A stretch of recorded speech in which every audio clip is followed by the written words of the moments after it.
bit of a jump down. 5 laps is then the gap to Elite Crawley Racing, the number 4.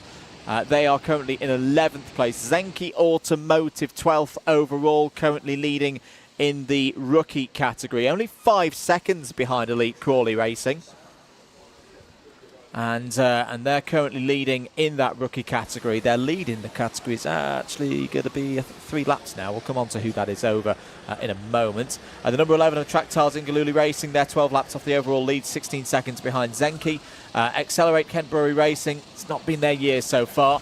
They're 13 laps off the overall lead in 14th place. ECR Blue, 15th overall, second in rookie. 14 laps off the overall lead. They've got a 12-second advantage over the Richards Racing team, who runs 16th. TRX Academy 2, currently in a really good scrap for 3rd place on the podium in rookie. So we need to keep an eye on the 14 and the 29. There was 0.062 of a second between the two of them at the last count. 17th and 18th overall.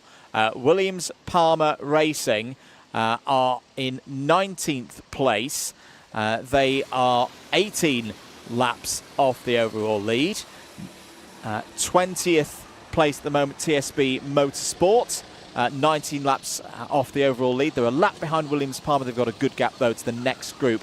Sniffing Racing Lines, 21st overall. Sniffing Racing Lines have just taken that 21st place overall as a result of Dead Squirrel Racing coming in for a pit stop. All very good for Dead Squirrel, turning that number 22 cars around in 22nd place for them, 26 laps off the overall lead. Losing Daylight, 29 laps down, are 3 laps behind their next opponents, 5.4 seconds ahead of Team Rango with Red Mist. They're 24th. TRX Academy, the first of the Academy teams, on the entry list at least, are 25th. They're in a bit of no man's land at the moment. They're 4 laps down from Rango, but they are 2 laps ahead of BPRL.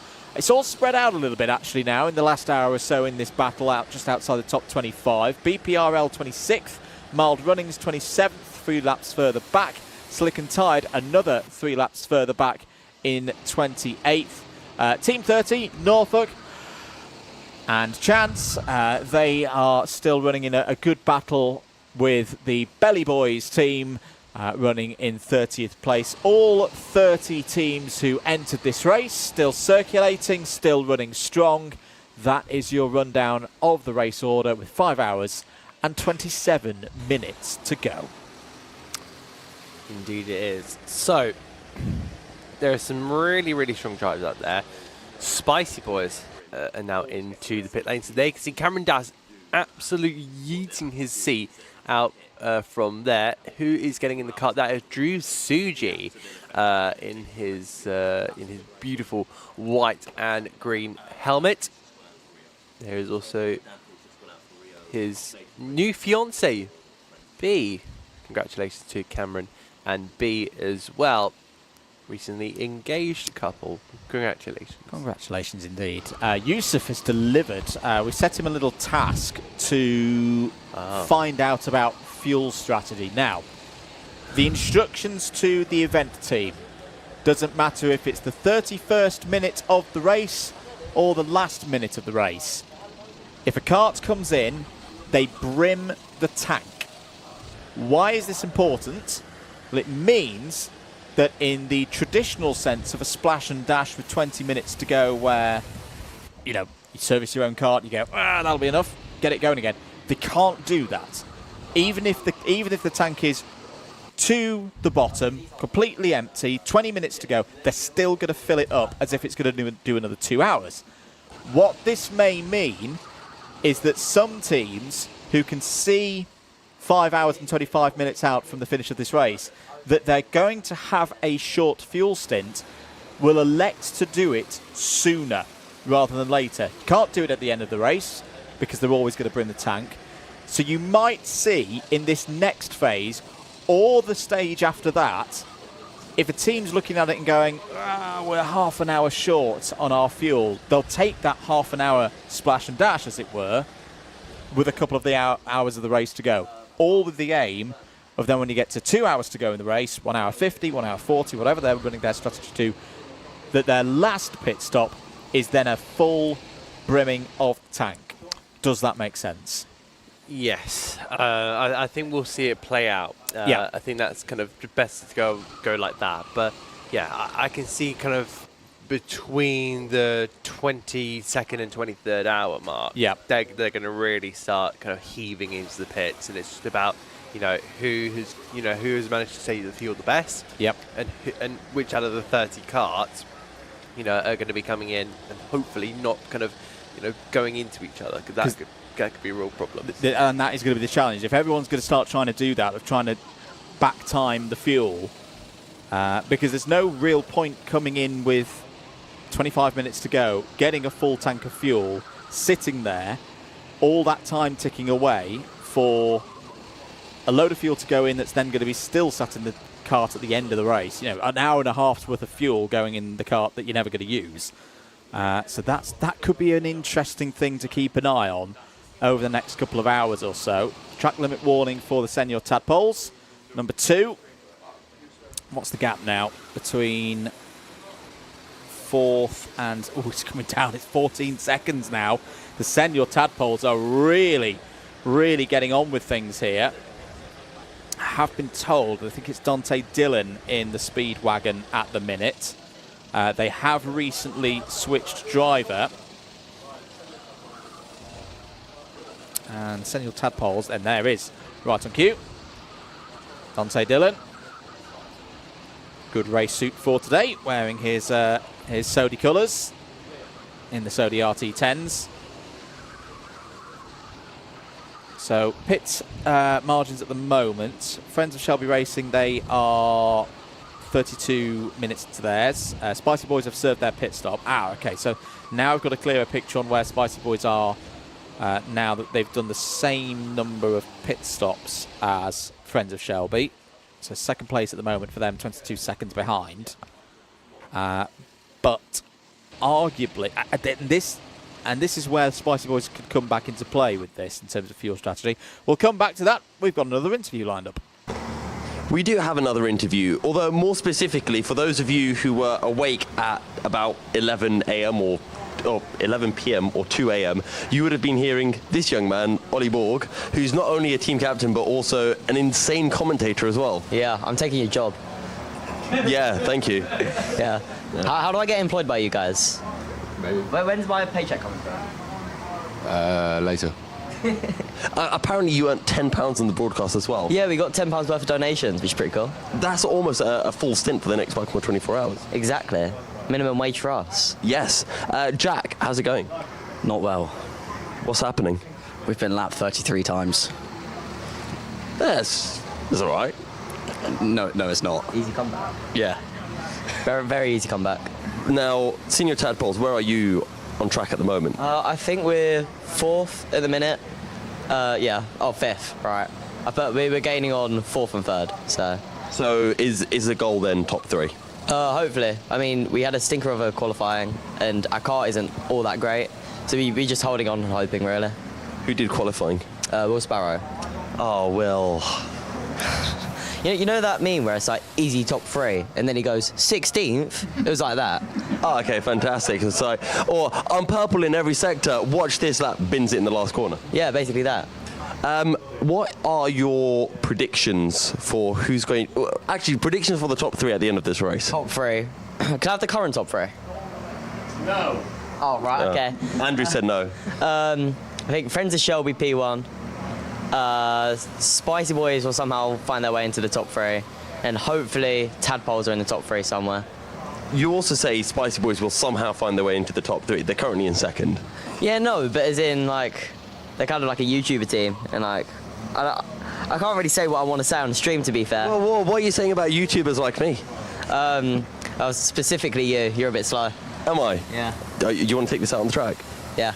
Yeah, I can't go out on the track at the moment, sadly. We'll get a public session next week. Yeah, I'm down for that. Yeah. How much lead do you need to be at the same as me? How much you weigh? About 85 kilos, 87. You know what? How about you just put Jack on the back of your car? That should make it even. No, I'll piggyback you. I'll make sure he doesn't touch anything, though, because he's so slow, you know? He'd be touching you, but you're already slow, aren't you, Ollie? Back over to Andrew before Ollie thinks of a response to that. Don't worry, Ollie, we've got your corner. You'd beat Yusuf any day. 5 minutes, sorry, not 5 minutes, 5 hours and 20 minutes of this one to go. Who's going to be, Samuel Tadpoles, I think, are going to be next in. In fact, it might be in right now because Ellis Cox has got his hand in the air. Right on cue. So we'll stick with this one. We'll watch a pit stop in action for the Sennial Tadpoles. Ellis Cox, very good stint from Ellis. That was top draw. And it looks like it's going to be Benji Hamilton getting in for the next stint. Back, is it not Benji? Who's in for this one? It's Matteo Ehrenfeuchter. Matteo's grown since I last saw him. That's where I got confused there. Matteo Ehrenfeuchter in then for this next stint. And away, that was spot on. So what is the lap time going to be for this turnaround for the centre? 1 minute 29. That's spot on. That's what you want to do. So a full tank in then for the Tadpoles. 5 hours and 18 minutes to go. So another full tank will get them down to 3:18. And then in theory, another tank could get them all the way to 1 hour 18 to go. But as we've been discussing recently in terms of the fuel strategy, they may want to shorten either this next stint or the one after that to maximise their fuel usage in terms of what they're given in the pits, with the tank always being brimmed. My goodness, there's a sight to behold at 9:10 in the morning. Good thread, sir.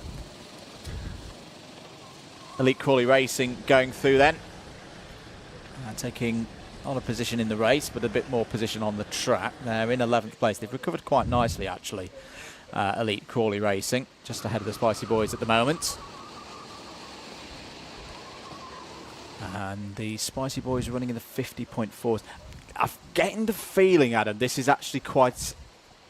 it could be quite an important point of the race for Spicy Boys, because right now they are losing time for the friends of Shelby Newstead. That was another 7/10 that went out in that last lap for the race leaders. The gap up to 24 seconds. Yeah, but this is the stage where I think Spicy Boys just kind of, on the back pedal a little bit. But they'll go on the forward pedals for the remainder of maybe the 5 hours. So Juve is in there just making up the numbers before then. Then they'll put in the fast drivers, and then we'll see if they can go out and take a big old victory. But yeah, friends of Shelby Newstead have been, a team that's been really on the works here. Still some really good laps being in pushing there. We're at Phoenix Racing, still 2 laps behind the race leaders. And they're kind of been the ones that have been, right on the coattails of the packs. But again, they're still trying to battle through traffic. That is the number 10 of REO Speedwagon. So is this a battle for position, I want to ask? Yeah, that's changed. Wow. That's REO Speedwagon up to 3rd place then. So Dante Dillon has been deployed, and the driver who started the race for the REO Speedwagon team has got them back onto the podium right now. So yeah, Dante Dillon is in the carts. That comment just immediately coming in from one of our chatters. Yeah, you are kind of at that stage where it starts to now get to crunch time, and it can kind of approach that stage pretty quickly, Andrew. It can indeed. Ollie White is in at the moment for the Phoenix Race team. Very experienced driver, raced. Has been a regular racer in the Buckmore Park Endurance Series recently, and took part in this race last year as well. So some national arrival drivers also, and a bit of indoor, bit of everything, as Ollie's been looking, moving through the karting pathway. Keep your comments coming in. Morning, Ben. Ben Simpson, president of the Alistair Irvine fan club, and yes, the fans are out in force quite clearly with all the fluoro pink that we've been seeing on the balcony in the last 20 minutes or so. This is good stuff from Dante Dillon. If you're not aware of Dante Dillon's work, he is an expert round this place. especially in this kind of machinery. Very, very strong driver indeed. There's a little look into the Elite Crawley racing team. Looking fairly perky for this time of the race. 9:15 in the morning, with just over 5 hours to go. I wonder if drivers and teams are now, they're starting to see that timer tick down, Adam. Maybe getting a little bit of second wind now.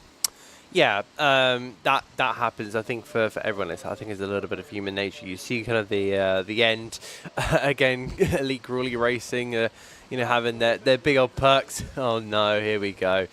It starts now. I'm not gonna. Luckily, you were looking away from the screen. No, I was checking some times and some details for our next stint, so I'd missed that one. You're welcome to go and have a look back at the YouTube chat as well. We've just also surpassed 1,300 laps as well from friends of Shelby Newstead. So the top 9 are on lap 1,300. I'm pretty sure when I bring my, if you want to go and get my laptop, you can have a look at the laps the previous winners have done over the course of the years. But overall, we are really pushing on forward, and as I say, this kind of crunch time can really come quickly. Everyone I think here getting a second bit of wind here, so lap times are going to start improving. I think focus levels are going to start maybe coming back up now that we got the sunshine, and we could talk about kind of human biology a little bit and say that really is going to give a positive buzz for everyone around the circuit, and it really does feel when you're going to get into those last couple of hours, everyone just perks up, and the energy kind of resets back to 100%. It seems.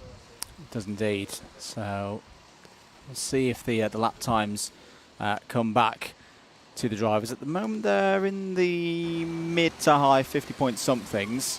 Track temperatures coming back up as well. And we'll be... Whoa, that's a bit bold. That's not normally a place you see an overtake done.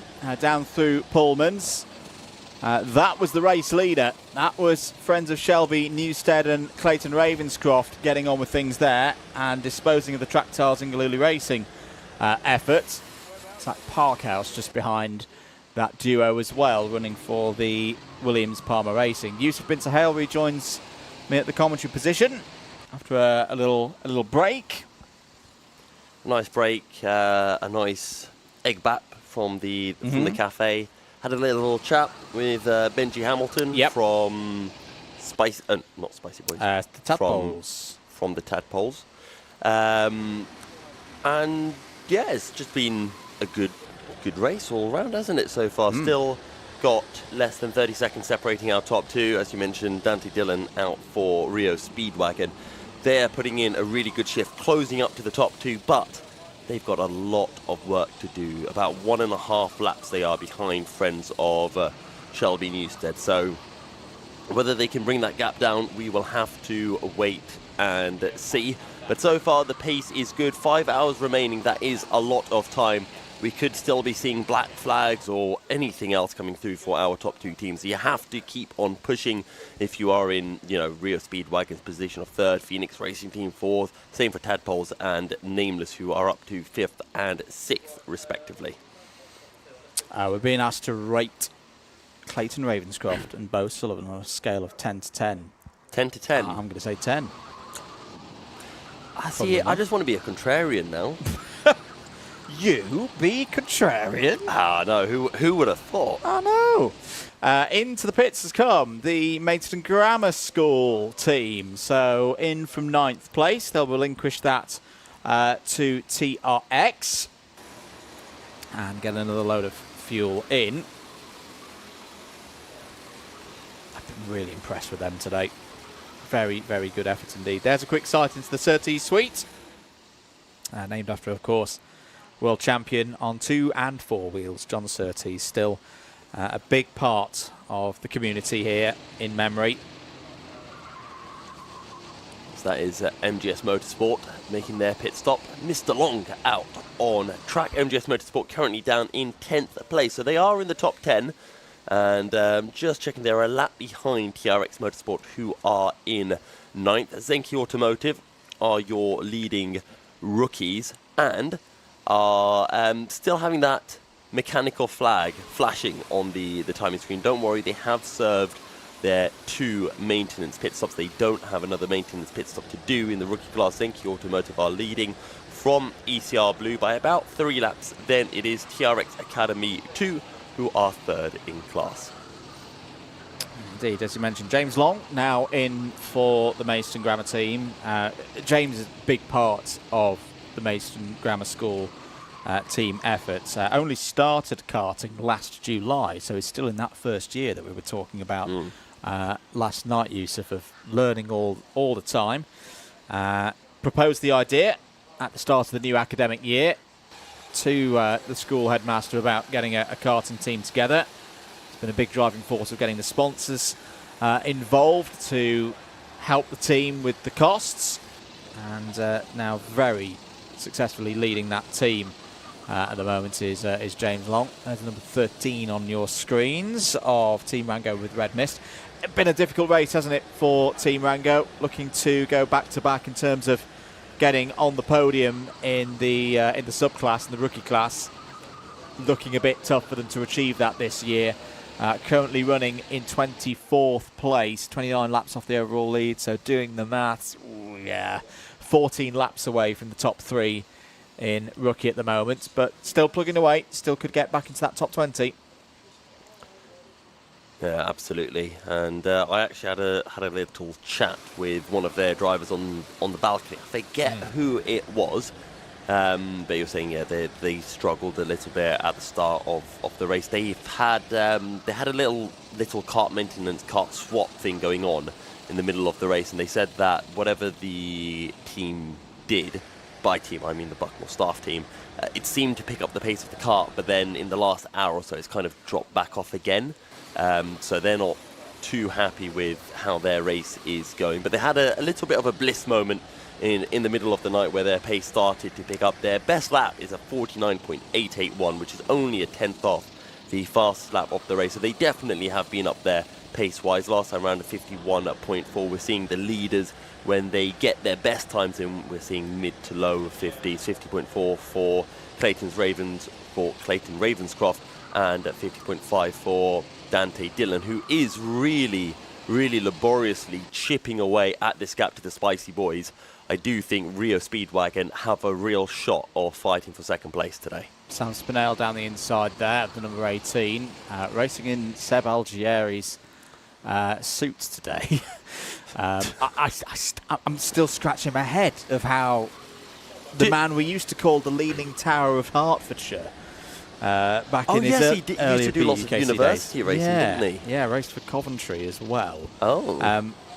How he's fit into Seb's suit, because Seb is nowhere near, or at least the last time I met Seb, unless he's suddenly grown about a foot. So for me, this is no surprise, because the number of times I've raced with a certain Sam Spinell and indeed Jess Alexander, they never wear their own blooming suits, because apparently they would do so much testing that they'd wear their suits out. So Spinell is half the time wearing Alex Bomberg's suit, if you know who that is. Yes, I know Alex, yeah. So most of the time Spinell's wearing Bomberg's suit. So I'm quite used to seeing Bomberg on the back and realise that's actually Spinell. Sam Spinell.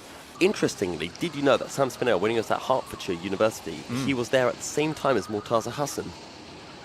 No way. Yes. They know each other quite well. Goodness me. It's a small world karting, isn't it? Absolutely. Where is Supermo this year? In Dubai. Oh, nice for some. Yes. Yeah. Warm, at least. Yeah. Well, no, today.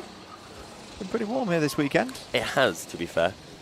There's number 28 going through. That is the Belly Boys.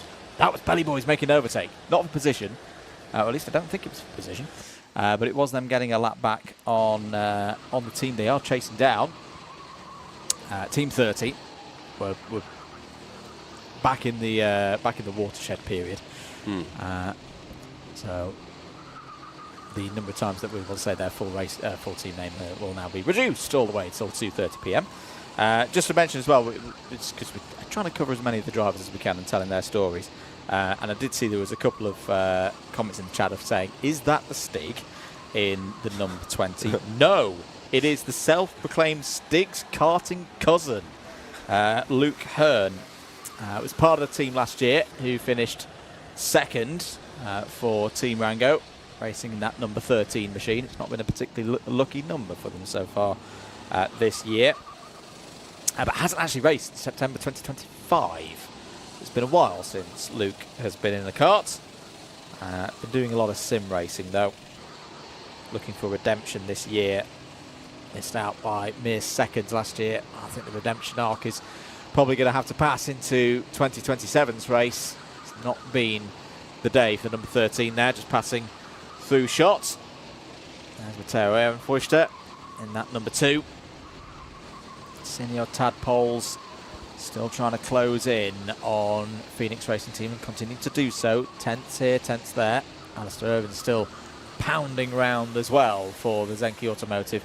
Ignore the MF flashing on the screen. Yusuf, yes, quite what my computer's doing. Kieran Mogg's been out on the scene again. Sniffing Racing Lines have got a speeding under yellows penalty. This must be involved with our presenter. No, I'm kidding. But it is a black flag for the Sniffing Racing Lines. Now, that could be quite important for them in this kind of battle just outside the top 20, Yusuf, because they weren't that far ahead of Dead Squirrel Racing. No, so Dead Squirrel Racing currently running in 22nd place, and they are about 42 seconds behind Sniffing Racing Lines. So these two are going to be, well, probably separated by less than 10 seconds after this black flag is served. And I know Adam was saying earlier that we haven't had many black flags, and then we have picked up 2 in the last half an hour or so. But it has been relatively clean after that kind of 2-hour mark. Yeah, and again, I said it at near the top of the show. I don't mind that in a way of quite early in the race, the law being laid down. In my opinion, that is a very good way to control a race. You set out the stall early, you make it clear to everybody, these are the expectations of how we're going to go racing here today. It's making sure the stable gate is bolted before the horse has got out, to say that phrase in a different way. And you've seen, the flurry of black flags early on for track limits, speeding under yellows, racing under yellows, and all of that business. And it's kind of a case of like, oh, who's going to get one next? And then everybody's calmed down. From hour 3 onwards, on the whole, I think it's been a very, very, very good race. Absolutely. It's been clean, it's been sensible, not seeing much speeding under yellows or overtaking, racing under yellows. The track limits have calmed down a bit as well, as we see Mr. Alistair Irvine, much to, I'm sure, Ben Simpson in the chat. It's a delight. So, good stuff from Alistair. Some people saying very good throwback with the Leaning Tower of Hertfordshire reference. Not one that I personally remember. I can't remember. Do you not remember Leaning Tower of Hertfordshire? When was Spinell racing? Oh, proper early days of Alpha Live. We're talking OG. Was this Will Van Ness era? Yes. This was 10 years ago. Or more. Well, more than 10 years ago, because 10 years ago I'd started uni. So you were a baby. I was a baby, absolute baby. You were a baby bandit.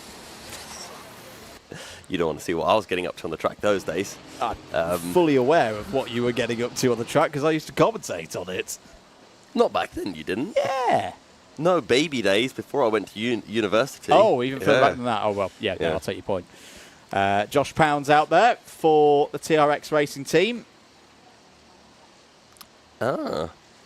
Yes. That's Star Wars Day. It is Star Wars Day. In a week? Alpha Live birthday do. Is it open invitation? No. Can I come, James? No. You can come. Yeah. I won't reveal where it is then. You can probably guess if you know Alpha Live well. I hear there is going to be a kart race. Oh, I definitely need to get into that then. Can remind everyone why I'm a bandit, right?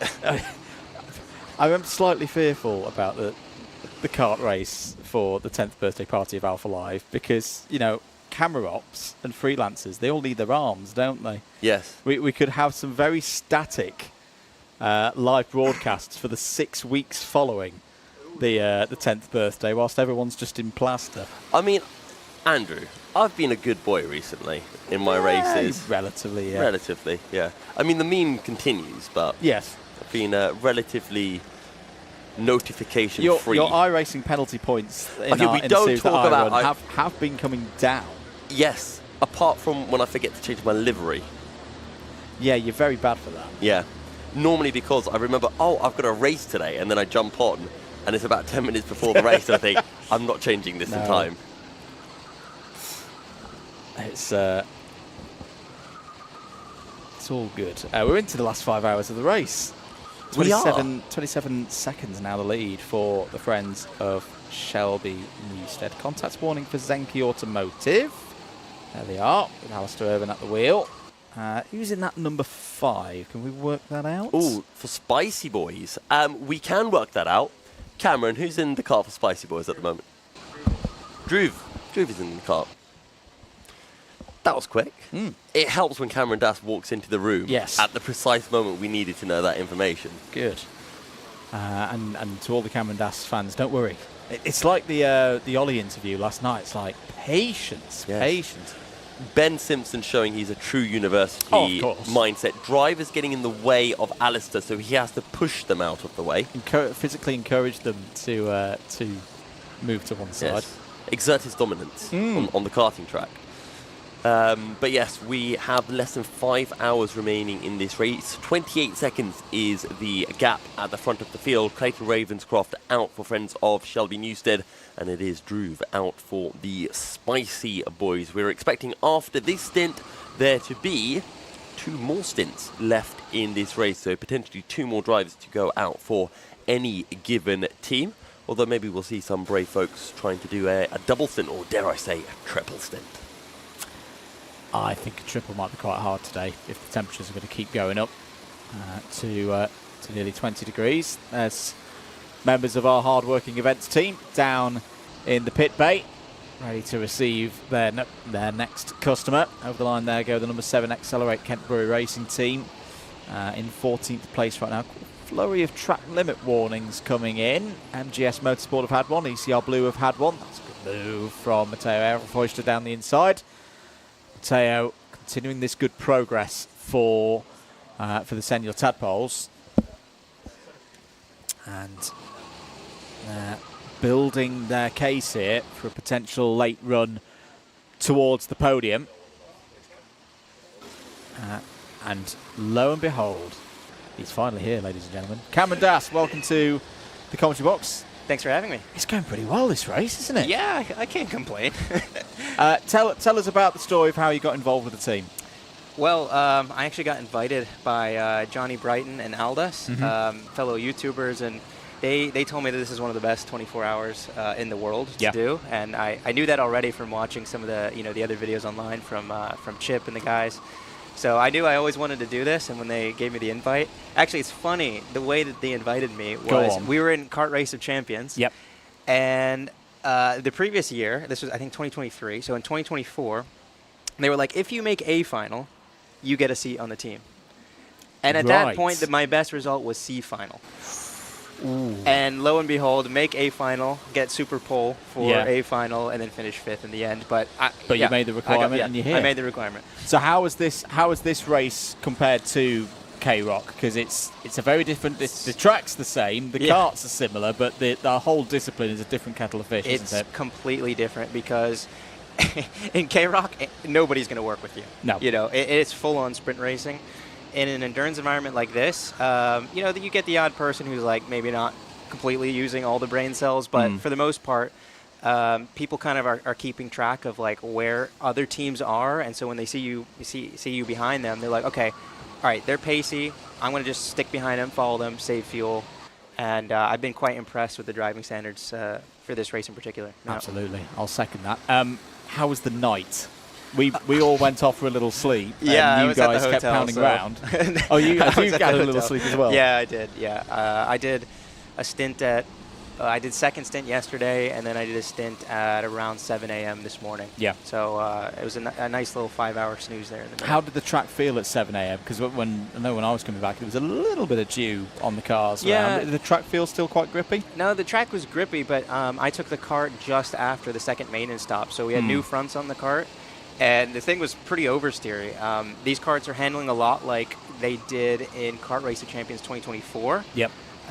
Which I prefer. You know, it's a very sharp front end. If you drive in too hard, they really start to hop.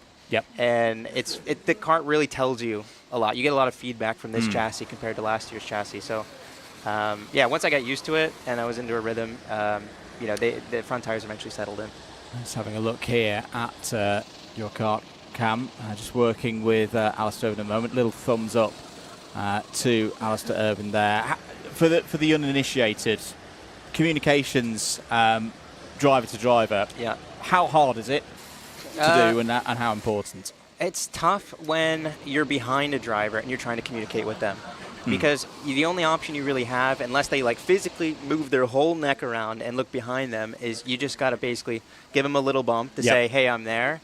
If they don't listen to the first one, you do another one until eventually they either kind of like leave the door open in a place where you have stronger pace, or you just have to send it.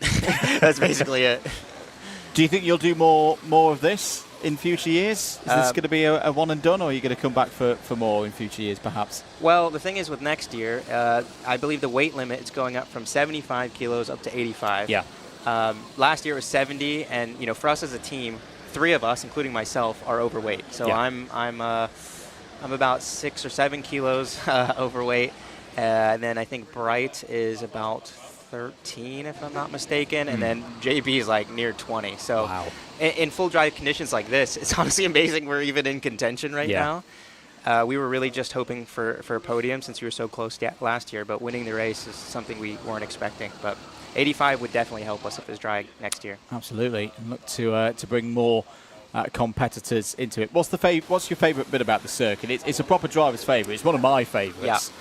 What do you like about it? I mean, I do a track rankings video for all the tracks I visit every single year. Yeah. At the end of the year, and this one always makes S tier because well, everyone knows I love elevation changes. We've got high speed corners, we've got low speed corners. There's plenty of overtaking opportunities which you wouldn't expect to have in such high speed corners, like going down through the S's. I just absolutely love sending people into Paddock, love sending people really late on the brakes into Garda, I think it is the last corner. It's funny, like here in turn and hairpin 2, it's almost the hardest place to overtake because everyone is so on it with the brake point. Oh, okay. And so I find to actually send people there, you actually have to like turn in early and go diagonal to the apex, and it looks like a dive bomb, but you can do it controllably. But everywhere else in the high speed is honestly the easier place to overtake for me, which is unusual. Indeed. In terms of the team as well, do you think you'll be doing any more Buckmore races this year, or any other races at all, or is kind of like just the 24 and hopefully coming back for next year as well? I'll definitely be doing Kart Race of Champions. Yep. I'm quite excited for that. It's always a tricky one. You know, there's a lot of luck involved with a race like that with heats, but it's so much fun and it's so aggressive. There's not many races like that around the world, to be honest. Indeed. Still going on with this good work between the Spicy Boys and the Zenki Automotive squad. The gap at the front of the field, 27.7 seconds. Phoenix Racing Team back onto the same lap as REO Speedwagon as well, 12.9 seconds between those two. Tadpoles not too far out of it as well. Keep your questions coming in for Cam Das here.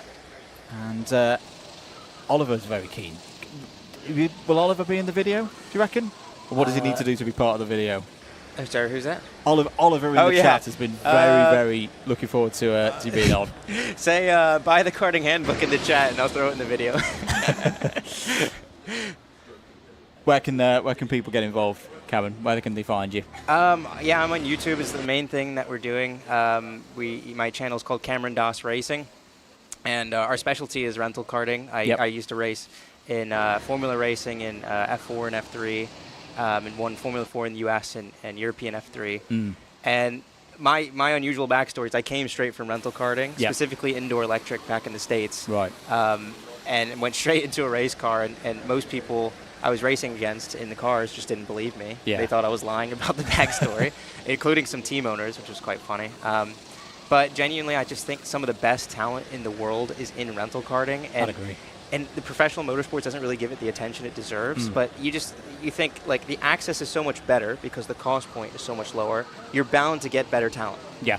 And that's what I've found, especially racing around in European rental karting in particular. It's on another level. And the best drivers I've ever raced against, believe it or not, are here in the rental karting paddocks. I can, having been involved in the sport for a long time as well, I can fully agree with that. Yep. Cam, thanks for your time. Thanks for coming having me. to see us. Thanks. And best of luck for the rest of the race. Appreciate it. Thank you. I think we're going to need it. Cameron Das there, member of the Spicy Boys team in the fight for the race victory here today for this 2026 edition of the Buckmore Park 24 Hours. And just 27.5 seconds away from the race lead at the moment. Good rhythm to the race right now. Over the line there goes the number 7. Once again, good lap being put in there by the Accelerate Kentbury Racing team. It's just, my concern for them is they're just a little bit too far back.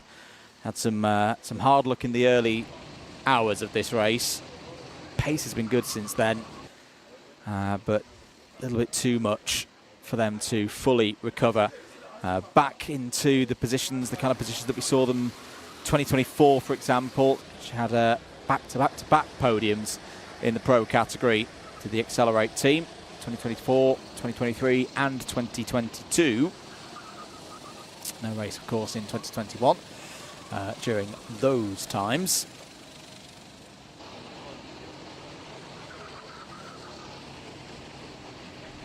Over the line there is the number 6, the Phoenix Racing team, still holding that fastest lap of the race from earlier on. As black flag for the Richards Racing team, multiple contacts. So that is going to be an unscheduled visit to the pits for the number 16. Now, how far are they through a stint? 1 hour and 8 minutes. So that's going to reset the clock. We'll note that because, of course, you can't take fuel during a black flag. Yusuf rejoins me. Hello. What have you learned? What's been happening? I was talking with Jack Simmons about how he is last in the pro class. He asked for a shout out. Well, someone's got to be. Someone does have to be, and I think Williams Farmer Racing are doing an excellent job of that. Very gracious in their defeat. 19 laps off the lead. Jack's going to be going out in a bit, so we can give him a bit of camera coverage. That's what he was asking for. He said he wouldn't white line it from the race leaders to bring the field close together, so that's good. Very sporting of him. As we see Ellis Cox going past Alistair Irvine, Mullet Man versus Pink Helmet. At least that's how I always remembered Alistair. I was like, oh, it's that guy with the pink helmet back when I was in BUKC, because Alistair was, kind of one of the quick guys, wasn't he? Still is. He is, yes.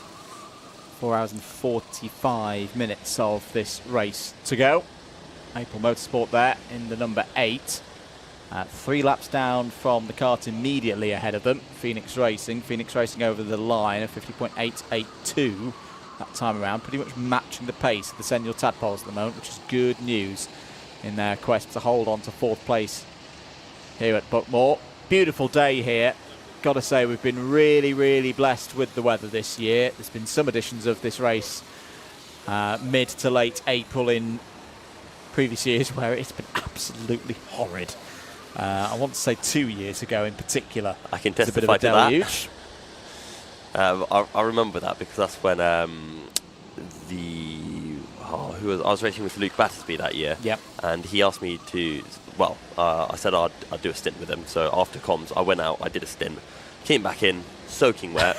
And that's when Luke said, oh, the next driver who's meant to go out isn't here. He's not ready for his stint. Will you go back out, Yusuf? And I said, I will happily go out. And I just said to Luke, just to clarify with him, I'm going out right now to do you a favour because you don't have someone, which means I'm not paying you more money for this.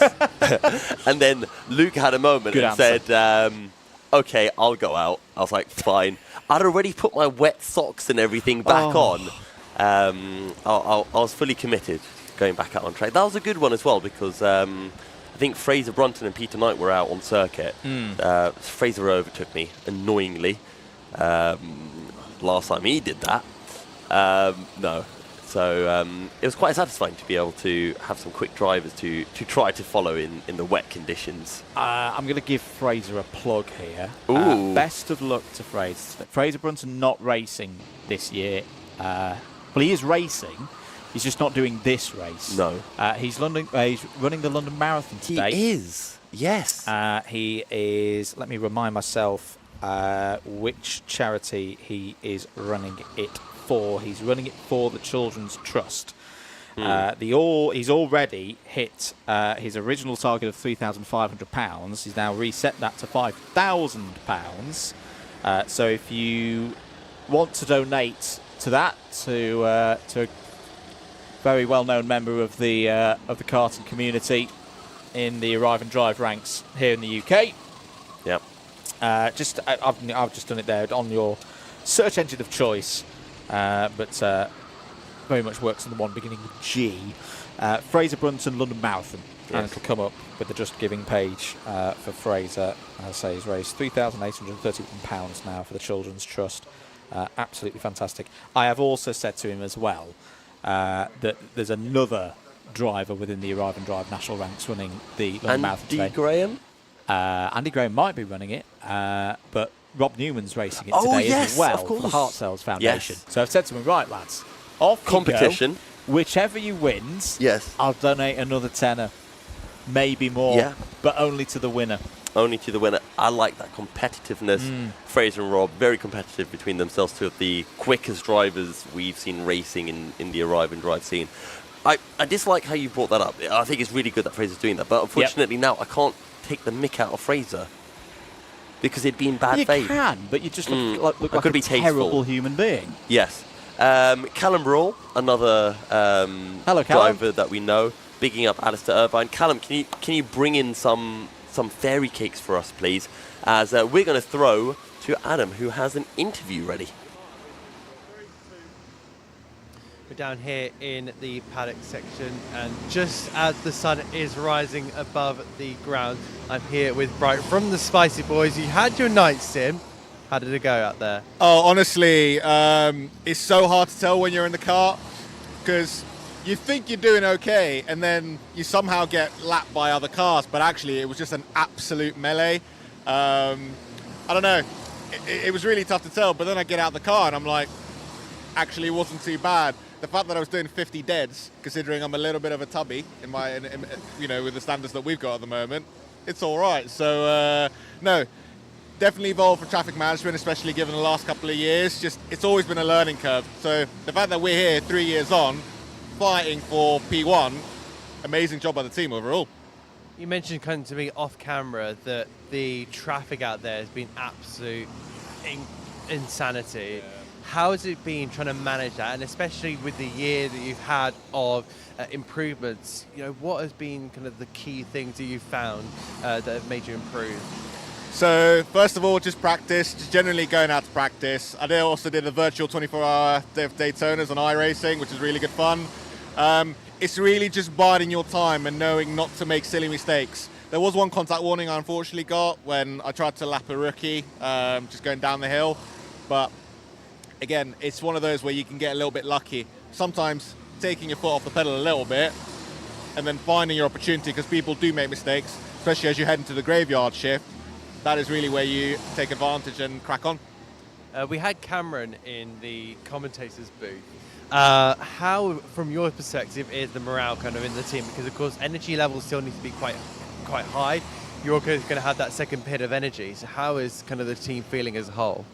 Do you know what? Again, we're so motivated with the fact that we're doing so well, literally fighting for P1, that we're all just buzzing and so excited to be where we're at.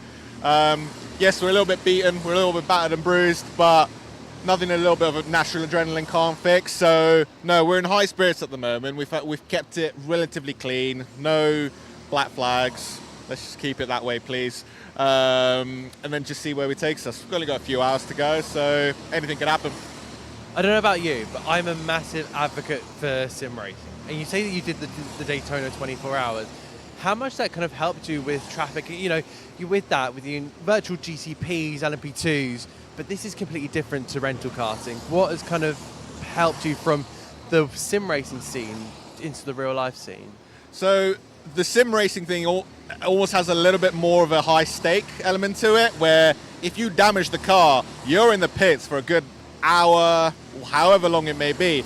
Unfortunately, some of my teammates had crashed the car twice or 3 times, let's say. I was one of those in terms of getting 10 minutes worth of repairs, so we were a little bit behind.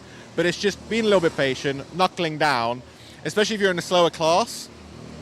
You just have to stick to your line. I think that's the important thing here is, yes, you may be in the same karts, but you know roughly where the rookies are going to be, so you can just drive around them. Whereas actually, if you're in a faster car, well, all the best to you, really. And then just kind of finally, you probably might be back for another year. What are kind of the things you want to kind of iron out ready for 2027 Buckmore Park 24 hours? So maybe lose a little bit of weight for me to get to there. No, in all seriousness, I think if the weight limit pushes up a little bit, I think we can be, in a real fight properly. Again, there's always room to improve with traffic management. Keep it clean, no warnings whatsoever. And just being out here. We've done so many laps now. This is our 3rd year of doing it.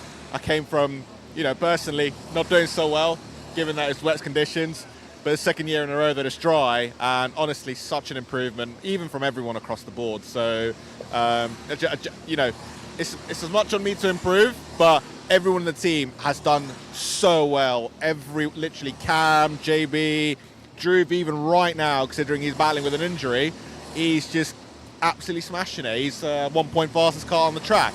And I have to give a shout out to Toby as well. Star kid. Honestly, I think without him, couldn't have done it. If I missed anyone, Aldas as well. Everyone doing a stellar job. I want to make sure I've got everyone in there because everyone in the team deserves credit. So, Bright from the Spicy Boys there, huge. They're in a winning position at the moment. Let's see how they are at the end of this 24 hours. Back up to the commentary box with Yusuf and Andrew.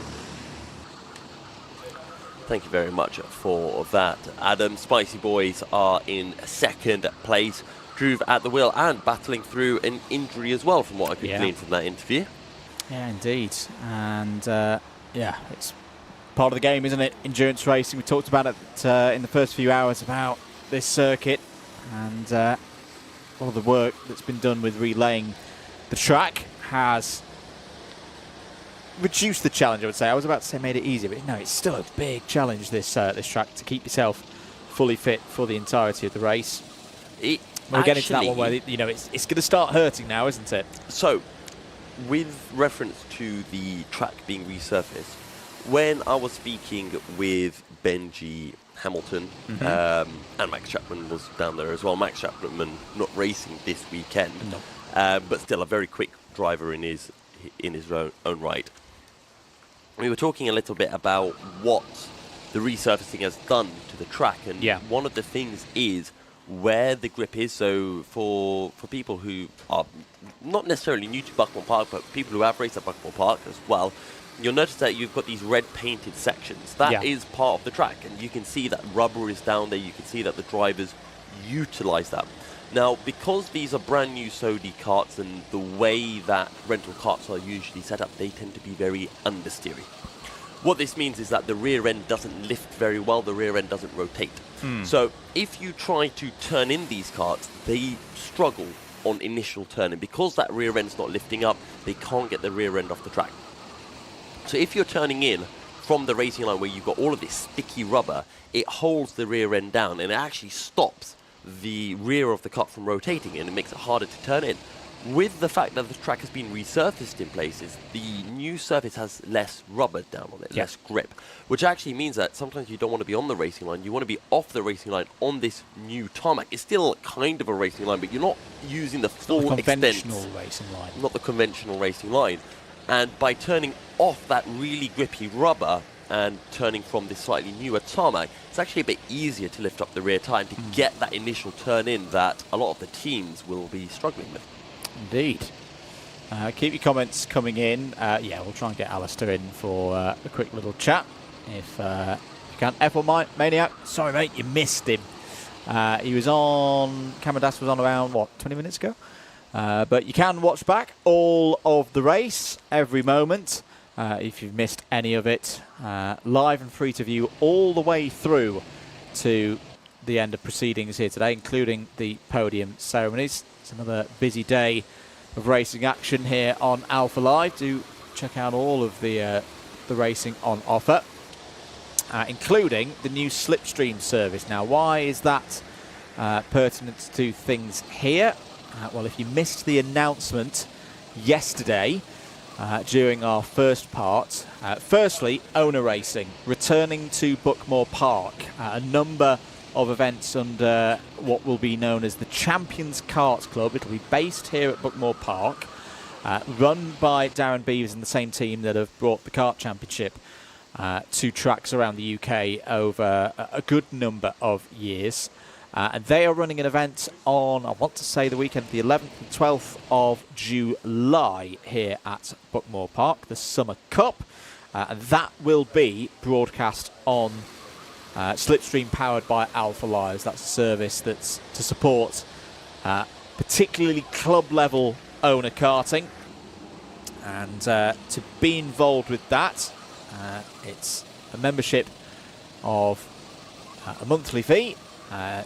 Do directly through Google or through an Android device. Don't do it directly through an Apple, because Apple put an Apple tax on it. But with it, you'll get full access as and when the racing happens for the Summer Cup here in mid-July for the Champions Kart Club at Buckmore Park. The heats will be free to view, as Wilton Mill Kart Club, for example, is today. And then the finals will be viewable for the first 7 days if you are a Slipstream member. And if you're not a Slipstream member, don't worry, you don't have to become one. All of the content on Slipstream becomes available to all viewers, whether they've got a membership or not, 7 days after the event. But really good news that owner racing is coming back here to Buckmore Park, this circuit that's got so much history, of course, in British karting. We've missed owner racing being here. And the work that's been done by Buckmore Park with this fleet of karts, the pro championships that run within the Sodis here, it's going to be great to bring owner racing back, and we may well see a number of the drivers in the Buckmore Park Pro Series to run in those competitions. Let's head over once again to Adam in the interview pen. Not an interview I expected to be making at this time in the morning. I am with the head teacher of Maidstone Grammar.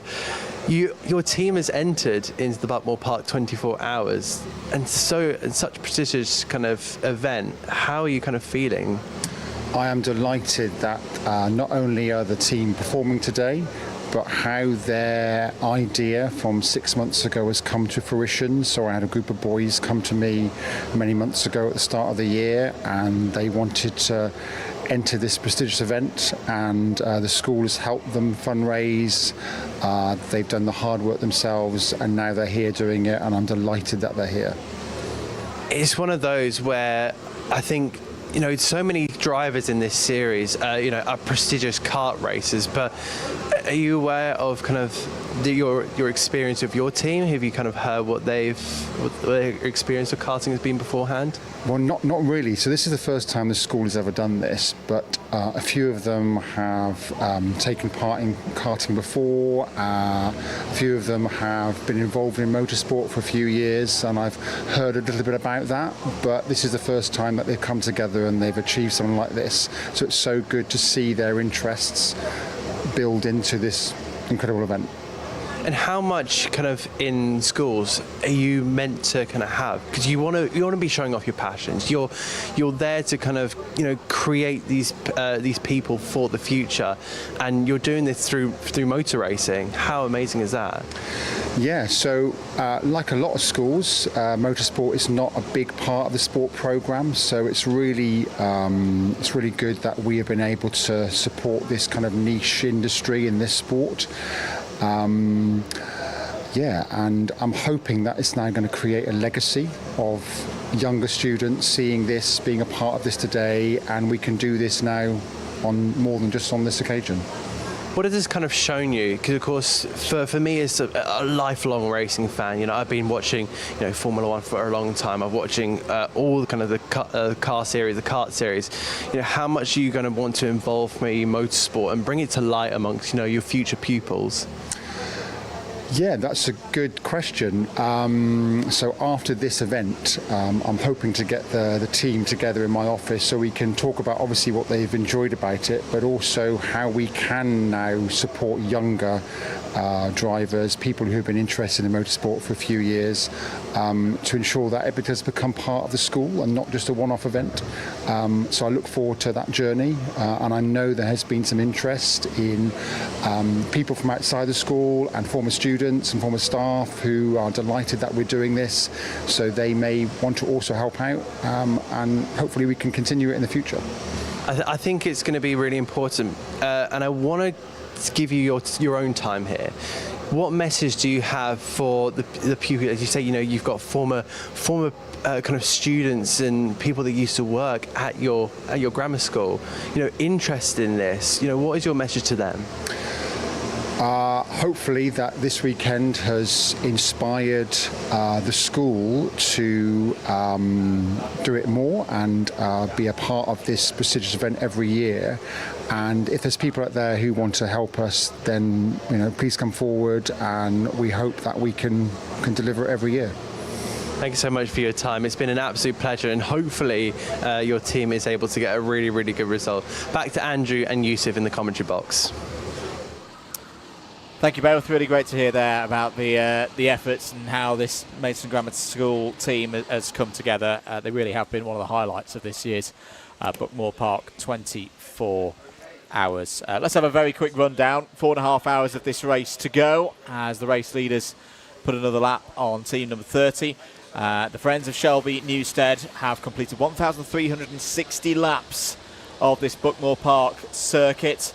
They are 28 seconds ahead of the Spicy Boys.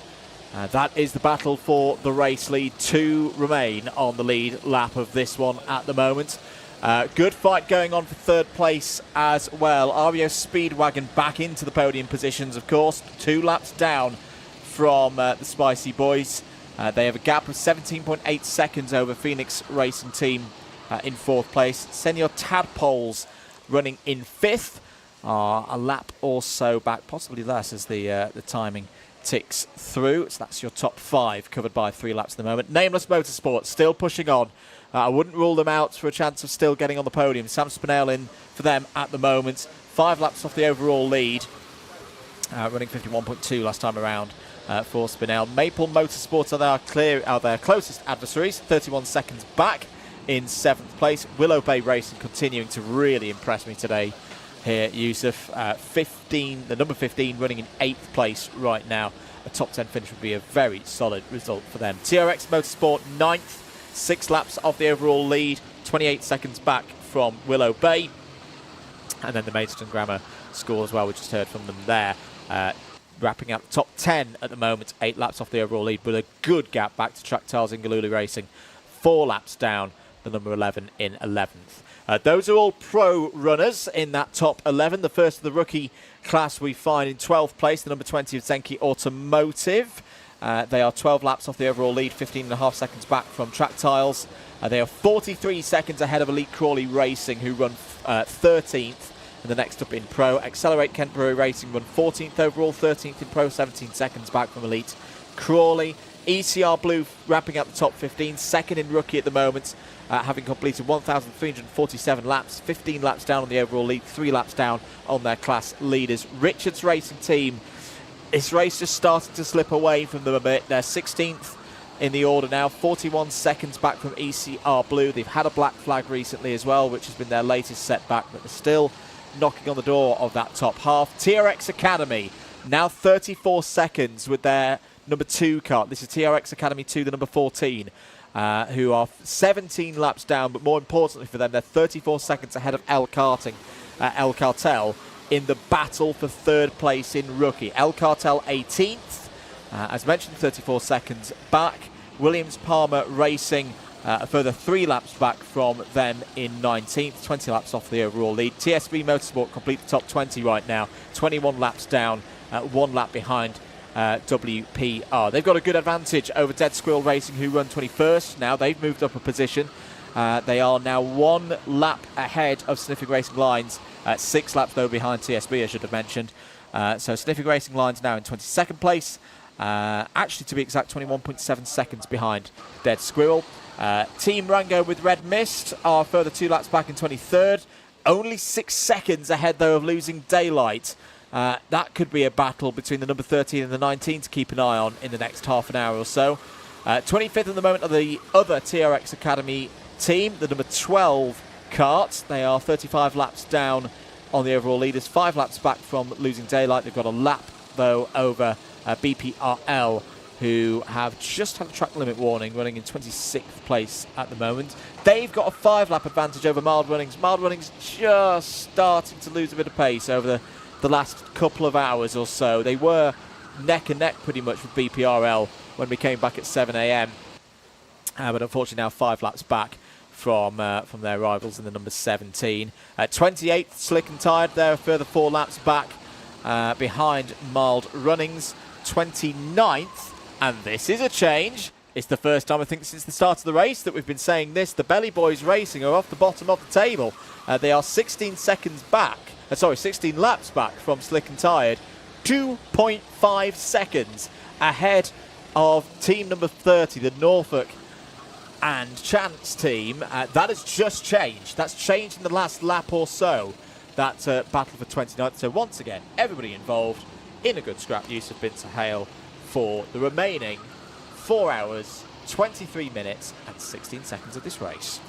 Absolutely. And one team that I want to go into a little bit more detail about, Andrew, that you briefly mentioned, is one of our clubmen, our rookie teams, El Cartel, who are 4th in class at the moment. That's a team of Ashton Springford, Thomas Wong, Tom Davies, Edward Fuller and Joshua Pato. And this is essentially a local team. They do a lot of Buckmore Sprint Series. Ashton Springford racing in the current Pro Series, 5th in the championship. Tom Davies won the 2025 Sprint Series in the heavyweights. And Joshua Pato also running in the Pro Series as well. So very local. They do a lot of running at Buckmore Park. And good to see them in the top 4 and fighting for a podium in the rookie class. Biggie Morello saying teams are keeping race control busy. Yes, particularly one driver, Seb Algieri, out on circuit for Nameless Motorsport. And a contact warning and a track limit warning out on track by Seb Algieri. I, of course, mean Sam Spinale, who is driving, or I should say racing, with Seb Algieri's race. You're giving him a bad name. Terrible, terrible stuff, Mr. Spinale. Yes, Cameron Das is racing for the Spicy Boys like last year. He was out on track a couple of hours ago. He was on the comms about 20 or so minutes ago. And what do I think of Lightning McQueen after last year? Absolutely no idea whatsoever. We got some BPRL fans in the chat as well. BPRL currently running in 26th position, 1 lap behind TRX Academy.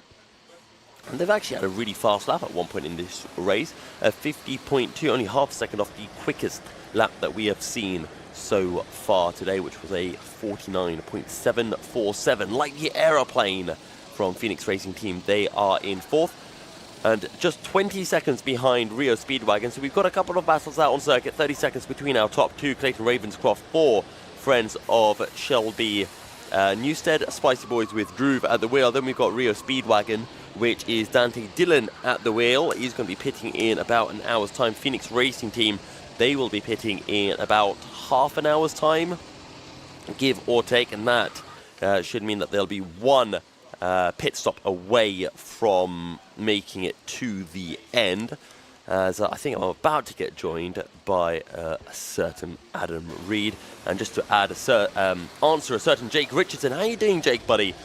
Which team is Big Sam Spinale on? I don't know about Big Sam Spinale, but I know a Tall Sam Spinale is racing with Nameless Motorsport. They are down in 6th position. Hello, Adam. Hello.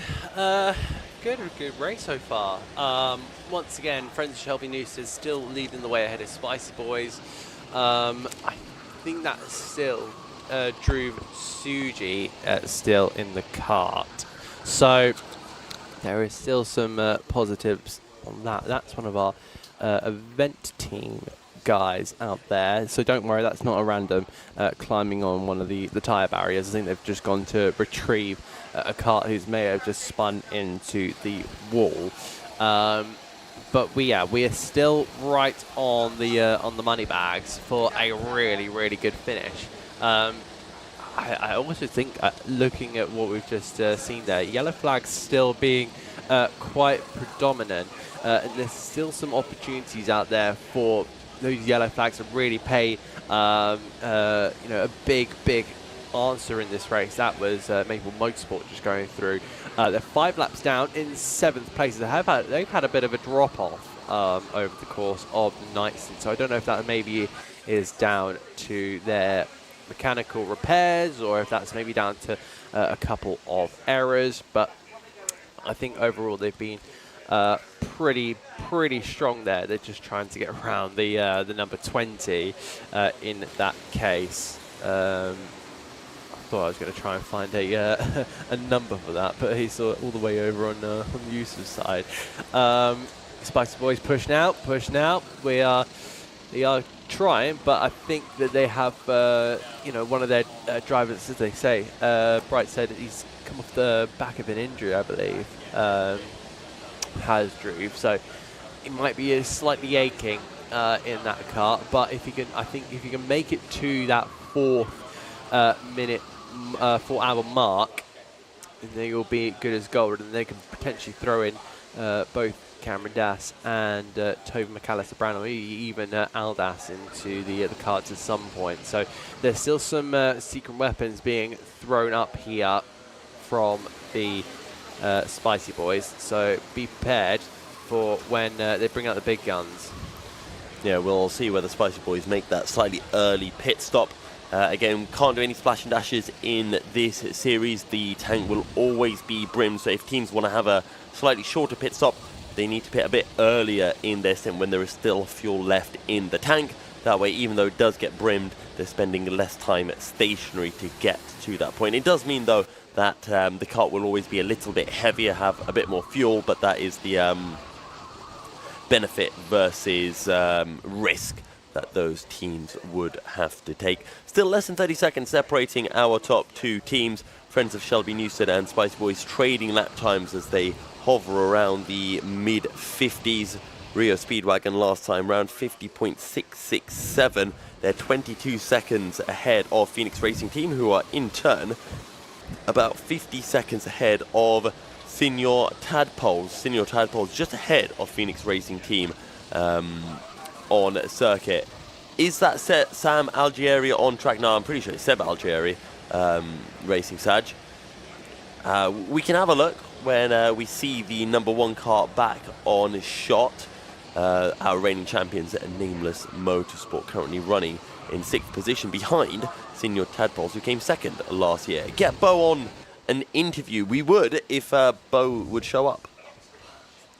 He did show up in the middle of the night, didn't he, Adam? And he was on comms for a bit. Oh, was he? Yeah. Yes. No, he was sitting in, well, it wasn't sitting, but he was peering into the camera down at Garda. So I managed to get a screenshot. In fact, let me bring it up for Mr. Yusuf. Where is it? Here it is. That's Bo Sullivan having a peer into. That is Bo, isn't it? It is. So this was this is just before 15 hours remaining. He's just having a look into the camera, as you do. Darkened by the hat, as there is Nameless and Serious Man. Seb Spinale out on circuit. Who's currently in for Spicy Boys? It is Druve at this point. MGS Motorsport are doing very well. They are in 10th position. Don't be fooled by the fact that they are in Pro Class. They started as a clubman team. They did very, very well. They actually got promoted into the Pro Class. That's how well they were doing, both them and Willow Bay Racing. So the pair of them doing an excellent job so far. 2 laps between them. and Willow Bay Racing currently in 8th place. And I think Willow Bay Racing will be very happy with this top 10 run.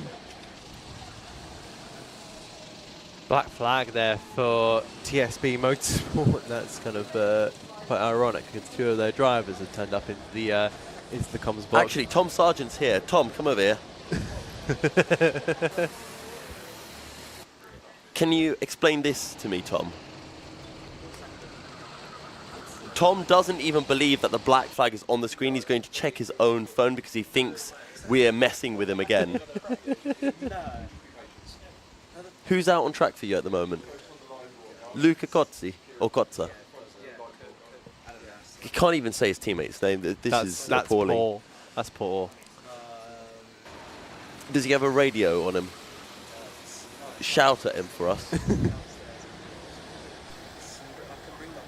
You know, if you bring up the radio here, we can have like a live interview with him on the camera and everything. I don't know. I don't know if it would work. What do we think, Kieran? We could bring up TSB's radio person and we could talk to their driver directly out on circuit live. Whoa. In a way.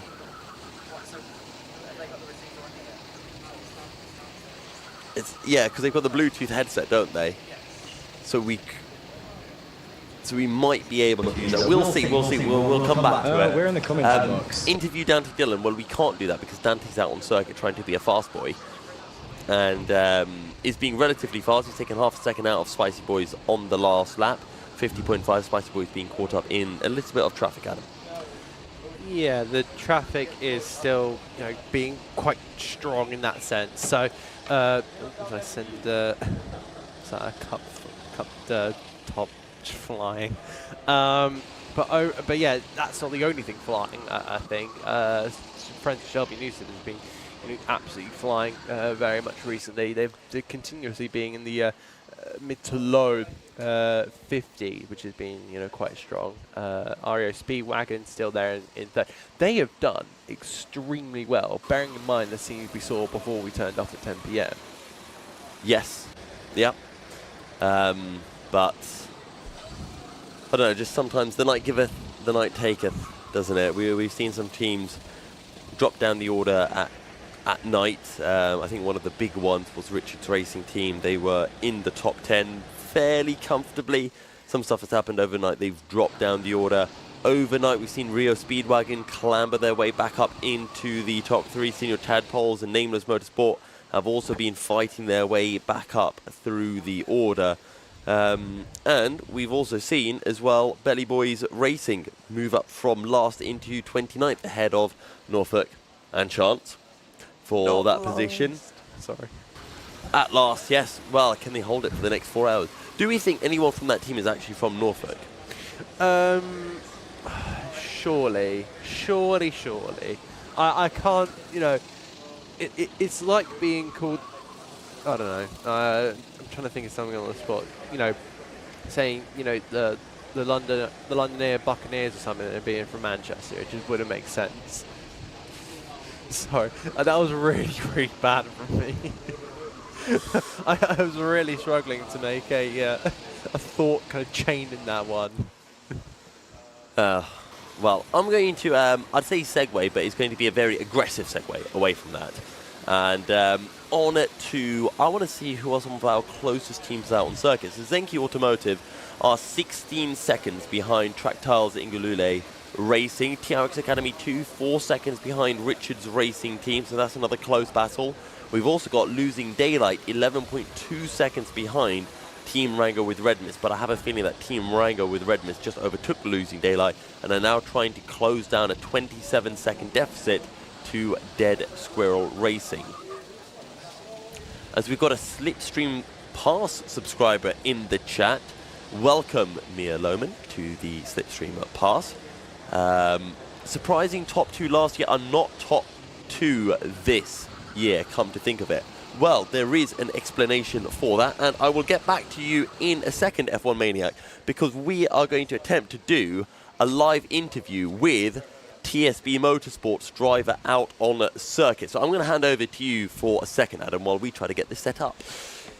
Yep, that's going to be all down to me to try and work this out. So, Spicy Boys are being pulled away from slightly. We're not quite at 1,400 laps there. The number 8 team of Maple Motorsport. Sorry, that's the number 6, in fact, of Phoenix Racing. They are passing away with Williams Palmer Racing. So those two are for a lapping here as well. So Phoenix Racing still quite the way back from REO Speedwagon. They were in the 51s last time around, which is not the most ideal. 51.7 from Phoenix last time around, REO Speedwagon 50.0. So the gap is starting to really come out now. 28.7 was the last time around. Passels 121 here, if it's the real story.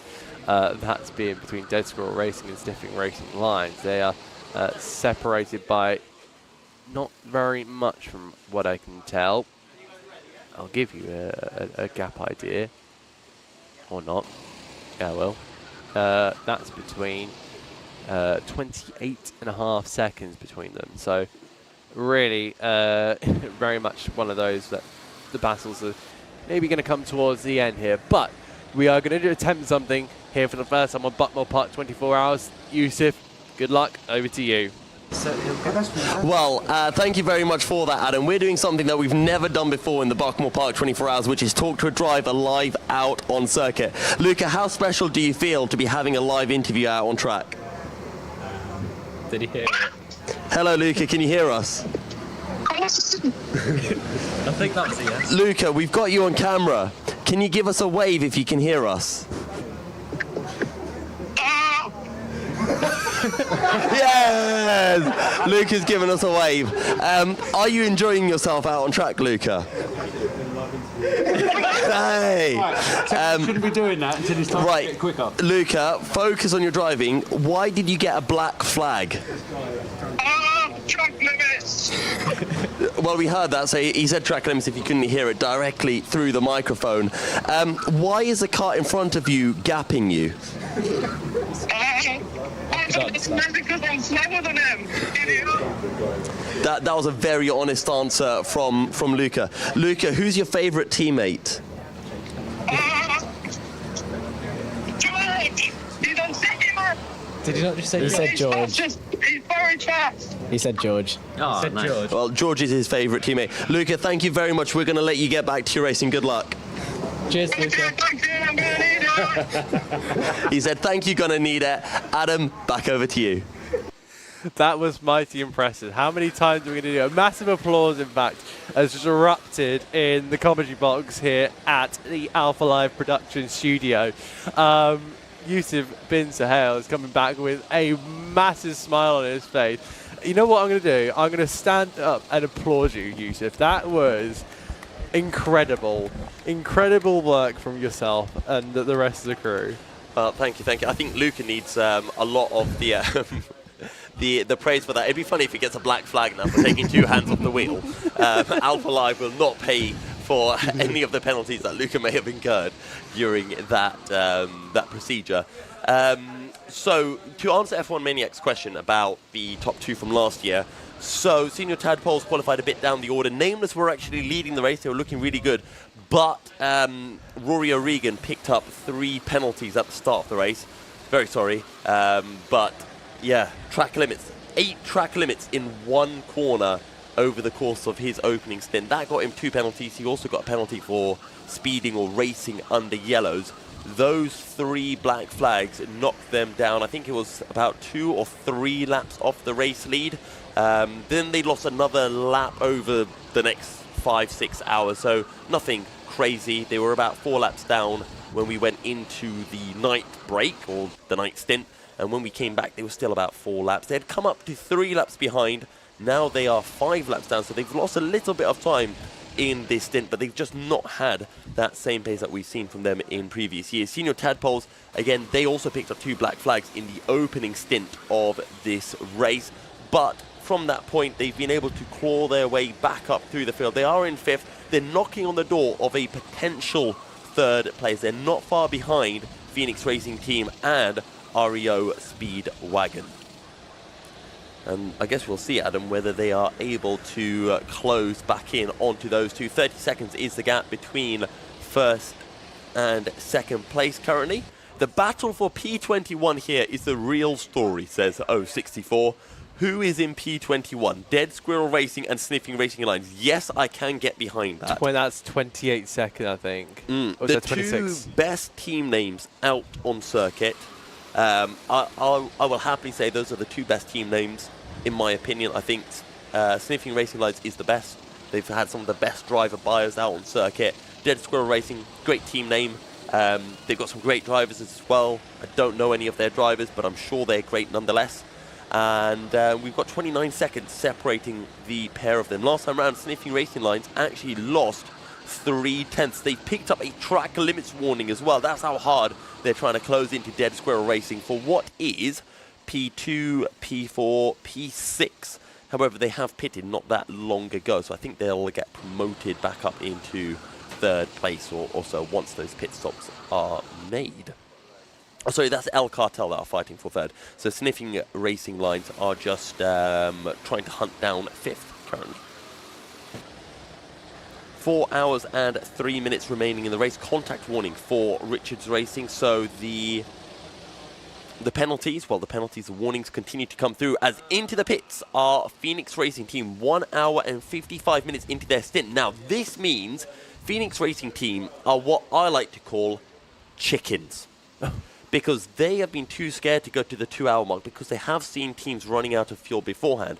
Because they haven't made it to the 2 hour mark, they're going to have to do one extra pit stop, which means they're not going to beat Rio Speedwagon, and they might lose out on fourth place to Senior Tadpoles. So the lack of being able to stretch out these stints has really cost them. That's William Tyson who's going to go back in. Now, if I was going to give any advice, I'm going to give out some advice. Phoenix Racing Team, you don't have to follow this.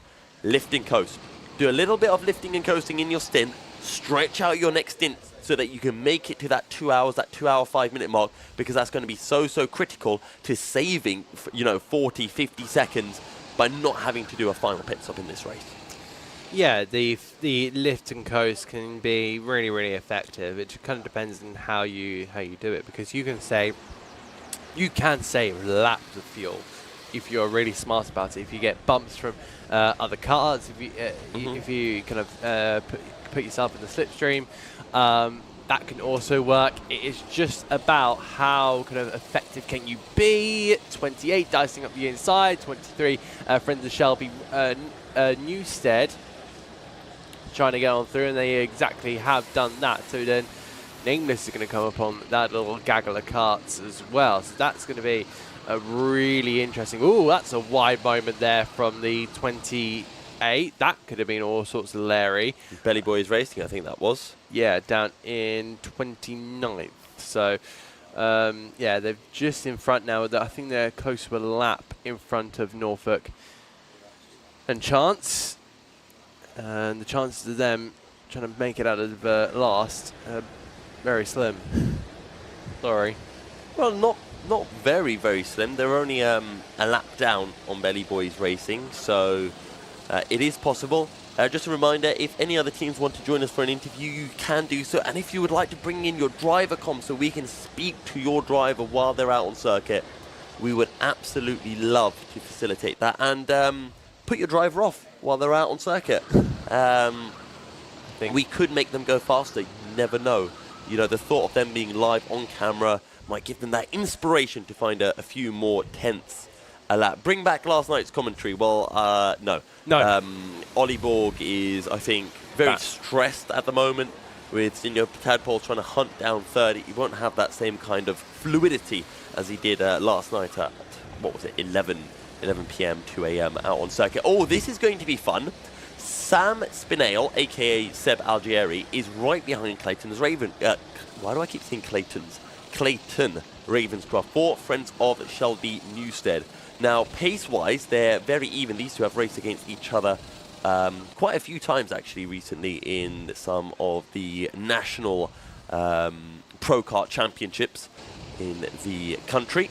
So, hopefully, we'll get to see a little bit of a battle between these two, as Adam has seen something that has got him very, very excited. I've had a message.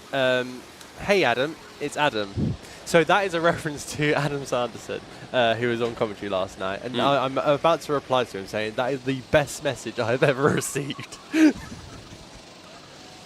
Well, Adam is certainly in good spirits. I've just seen Alistair Irvine leaving the commentary room. Everyone wanted an Alistair interview. Alistair's thinking about coming back in for an interview now. Say again, Alistair? It doesn't have to be camera, no. You can grab a headset if you want. I don't know if Callum Burrell and Ben Simpson are still in the chat, but if they aren't, they've missed out. How about you trust him, Yusuf? Alistair? Oh, I trust him all the time. Hello, Yusuf. Hello, Alistair. How's it going? I'm good, thank you. How are you? Not too bad, not too bad. What's the track like?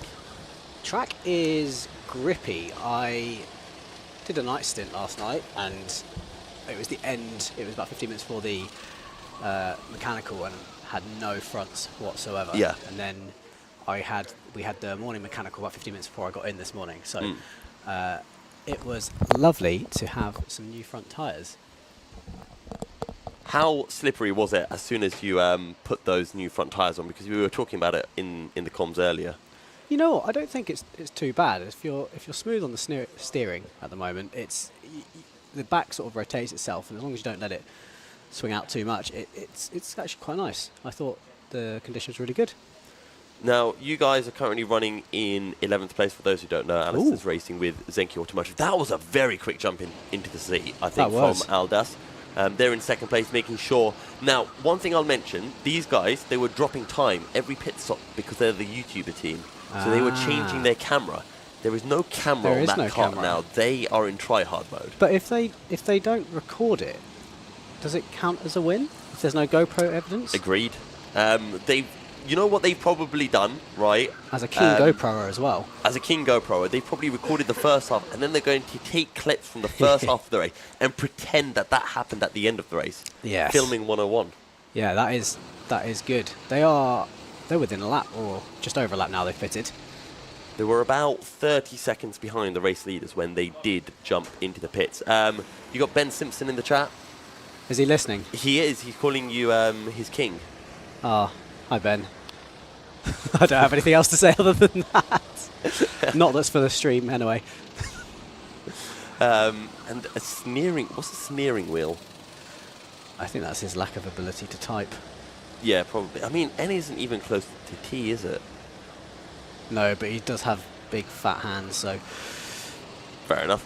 I'll take your word for it. But yeah, 4 hours left. I'm guessing you're not going back out on circuit. No, I'm done. Just got, I think, 2 stints left to get us to the end. We've got Logan in. I think he's a current Brooks driver on the screen now. Racing with, I think we're racing the 27, who's just ahead of us. That's for the rookie class podium. And then, yeah, just trying not to get too many black flags. How's it looking up front? It is looking quite good up front. 30 seconds between the top 2, and then you've got Dante for Rio Speedwagon trying to reel them in, but 2 laps is a big gap. We might have a bit of a fight on for 3rd position between Rio Speedwagon, Senior Tadpoles, and Phoenix Racing Team. Maybe nameless if they can close in, but I doubt it at this point. Number 10's done a really good job at getting back up. It was really far down overnight. Because they lost, I think, about 2 laps running out of fuel. Yes, I was out when that happened. I remember. Yeah, they were really far back. They've done a really good job at getting back up. Yeah, I think they were about 4 or 5 laps down. And then overnight, they pulled that back to only 2 laps, which is really, really good job overnight. It's just a shame that they're kind of going to run out of time, I think. Yeah, it's still a lot of time to catch up. Now, this is going to be important because friends of Shelby Newstead have just pitted. Now, when we saw Spicy Boys pit, their pit stop was a 1:30.1. What do we think this pit stop's time is going to be? 1:30.1. That looked quick, but we only caught the back end of it, so. 1:28.2. Okay, so he's got 2 seconds. He has. So the gap is going to be now, it should be about 40 seconds to Spicy Boys. So we'll see once they come over the line, but it should be about 40 seconds, give or take. And there is that little bit of time that can be gained in those pit stops if you're that little bit quicker, and it does add up over the course of a race, doesn't it? It does. And who's your bets on? Or are you not allowed to as a commentator? So I did say when I came back, I think Rio Speedwagon looked very quick, and I thought they were going to win it. But I think they are just running out of time. So if I was going to re-bet, friends of Shelby Newstead, I think that's a safe bet. And I cannot believe they entered as a rookie. Yeah, I don't know how they thought they were going to get away with that. Yeah, that's good effort. If you don't try, you don't get. But no, they could be leaving with all the trophies at this rate. Absolutely. Last question for you. You said you're racing with some Brooks drivers. Now, I don't know how the university scene is nowadays, but I always thought Warwick and Brooks they were kind of mortal enemies.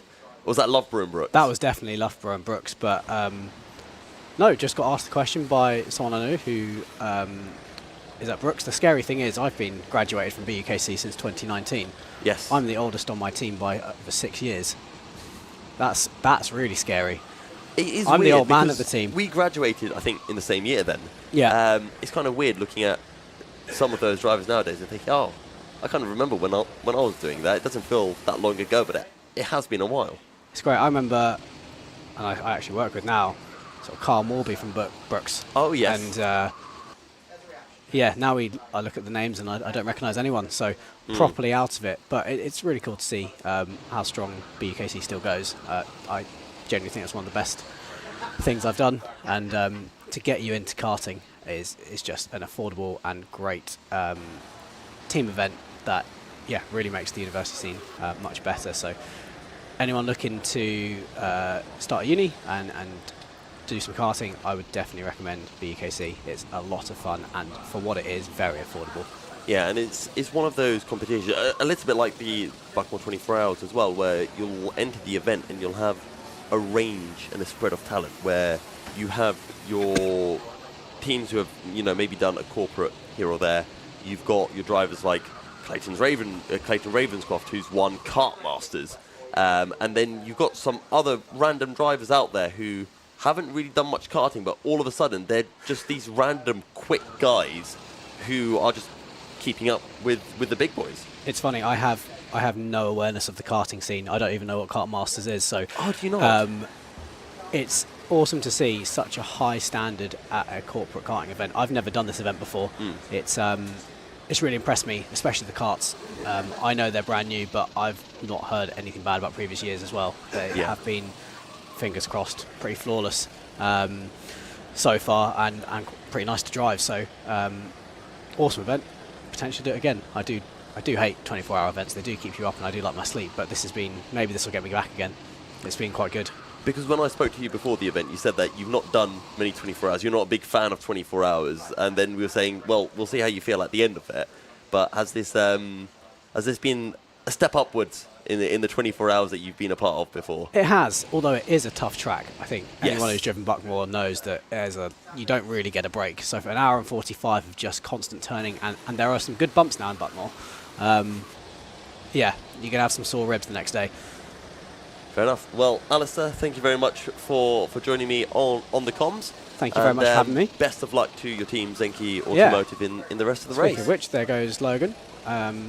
And fingers crossed. I expect a good champagne celebration for later. Oh God, I don't have any spare clothes, so I don't think so.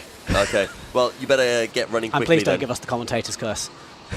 Oh no, we need to make it. We need to make it closer. You've got 3 laps over the next team, so you can take in at least one morning commentator away from a black flag as well. So then you'll be 2 laps ahead. Thanks, Yusuf. See you in a bit. Pleasure, Alistair. So we are just under 4 hours away from the end of this race.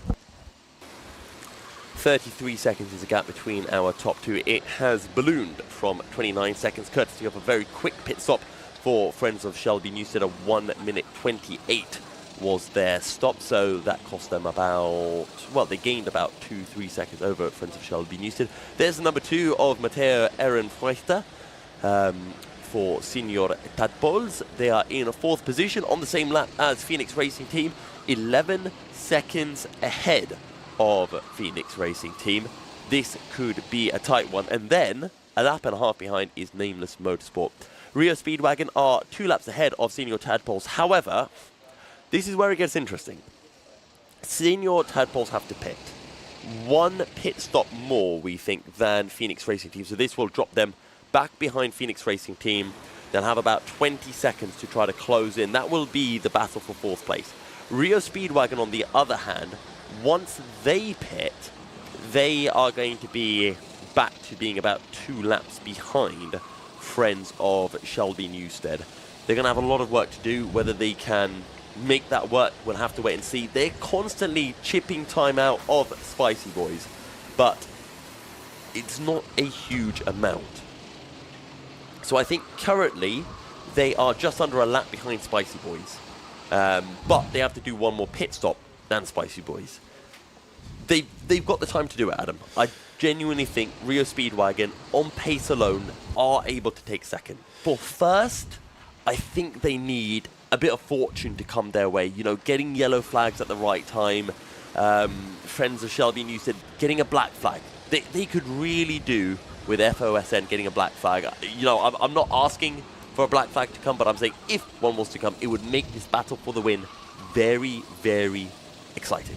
It would, and that's what we all want. We want exciting racing. You know, I wouldn't be disappointed if I had to put down a new stat that we've got a new kind of closest finish to the Buckmore Park 24 hours by the end of the day. So it does look like we are on a lot to go. More track limit warnings for losing daylight, it seems like, out there. In fact, we won't be doing that anymore. We've got sunlight for the rest. How did Phoenix drop so far back? Good question.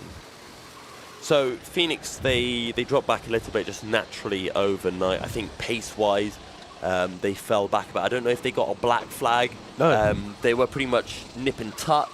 They've had no black flag. So it's just been naturally over the course of the night, they've dropped back a lap or 2. Now, the other big issue for them is they've not been stretching out their stint. So while other teams have been doing about 2 hours, Phoenix Racing Team have been doing about 1 hour 50. And this has meant that they've done 1 extra pit stop over the teams around them. So we can see that Phoenix Racing Team, actually at the moment, they've done 12 pit stops, which is the same of FOSN and Spicy Boys. But I think just over the course of the night stint, they've just lost those couple of laps. They've not been able to keep up the pace overnight, which is what we sometimes see. That tends to be the difference between the best teams and the good teams. The good teams, they have lots of pace, but they'll just drop time here and there, and it could be in a pit stop when changing drivers, not getting through the traffic as cleanly, and all of that can just add up. And over the course of 5 hours overnight, in the graveyard shift from about midnight to 5 a.m., that's where the time goes. Nameless Motorsport, Rory O'Regan now in the kart. So they have just pitted. They've been out for 12 minutes at this point in time, your reigning champions. And they are trying to hunt down Phoenix Racing Team, but they are 2 laps down. Now, I want to see what the gap is from Spicy Boys to Rio Speedwagon. We're going to see when Rio Speedwagon cross the line anytime now. What is the gap? 44 seconds to the Spicy Boys. Now, they both have the exact same number of pit stops to make. Or actually, Rio Speedwagon have 1 pit stop to make more than the Spicy Boys. So they're 44 seconds behind. They have another pit stop to do, but they are catching. They're gaining those few tenths a lap. And, well, Dante Dillon's going to be pitting in about 20 minutes' time. By the time he pits, he might have got that gap down to 40 seconds, maybe a bit less. But, again, really, if you're a Rio Speedwagon fan, you need FOSN or Spicy Boys to get a black flag to bring this race close. Ideally, you need FOSN to get a couple of black flags. But the number 23 on your screen right now have been very, very good. That is not Tyler Newstead at the moment. Actually, no, that is Tyler Newstead, I believe, who is at the wheel of the...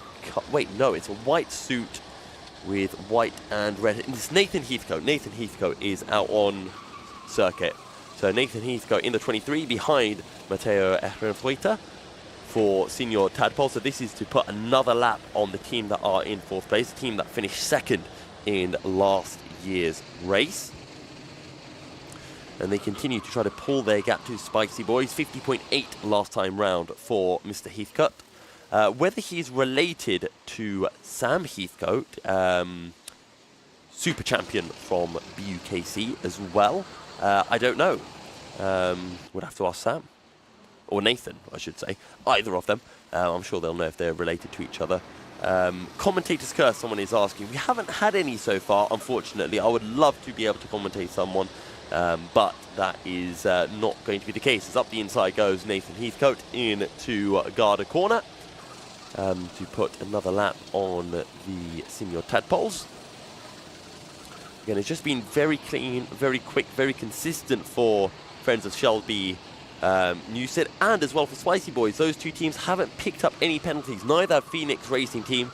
I think those three teams and maybe Maple Motorsport are some of our few top teams that haven't incurred the wrath of the stewards over the course of this 24-hour race. We are over 20 hours into this. The Confident Noob saying, I'm wondering this too, it would be my dream to race in this event. Well, your dream can very quickly become a reality, because all you have to do is sign up for the event when it opens up. So make sure you subscribe or you follow Buckmore Park on Instagram, Facebook, Twitter.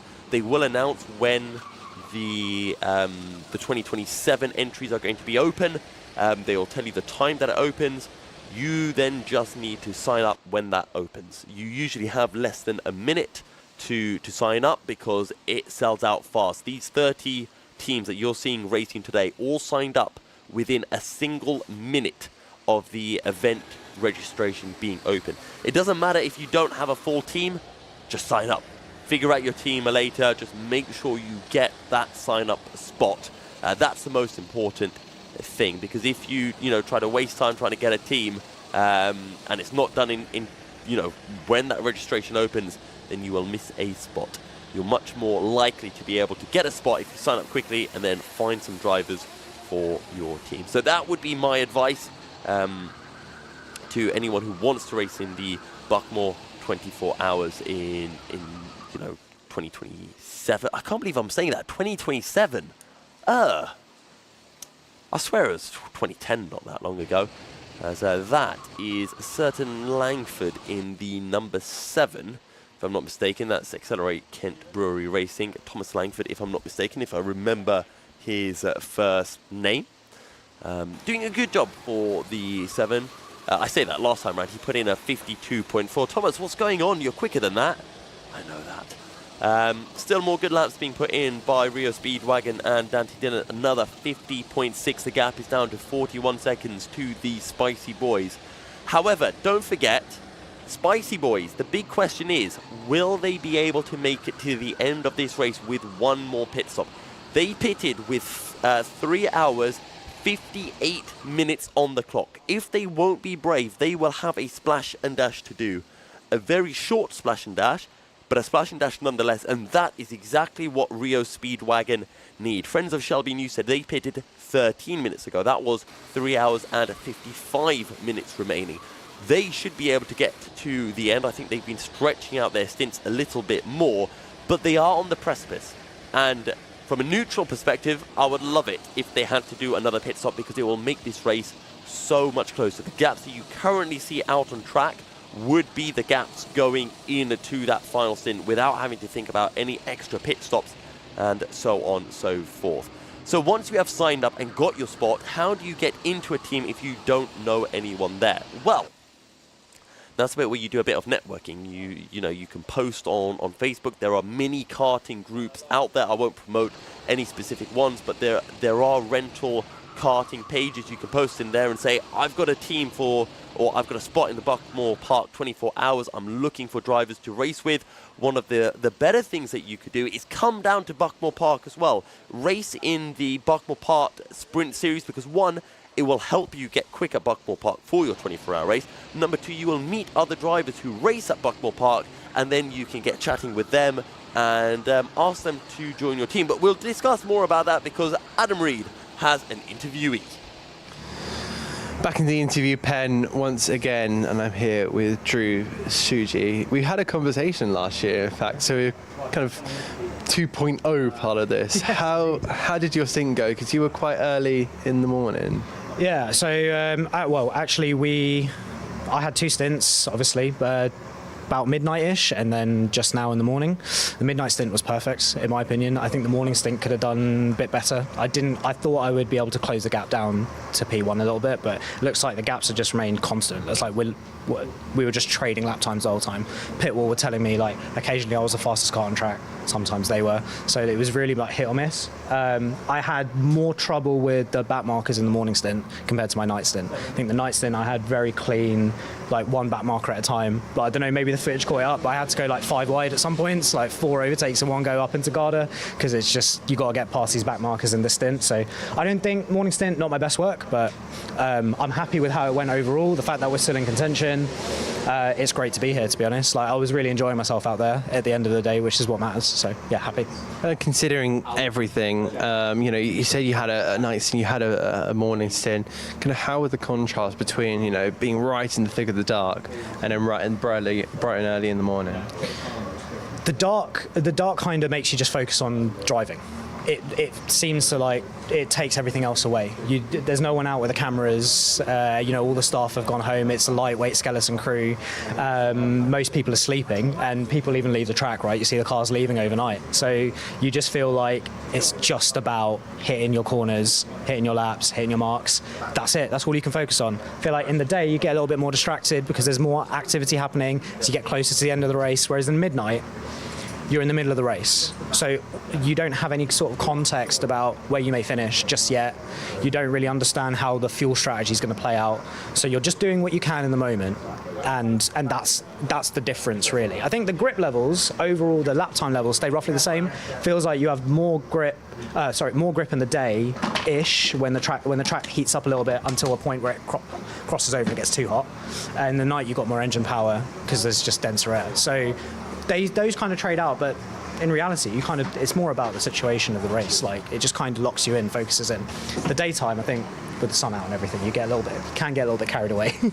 What do you think the main kind of improvements have been on your side? Because I know I was speaking to Bright, one of your teammates, and he was saying, everyone's improved. But what has it kind of been from your side? Oh, doing my helmet up.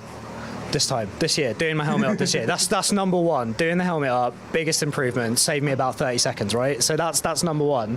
But number two, I think it's only our 3rd endurance race. So the first year in 2024, where Bright's had. I want to shout out Bright again. He's been shouted out multiple times, but shout out Bright again because he's had like an incredible come up over the past 3 years. But first year, like, we're rookies. Second year, it was first time in pro class, and we were competing for a podium, so we got a little bit excited. This year, we've come in with much calmer nerves. Like, everyone's heart rate's a bit less. Everyone kind of understands what we're doing. It's the 3rd time now for us, which is crazy to think about. It's our own 3rd endurance race, like not 3rd Buckmore 24-hour, 3rd proper endurance race overall as a team.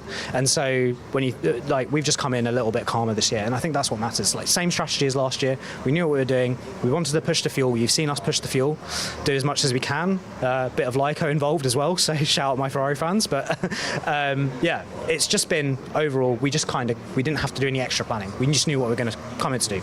We had a job. Looking at the time screens, I think you are sitting in 2nd place, about half a second off, or half a minute, I should say, of the rest of P1. What would it mean to win the Buckmore Park 24 hours? You say you're only in your 3rd endurance race, and there's a big chance you could win this. What would it mean? There's a big chance we could win it. I'm not going to think about winning it just yet. I'm going to focus on Aldas's stint, and I will let you know what it's like to win if we win at the end. I think 30 seconds is a decent gap. Aldas is rapid, and we had the heavyweights that go out overnight because they're only going to do one stint. It's a completely dry race again this year.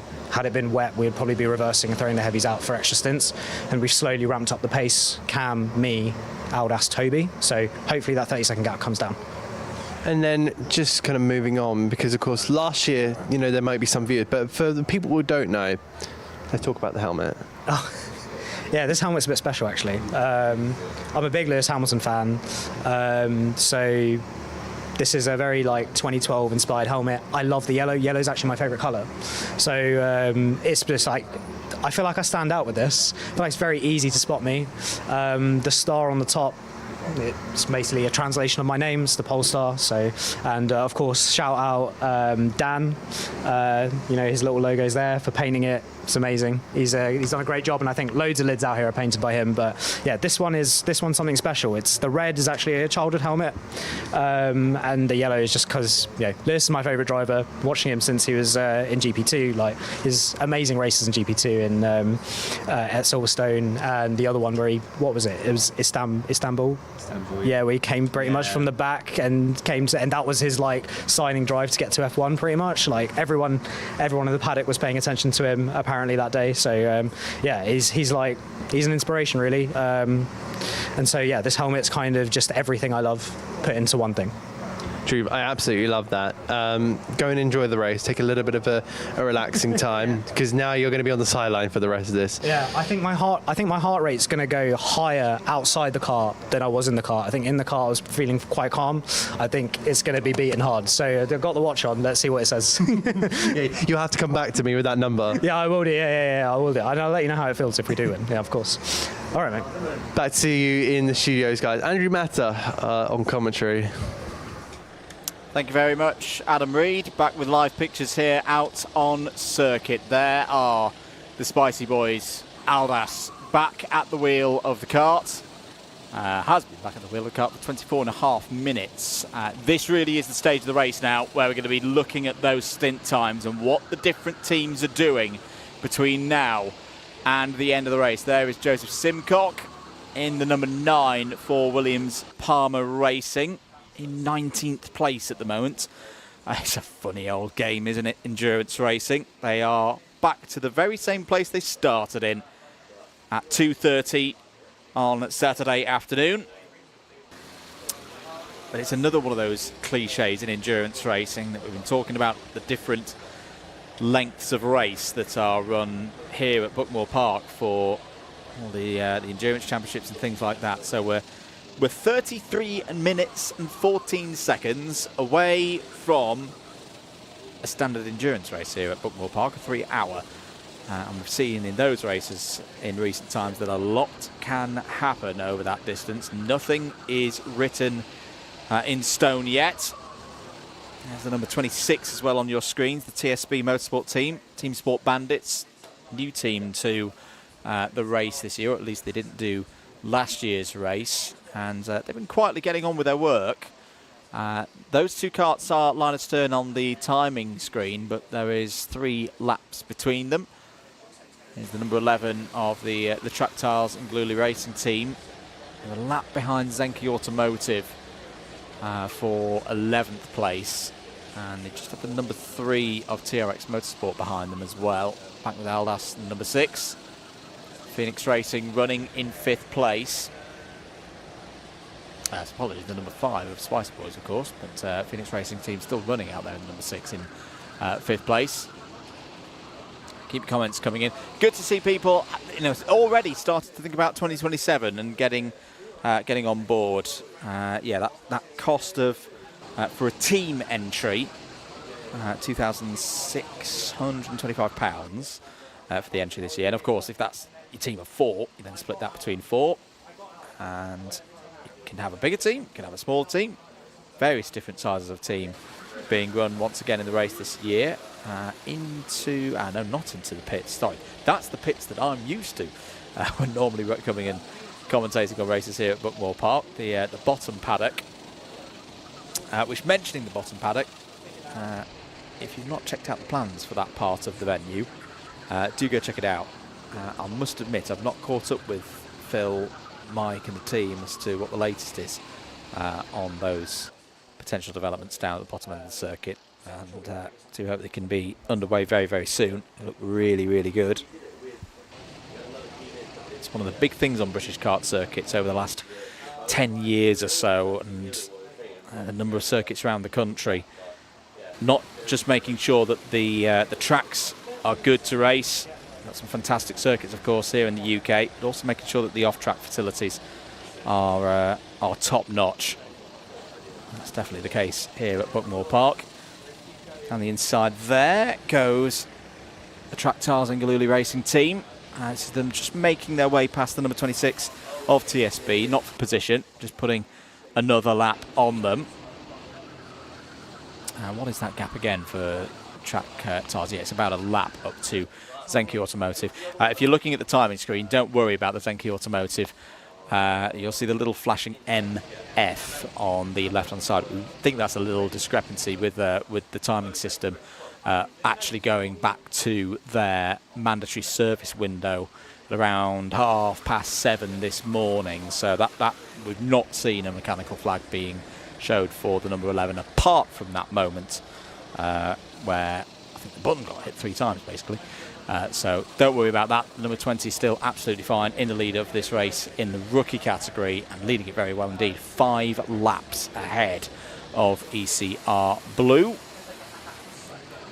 Hello to Grumpier Lion, who's saying that BPRL looking to send 2 teams next year.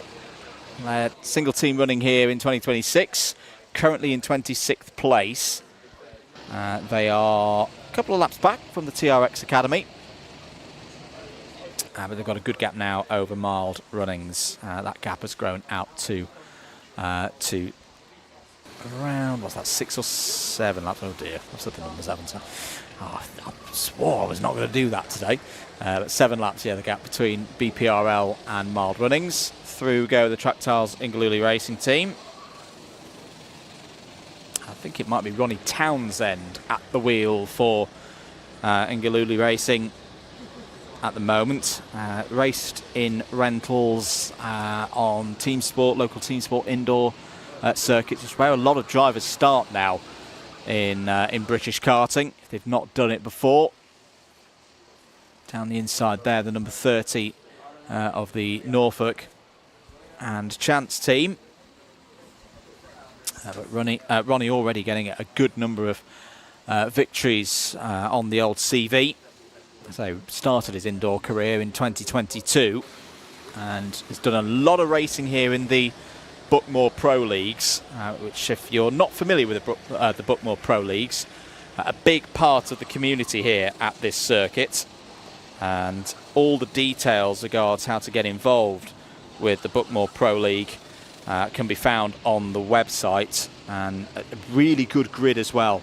If you're a newer driver looking to test yourself against some strong talent, do get involved, particularly in the southeast of England. Let's head once again over to the interview pen. Yusuf is with the BPRL team. Thank you very much for that, Andrew. I am indeed here with BPRL.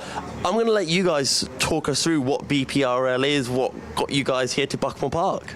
I suppose it started back in 2013. We started sim racing together. I just put up a post on Facebook and tried to see if there was anyone interested in getting involved. And Alex was one of the first people to get involved on the first day. And it's just kind of grown really from that since. But a lot of people come and go over the years, but strong group of people here today. Kind of didn't really think we'd see something like this when we first started it out. So it's pretty cool to be here and be able to take part in a 24-hour like this. Am I answering the same question? Yeah, I guess you might as well. Yeah, I mean, it's as Sean touched on, for us all to get together and actually enter something that isn't just sat in our living room on a steering wheel or an Xbox or whatever. It's quite cool. We've never really been teammates before. But and usually, to be honest, for the friendship we've all got, we're at each other's throats. So it's actually nice to join together and be constructive, I think, as a friendship, which is very important. You should always big up your mates. So yeah, it's cool to be here. Now, from my understanding, you guys still run an Xbox Racing League on F1? That's it, yeah. We've been running it since 2013, F1 2013. Few breaks here and there, but we're back again really now, and people are still showing up. I think that's the thing. The desire never really left anyone. It's every Sunday evening, it's something to do, it's something to look forward to, and at the end of the day, we enjoy chatting with each other. We're clean to race with, fun to race with, and yeah, we've sort of moved up in the world, I suppose, now, and we're trying to work together. So a couple of questions. Number one, is there then going to be a race this evening? Not this evening, no. We're on a bit of a season gap at the moment, but much to the dismay of the rest of the people who can't be here today. But we'll be back in a few weeks, I'm sure, no doubt.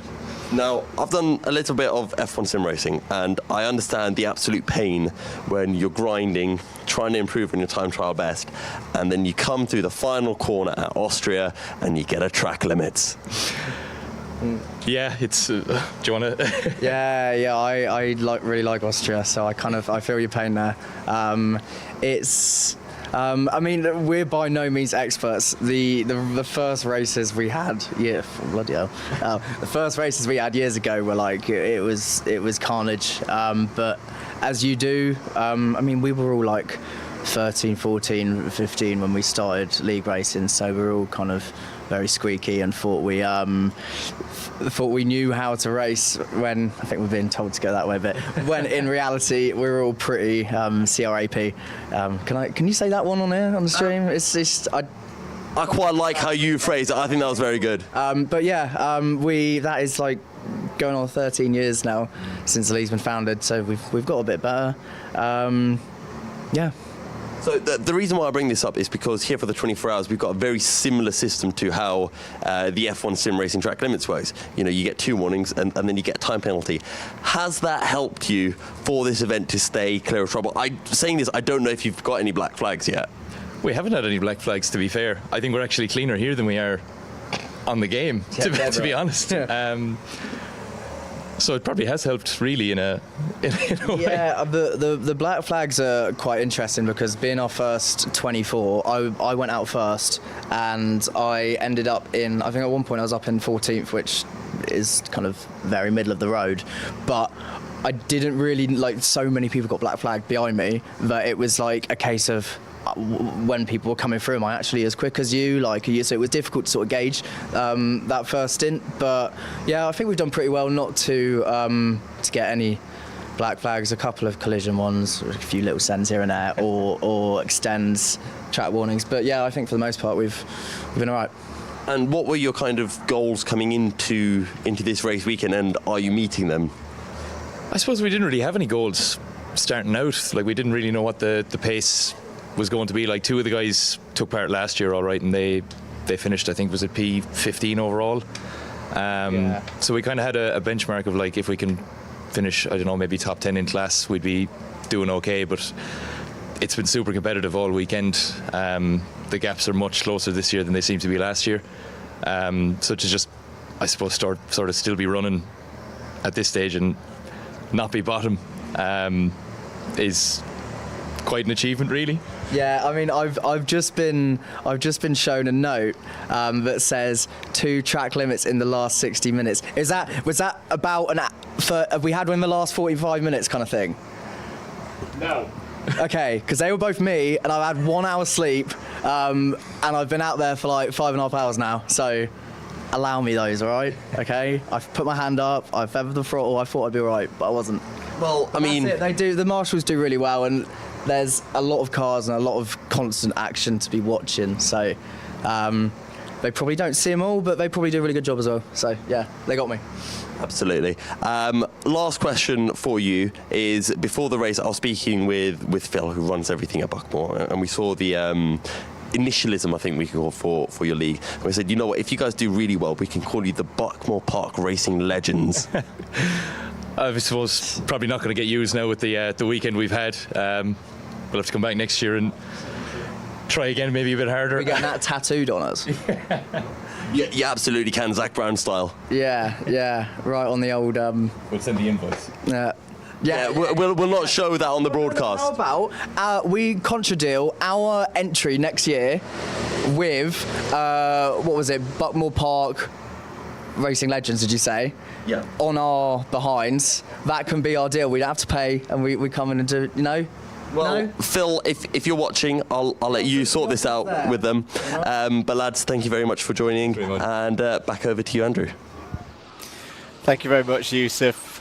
Ever the business people here on our broadcast. On screen right now, the number 17 of the BPRL team, And this is a point where we're trying to work out which one of their drivers is now in the kart for this next stint.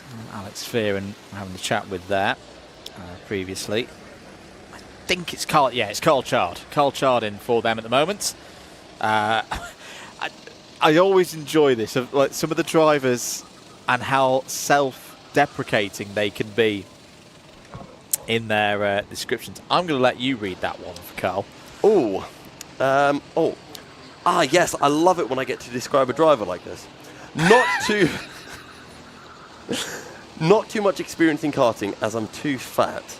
But I did do the 24-hour race last year and decided to punish myself again. Excellent, Carl. That's what we like to hear. That's the commitment we want. Because remember, when you're punishing yourself in a go-kart, you're actually enjoying yourself. Oh, absolutely. Yeah. It's one of those things. You get back home after a long race and you say, "Oh, I feel really tired. I've got to go to work tomorrow." And then someone says, "I thought you do this thing for a hobby." Well, yes. Yes. Which days would you... So when I used to race, quite a few years ago now. Actually, no, I'll come back to that about because 3 years ago. 3, 4. Carl's pace at the moment is really good. Really, really good. So, back yourself, Carl. You've got some wheels and you've got some talent here because at the moment he's running... Well, that was a 51.0 and previously he did a 50.8. That's leader's pace right now. I know there was a comment in the YouTube feed about what the lap times are looking like at the moment. I'm going to zone in on... We're looking at 50-point highs. So 50.9s. If Phoenix have just done a 50.7, for example, and low 51s. That is the typical pace right now for everybody out there. That's to be expected. We're not going to hit those 49s again. That was the peak performance scenario for the drivers in this one. So that point at which we'd gone through sunset, track was still pretty warm. Air temperatures came down. That gave the engines a little bit more power. That was the sweet spot. Now that we've gone into a period where obviously the air temperatures have gone back up now, and everyone's feeling a little bit more tired, there's a bit more wear on the machinery, on the drivers, and those points that you were making earlier, Yusuf, are actually there's been a good amount of rubber laid down on the track now. So it's a weird quandary that in karting, well, you often hear of in other forms of motorsport, heights of Formula 1, for example, they want all the grip. They need that grip. They want that grip. In karting, sometimes you can have too much grip, can't you? Absolutely, yes. And I think that's the stage that the track is at now, which is to be expected considering that we've been pounding around this place for over 20 hours now. I forgot what my point was going to be before I was talking about how well Carl Chard was doing. Can you remember what it was? It was about me racing 3 years ago. You at that time. Oh, fair enough. Yes, 3 years ago, yes. You were racing a while ago. You said it's been a while since you were racing. And I can't remember what my phrase was going to be. It's reached that point of the day, hasn't it? It has. Indeed. That point of the morning, it's a new day, don't forget as It well. is a new day. We've black got flag, track limits. Is that Luca? I think May that's well be. Luca Kotzer. Do you want to go have a chat with him? Yes, I might do. We've also got a TRX driver for an interview as well. So TRX were waiting first. So I'll go and grab a TRX driver. Do you want to have a chat with Luca afterwards? After that? I can do. We can have an old switcheroo. Right. All right. I'll go find TRX. And we'll keep focusing here on the Track Tiles team. So we just had a black flag there for the TSB Motorsport team. That's for track limits. Do you need to do karting professionally to enter this event? Absolutely not, confident noob. You can be the biggest noob in the world as long as you can get your race entry in and you meet the age, all the rules. In fact, I'm going to consult the rules and regulations for this one. But no, you definitely don't need to be a professional. It's one of the great bits about karting that the breathing, the heat, the beating heart of karting are privateers, amateurs who do this for the fun of it. Definitely get involved. Let's head over once again to the interview pen. Yusuf.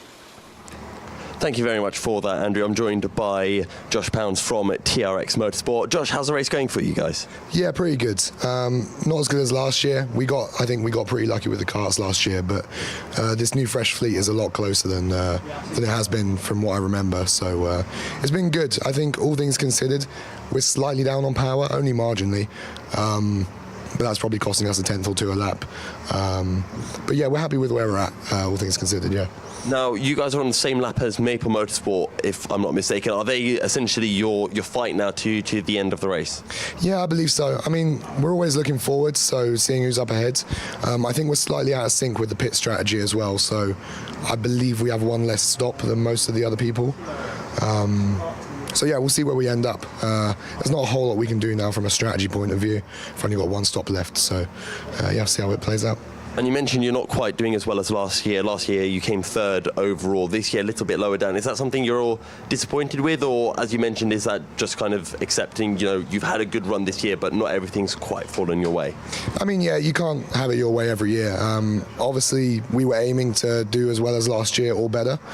But yeah, as I say, there are lots of external factors. Everyone's drove brilliantly on our team, driven brilliantly. And all the other teams around us as well. It's been the most competitive that I remember. So yeah, there's a bit of disappointment, but I think we should all be proud of ourselves for what we've been able to achieve so far. Yeah, and you guys are doing well, as you mentioned. It's been a really competitive Buckmore 24 Hours. I think you put in the same kind of performance last year, and it might have even been better than that third that you had. Do you have a new set of drivers in this year? Is the roster ever changing, or is it for Buckmore 24? We're always using this set of drivers. So yeah, we've got some of the same drivers from last year. A lot of them. There are a couple who weren't able to do it this year, so we swapped and changed a couple of drivers out, but it's largely the same team. Yeah, because we've a lot of us have done the endurance series last year as well, which we ended up winning. So we all know each other really well. We know how to help each other on comms and things like that. So having that continuity helps a lot. And what's the plan for the final couple of hours of the race? Who's out next in the kart? So we've got Kieran out after Callum, who's out at the minute. Just going to bring it home, full push, see what we can do. Well, best of luck for the rest of the race. Thank you. Cheers. And back over to the commentary box. Thank you, Yusuf. Good to hear there from TRX. And at the moment, they sit 7th with their main team. And again, you wouldn't rule out top 5 here. Some things need to happen for them to get back into the top 5, but it is not beyond the realms of possibility. Callum Eve in for them at the moment. He's been racing since 2019. Lots of Callum's racing has been here at Buckmore Park. Won the Chairman's Cup in 2025 and had a very strong start to the 2026 season by winning one of the winter events. And as I say, if you want to get involved, if you want to get on the grid here at Buckmore Park and do some competitive racing, so the upcoming Pro Series event, 17th of May, for the third round of the Pro Series. All the details for this over on the Buckmore Park website. So that's out on one Sunday every month. Basically, one of the middle Sundays every month, you have the Pro Series running through to October.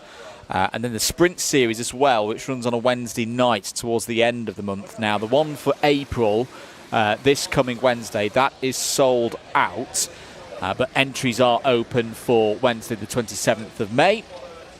Arrival time of 6:45. So if you want to be on the grid for that, do check out the details on the Buckmore Park website. Simply need to head over to www.buckmore.co.uk.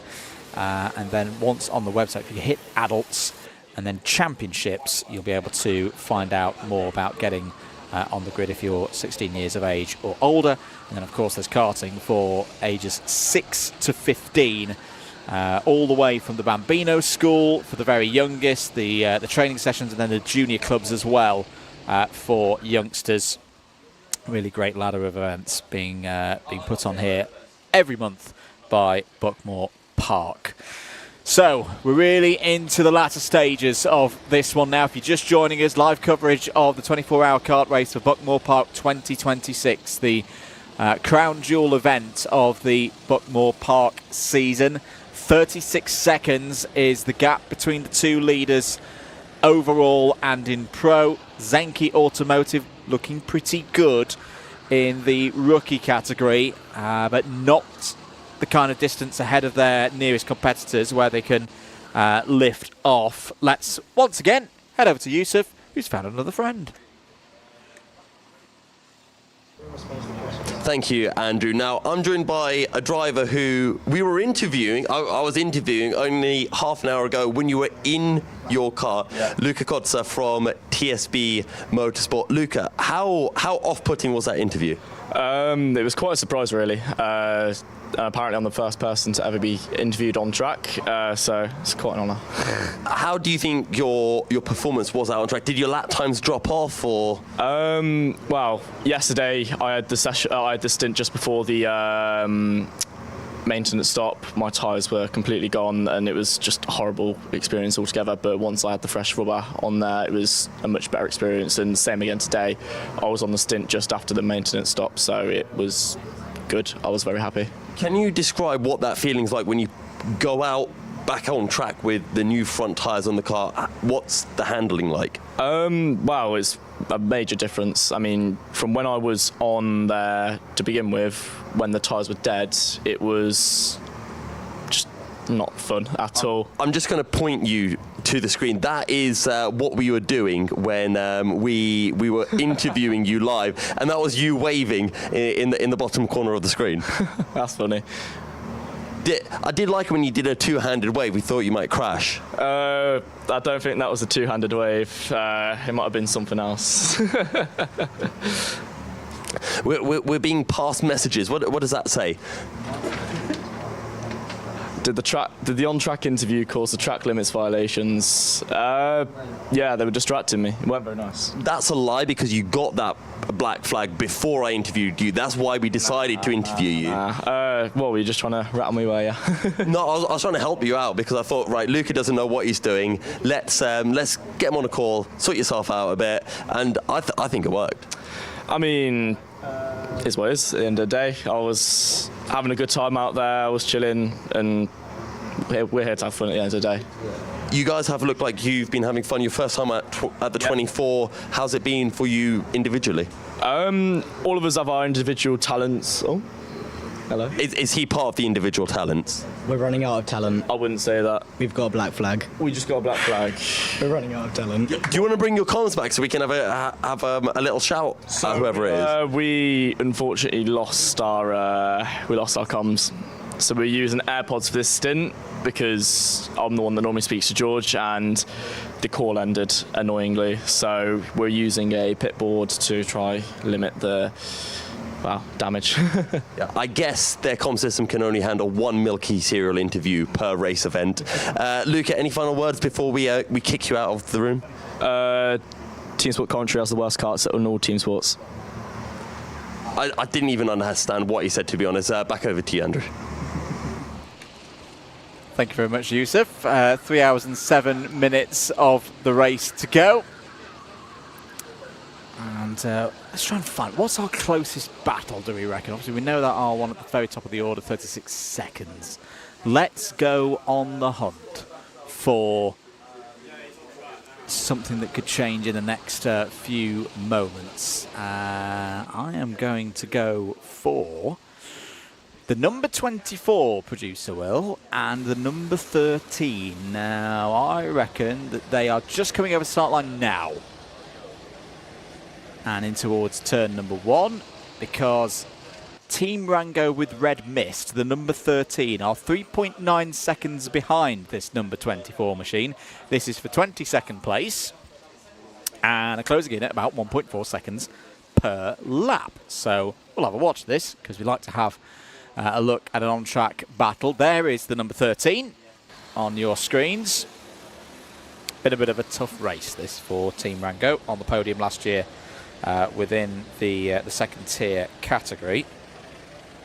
But this could be a good moment for them. And they've got a good wheel to follow as well. William Tyson there in the number 6 for Phoenix Racing. William started the race for that team, and are now trying to get themselves up from third place, trying to try and turn the tide against the REO Speedwagon team, who have got themselves back up to third place. I'm really, really intrigued to know what's going through the minds of those in the REO Speedwagon team, because I would say on balance there's another black flag for track limits, this time the number 9 of Williams Palmer Racing. These will all be for drivers accumulating 3 in quite quick succession track limits warnings. That's what results in a trip and a bit of time in the pits at the leisure of the race controllers. I think at the wheel as here's the potential move for 22nd place. Said it was going to happen pretty quickly. Round the outside go Team Rango, and they're through. Good work, really good work there from Team Rango. Made short work of taking that position, and they move past Sniffing Racing lines and up into, what will that be? 1, 2, 3, 4, 5, 6, 7th place in class.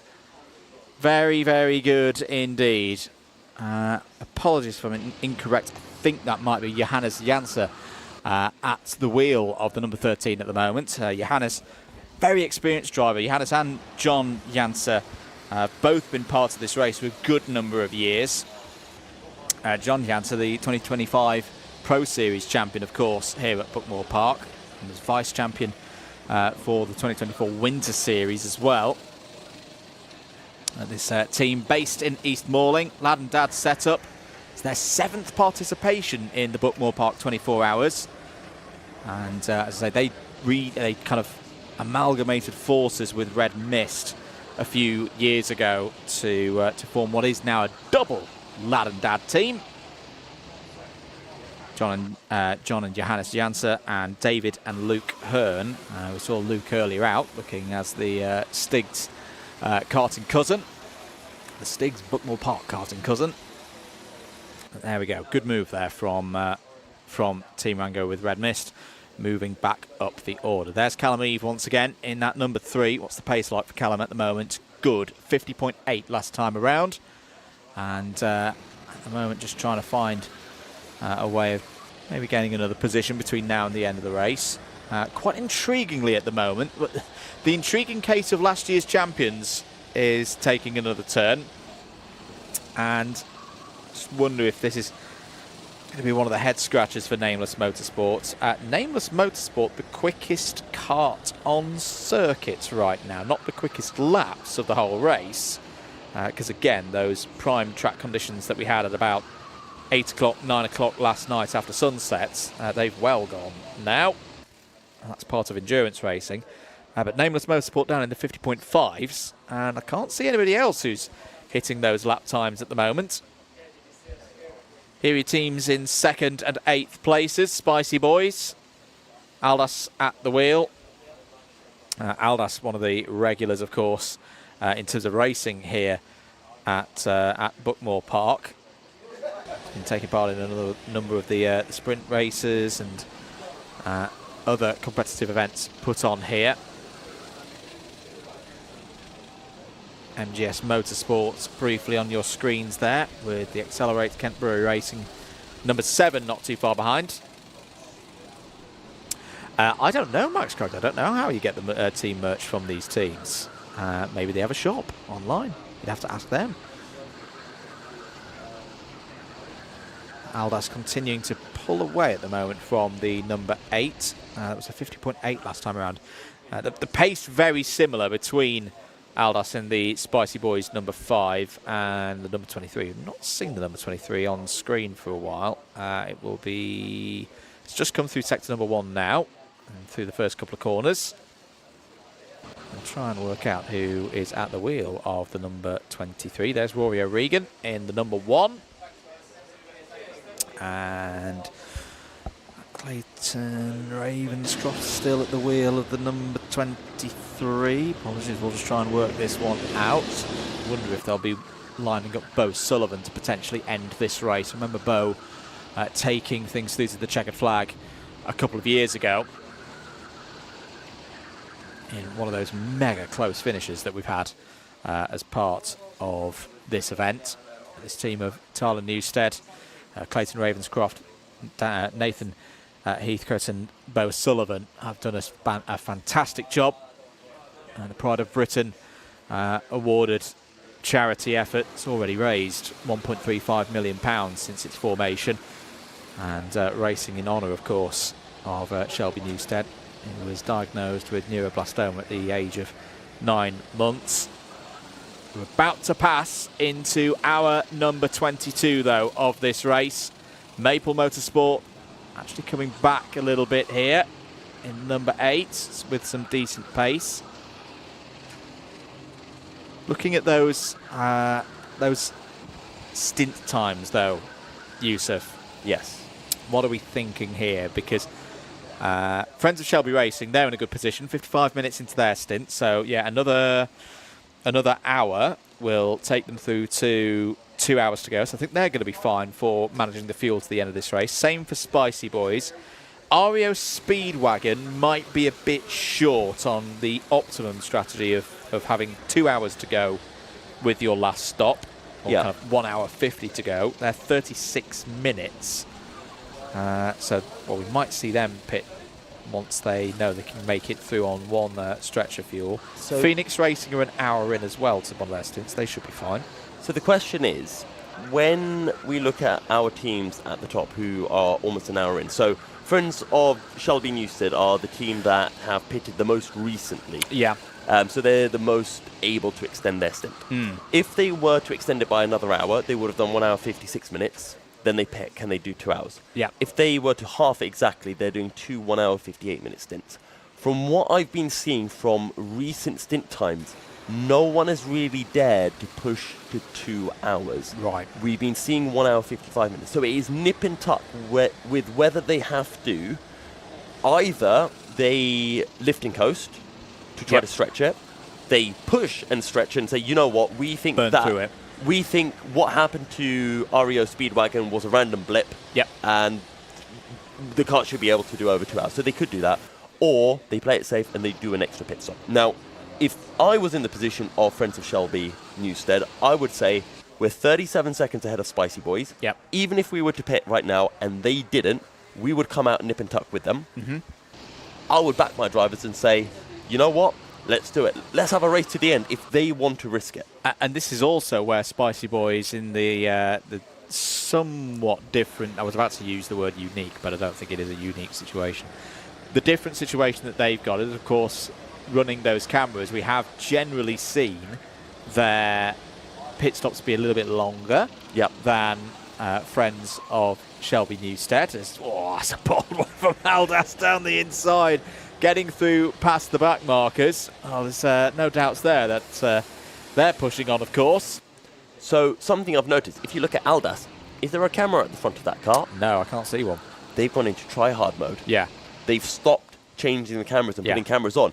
This, and I hate to say it because I've had this myself. I know. Unless there's one on this, what's that on top of the steering wheel? So that is a race box. It's literally you strap it, it goes over the steering wheel, and it gives you your deltas, your sectors, all of that. Is really, really handy for lots of endurance series because it gives you all the information you need, and it's very quick to set up. I think we might end up in a situation where Spicy Boys at the end of this race are going to have a little thought in the back of their head. If we didn't do those camera changes, we might have won this race. Yeah. And, I mean, I know you've done endurance races where you've swapped cameras in your pit stops, and it costs you time. We used to do it with the strategy of we wouldn't try and do a full camera change in one stop. We would whip it off, sacrifice a little bit of the race without a camera, and then put it back on again later on. That's how. But I do take your point. If you're trying to do that full, complete changeover, that is not easy to do, and probably for their purpose, not what they want to do, because it's 2 hours between pit stops in this kind of endurance race, opposed to what we used to do on the DDMM channel, where it'd be 10 minutes of no camera. This is a bit of a brawl. Elliot Shusley getting involved here with Callum Eve and the number 11 of the Track Tiles and Galooly Racing team that we were talking about earlier. This isn't for position, but it's mighty entertaining to watch here. Side by side between two of the pro teams there. Well, all three of these teams being pro, of course. The TRX Bear Gift Andrew. Oh, do they? What form of gifts? Food gifts. Oh, I have to check now whether this is okay. I'm gonna refrain because we could have an incendiary incident on live on air, which oh dear, nobody wants. But yes. So, this battle for first is heating up. Friends of Shelby Newstead, will they do the extra pit stop? Yep. I think they will. I think Spicy Boys will as well. The Spicy Boys have less of an option of being able to stretch it. But it's that thing. So I was talking, again, when I was talking to Benji Hamilton with Senior Tadpoles, we were talking about stretching stints. Yep. And he was saying, you know what, I think we play it safe. And I said, yeah, you could play it safe, but you guys want to come top 3, don't you? Are you going to get top 3 if you play it safe? Probably not. So, risk it for the biscuit. Yep. I think it's important that the team understands what is their goal. Like, what do you genuinely want to get? If the Spicy Boys hits, we're happy with second. Second's what we want to get. We're not going to regret it if, we take second and then think, if we hadn't done that pit stop, we could have won. Then I always say, take that risk. I'd rather have made the risk and regret taking the risk than not having made the risk and then, regret leaving something out on the circuit. Indeed. There on your screens, I thought that was one driver and then I don't think it exactly was, but either way, it's the TRX Academy team out there on circuit. How are they getting on at the moment? Running in 25th.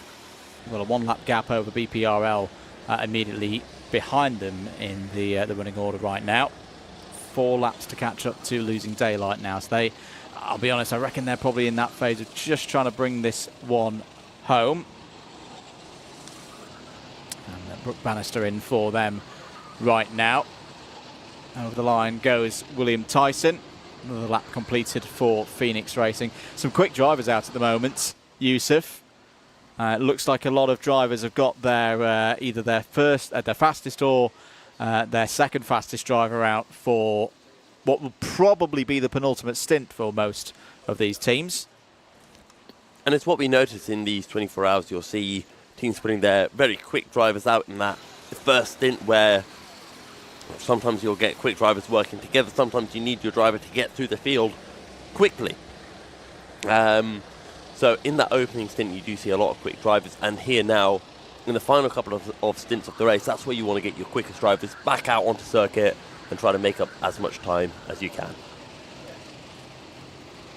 Hopefully we'll have another one of our little features coming up for you in a bit. It's been good fun to not just cover this race, but get to know some of the drivers and teams on either side of the fence as well. Not just the race teams, but the staff team as well.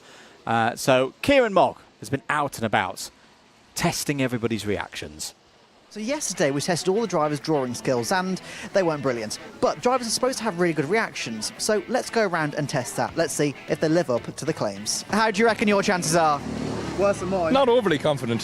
He's getting practice in already. Look at this. This is not my phone. This is someone else's. You're not going to do it at all? No. No. If I give it as long as I get a better time than Tom, I'll be happy. Well, there you go then. Pretty simple. Tap on it, wait for the lights to go out, and tap it again. All right, you ready?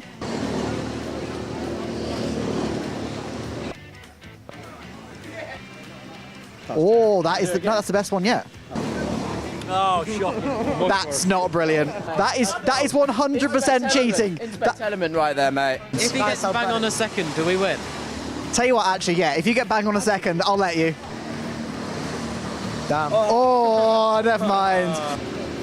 266. Oh. 263. Not too bad. Oh, 0.3. 329. You're rubbish, mate. Not bad. Not bad. Oh. I would also get James Fitzhugh to have a quick go. So, I know you're pretending to be working. There's a reaction test. How fast do you reckon your reactions are? Super. They're not. Right, let's go. That great. That great. That wasn't bad. That's pretty good. That's the best one yet. I do. Happy days. Yeah, there we go. That is your record so far. You want to put my name on there for us? Oh! Jump starts. Wait, oh no. Oh, no, that's Adam, sorry. 262. 262. 1,000. Fair enough. You see, did you get that? Good fun there with Kieran out and about in the paddock. Very happy to have Matt Keane. from the Richards Racing team. Matt, you are our winner of the reactions test. Were you expecting that? No, not at all. No. I mean, is that one that you regularly practice? I can't remember the last time I did one of those reaction tests. Fair enough. So I'm pretty pleased. Good to have stuff. everyone here. Tell us about your race. It started very well. It went a little bit off-piste in the middle, but you're still carrying on, aren't you? To be perfectly honest with you, we're still trying to work out what went wrong. Cause I think I was speaking to my mum earlier, who was watching the race, and she was saying after my stint, sort of like 11:15 at night, we were running 7th. And then she went and let the dog out, came back, and we were 21st. So I really don't know. We're still actually trying to figure out what's gone on there. But we're all pretty pleased with the stints we've put in. I think everyone's done a really good job. We've all been carrying our weight well. Good. So we're all as pleased as we can be with the current scenario. Tell us about the team. Tell us how it formed. What's kind of the brief history of Richards Racing team? So it's quite a young team. Yeah. So I've got a good friend of mine called Daniel Richards. It's his team. He started it. I don't know. I'm going to say like two years ago now, possibly. They did the Buckmore 24-hour last year. Yep. I wasn't here for that one. Wasn't quick enough. I'm more of a car driver than a kart driver. Okay. I prefer my car racing really. But I did the 12-hour last year in October. Did a 2-hour stint, and I never felt worse in my life afterwards. I said to Dan after that stint, back in like 2022, I had a brain tumour and went through several operations and all that sort of stuff. Couldn't drive for a while and all this. Yeah. And I said to him, when I got out of the car, I have never felt worse in my life apart from my brain tumour. So that gives you an idea. This time I've done some gym, done a bit more prep, and I've done twice the amount that I did in the 12-hour, and I'm feeling, I wouldn't say A1, but pretty good. Obviously not too bad to still get to win the reaction time test, so definitely an improvement. Out for the last stint, or is that you done for the day? No, I'm done for the day now. Yeah. So who have you got going out to take it to the checker flag? If you know. Dan will be finishing it. Cool. Yeah, he'll be bringing it home for the boys. So fingers crossed. And this race in particular, what makes it so special? What's been your favourite part about this year's Buckmore 24? Well, like I say, it's my first 24, first experience of any 24-hour race, and the 12-hour last year was my first ever endurance race. Yeah. It's just quite an interesting atmosphere, really. It was weird getting up yesterday morning, getting here at 7:30 and thinking, what am I doing here? I'm not driving until like 10 o'clock at night. It's like, So it almost feels like more than a 24-hour race. Yeah. So it's a bit of an interesting one. You're around doing bits for a long time before anything gets going. Even when you're not on your stint or you finish your stint and you're trying to rest, you still want to know what's going on, obviously. You want to keep an eye on the results and see how your team's doing. So it's good fun, though. It's good vibes. You're just surrounded by a lot of good people. And I feel like, for the most part, the etiquette on track, to be honest, has been better than the 12-hour I did. So no complaints. Absolutely. Well, that's a good way to segue. We've got a little bit of a surprise for you as the winner of our event. It's Phil around, Phil Ling from Buckmore Park Circuit. Would like to present to you a brand new Williams Racing Set Scale Electric. That's Happy for days. you to take home. A couple of cars in there with the Williams, including the Gulf livery. I quite like that one. That's So, awesome. Matt, that is yours to take home as the Thank winner you very of much. Cheers. our reactions Thank you. test. Cool, lovely. I'm sure the cat will love trying to chase those. Where can people find you? Where can people find the team? How do they get involved? So we're on Instagram, Richards Racing Team. We're a Cornish team. I think we're the only Cornish lads up here. Yeah. Come quite a far. That is quite a far trek away. across the south about of the 6 country. hours on a good run. Yeah. When the traffic's bad, which it always seems to be when we come up here, Yes. it's worse. We're based in Cornwall. St Eville karting circuit is where we spend most of our time. I spend most of my time at Castlecombe circuit. Yeah. And like I say, I do a little bit of car racing. I did my first weekend in car racing with Hills Motorsport last year in MX5s at Castlecombe. That was really good fun. Yeah. Little bit less tiring. Did 3 20-minute races, so it's a bit easier to keep suspension and switch. everything Got in suspension. MX5. That was good fun. There was a 35 car grid. First ever race weekend. I came 8th, 10th, and 11th. Nice. So I was really pleased with that. Yeah, I'm enjoying the karts, but I didn't start karting until I met Dan, to be honest, like 2 or 3 years ago. So for me, cars is So more where I'm on at. that point, because most people, when they come into karting, they talk about, I started driving a kart when I was 5 years of age. You've come into it as an adult. Yeah. What would you say to adults watching at home thinking, how do I get involved? What would be your tips? Well, karting's obviously a lot easier and a lot cheaper to get into than car racing, obviously. Nothing in motorsport's cheap, obviously.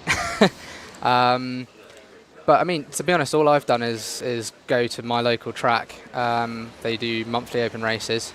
When I first went there, I was in like the B finals. Yeah. I think I managed to hit a podium in the B final, which I was really pleased with at the time. And then Dan was like said to me, "Oh well, I'd rather come last in the A race in the third." And I was like, "Okay, cheers, Dan." Yeah.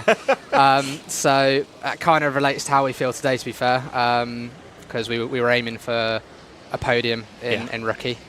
Blessing and a curse, we've been upgraded to pro, so it's a compliment. But yeah, to get into karting, it's not bad. Just consistency, a lot of practice. I think it's a typical thing. If you start younger, it's easier. For me personally, going from a car to a kart, I find quite difficult. Yeah. I think my control and understanding of what's going on in a car is way better than in a kart. I guess, like you say, you've got suspension rather than just being solid chassis and everything else like that. So I think there's more variables. It's a bit of an interesting one, really, because theoretically a kart should be more simple. Like, but yes, it never is it? Yeah. No, so... But good fun nonetheless. Yeah, good fun. Absolutely. Good fun. Matt, thank you so much for seeing us. Thank you. Well done once again. Cheers. Best of luck for the rest of the race. Thank you very much. Matt Keane there, Richards Racing Team, winner of our reaction test, going home with a brand new scale electric Formula 1 Williams Racing there. Super stuff. I do. I'll press that button there. We'll catch you later on, Matt. So the Richards Racing Team currently running in 17th place. There they are on your screens and looking really good for a top 20 finish. Great to have them here once again for the Buckmore Park 24 hours. Actually are on course, very much on course for beating their record here last year. They were 23rd in the final standings 12 months ago. So that's a big step forward to be looking at breaking. Oh, it still could break the top 15, I reckon, here for the Richards Racing Team. And very good effort by Matt Keane, Chris Snapes, Dan Richards, Dan Weir, we saw in the bright purple suit earlier on in this race, Christopher Newcomb, and Richie, who's not given us his second name, but we'll give him a mention nonetheless. Here's a bit of traffic for you on a Sunday morning, just before lunchtime. Quite a few quick drivers in this midst as well. Rory O'Regan back out there for the, at least for now, reigning champions, Nameless Motorsport. They've had a tough race. Rory's been feeling a bit under the weather over the weekend, but he's still plugging away. Pace at the moment a little bit down for this group because they've just been managing and getting through some traffic. Ronnie Townsend, Callum Eve, Rory O'Regan running as a trio at the moment. What's in it for all of these teams at the moment? Tractar's just trying to keep their 11th place in the order right now. Ingaluli Racing, who had some good results in some of the shorter distance endurance races. They've learned a lot though from this first 24 hour. Just catching up to the number 29 of El Cartel. El Cartel 18th at the moment, 2 laps back from the Richards Racing Team. Keep your comments coming in, keep your messages of support for the drivers. You're watching live coverage of the Buckmore Park 24 hours 2026 down here in the sunny southeast of England. Let us know where you're watching from around the world, and if you're new around here, click that like button, and if you want to see more karting, want to see more motorsport, do hit that subscribe button. And I say, really exciting news that we revealed yesterday during our part 1 broadcast, that on the new Slipstream powered by Alpha Live service, we will be bringing owner racing live back to Buckmore Park for the Champions Kart Club, the Summer Cup event in mid-July. That should be a very good one. I don't know whether I'm going to be here for that one, but if I'm not, I'll definitely be watching. It'll be a lot of fun. Yusuf. Hello.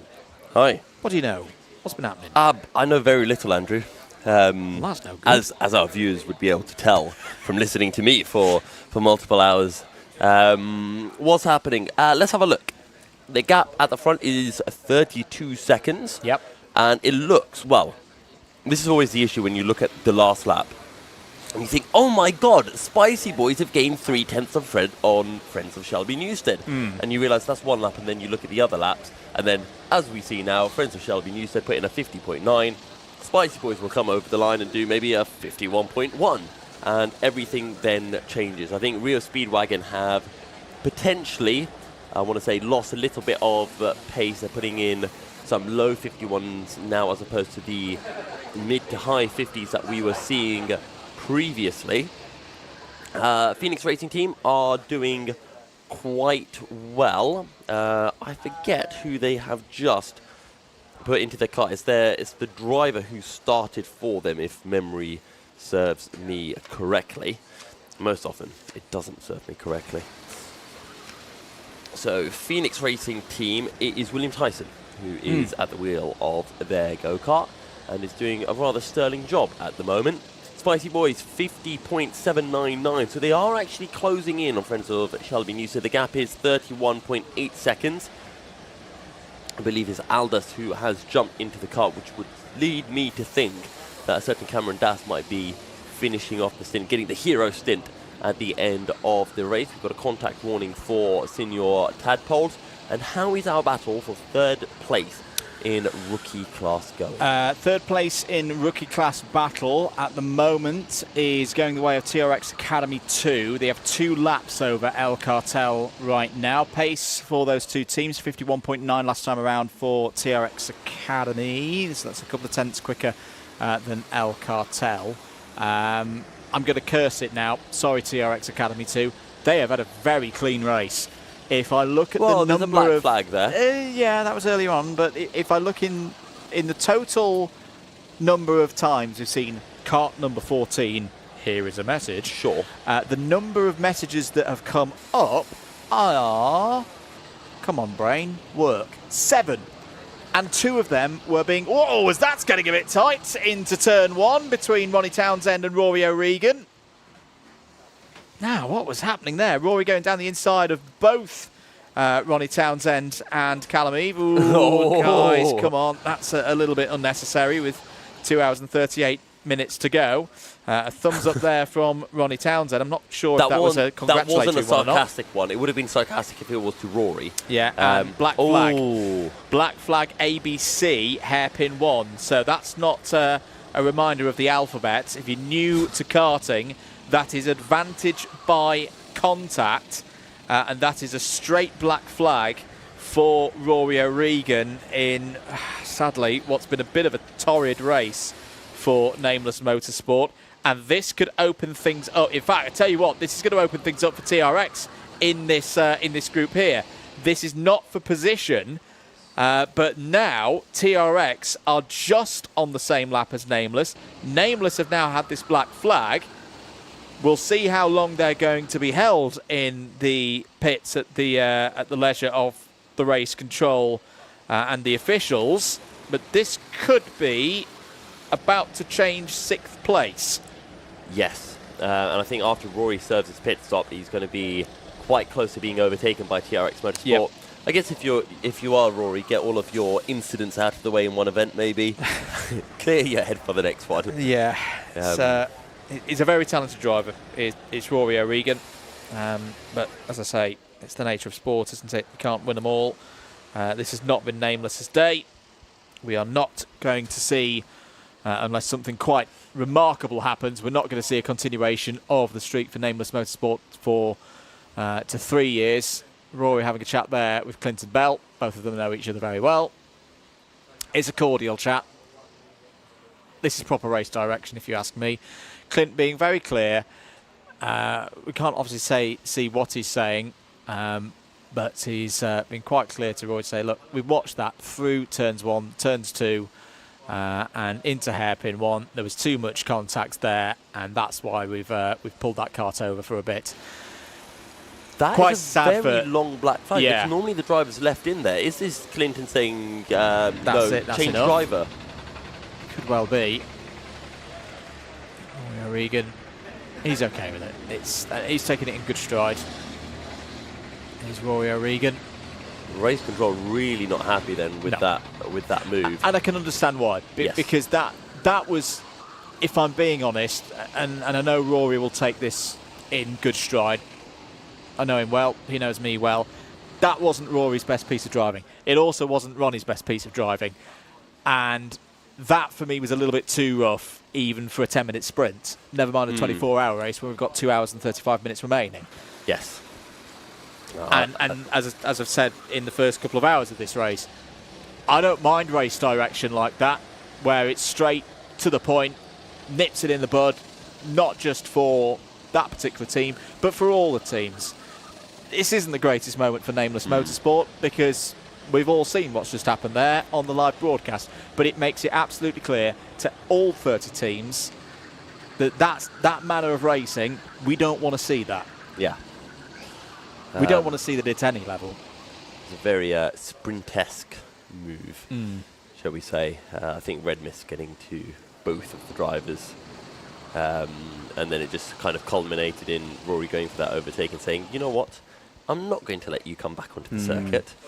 And has been penalised for that. So we'll see when Nameless go back out on circuit. But if there was any hope of Nameless getting back into the top 3, I think it is well and truly gone. Whereas they are probably going to drop outside of the top 9, maybe even out of the top 10 with that. Hello to Max Craggs. I like this question. You may not be aware, Max. You're talking about my part of the world. Commentators, what do you think the best kart circuit in Sheffield is? Do you have kart tracks over there? How rude. Well, technically not in Sheffield. It's in Barnsley. But Wombwell's always another one of those classic circuits that's been around for many years. Have you ever been to Wombwell? Yes, but I've always heard it called Wombwell. Wombwell. Yes. Interchangeable. I think Wombwell. I've heard of it a couple of times. But my favourite, for pure history's sake, is go-karting in Mexborough. Go-karting? Yeah. Outdoor? Indoor. Oh. Just hearing in our ears that, that's the end of the day for Rory O'Regan. That's what we suspected as well, with him having been pulled out of the kart. Yeah. Wombwell. Sorry, I had a brain fade there. There's Trent Maroney. Wombwell's the main circuit that you have in terms of outdoor. Trent's going to take this kart over and get the number 1 Nameless Motorsport back into the race. Not much discussion there. Wasn't even a sprint. I think Nameless are quite resigned to their result in this race. Parkwood is good, I hear. I've never been to Parkwood, I must admit. My karting years are actually mainly post me being living in Sheffield. Okay. But go-karting is the first place I ever drove a kart. Probably when I was about 9, 10. Okay. For a Saturday morning session. My best mate at school. Sorry, we've got properly into story time here, haven't we? My best mate Lewis, back at school, his cousin used to be a very, very high level karter in British owner karting. Don't ask me which class it used to be, because it was many, many years ago. The key bit I can remember though, his name was Bradley Smith, and he used to race against Alex Brundle. Oh, okay. So it's as Alex was coming through British karting. And so go-karting. I think it's still open. I think it's still a place. Not been for many years. Fair enough. Oh, it's actually pronounced. Oh. Yeah. AVAGO. Avago. Mexborough. Is that with a Sheffield accent layered on top? Fair. And then the first time that I ever went to an outdoor circuit was also with Brad and Lewis. And because I didn't know anything really about karting at the time, it was a circuit, a little known circuit called PFI. Okay. Pre-bridge and yes, loop. I know that. I've raced So on when it that just hung right. I am one of my And I first. didn't realise that until I then went back to PF. Yes. The first time I had a reason to go there when I got properly involved in karting, Yes. probably about 15 years later, and realised, hang on a minute, Oh, I have yes, actually babe. been here before when I started on the pre-grid. So my first ever time at PF, I was about 10 years old, 9 years old. WTP, chucking it down with rain. Yep. It was, I think it was called the Little Button series or something like that, designed for WTPs or whatever. So raining, hadn't been at the circuit before. Go through turn one, you've got the long right sweeping hander, a little bit like the Teesside National Circuit. Yeah. And then you head into hairpin one. And my dad was watching, and I don't really remember this, so my dad tells the story. He says, and I saw you sent it on the outside of everyone going into it. I was like, yeah, really confident on the brakes. And then my dad realised that I'd just forgotten that there was a corner coming up. Yep. And I went straight into that set of tyre barriers that now everyone crashes into because you've got about a 2 mile long straight leading to it. So that was my first lap at PFI, I think. Yeah. And you've been crashing ever since? I have. No, I was crashing from before that, actually.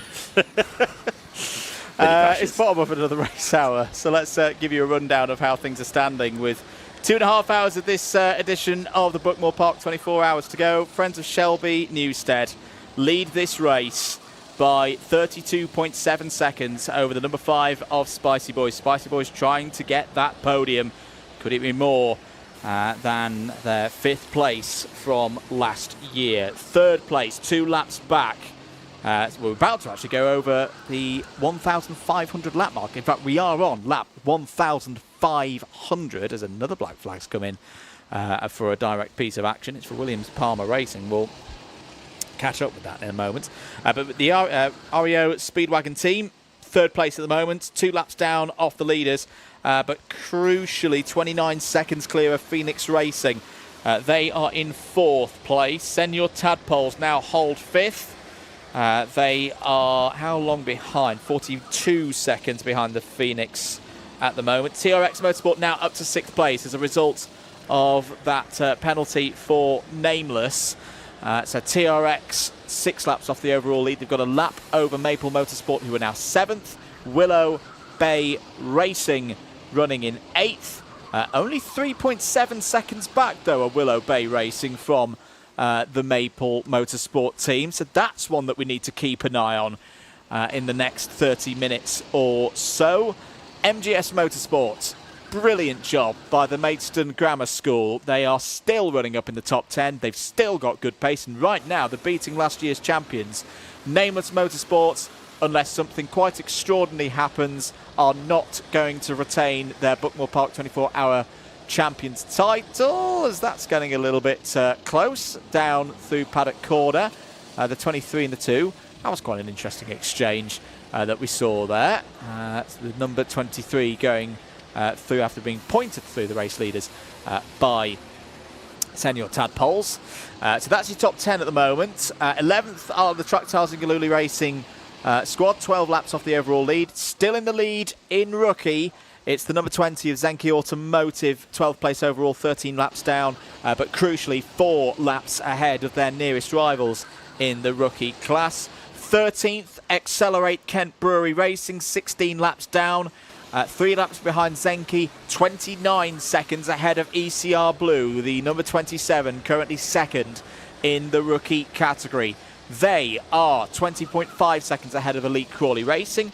The number 4 kart is currently grappling at the top 15. TRX Academy 2 complete the podium at the moment in rookie. They are 16th overall, 18 laps off the overall lead, 1 lap behind the next kart up the road. But crucially, probably the best part of 3 laps ahead of the next team in rookie. 17th, Richards Racing Team are 41.5 seconds behind TRX Academy. Running very nicely indeed, on course to beat their record from here last year. They were outside the top 20 in 2025. They're looking to smash that at the moment, all being well with 2.5 hours of this race to go. El Cartel next up, 4th in class, 18th overall, 20 laps down overall, 2 laps behind Richards, 3 laps ahead of Williams Palmer Racing, who are still 19th but have just served a black flag for an ABC at hairpin 1. There's actually quite a few black flags coming in at the moment. TSB have had one as well for, quote, dangerous driving. They are in 20th place. Yeah, they are... Oh, sorry, no, sorry. I got TSB mixed up with BPRL, who I just had a contact with Trent Maroney, and I thought that's what the... And a bit of contact warning has just come in for the number 17 of BPRL. So that's the top 20. 21st, Dead Squirrel Racing. 29 laps off the overall lead. 3 laps behind TSB, 2 laps ahead of Team Rango with Red Mist.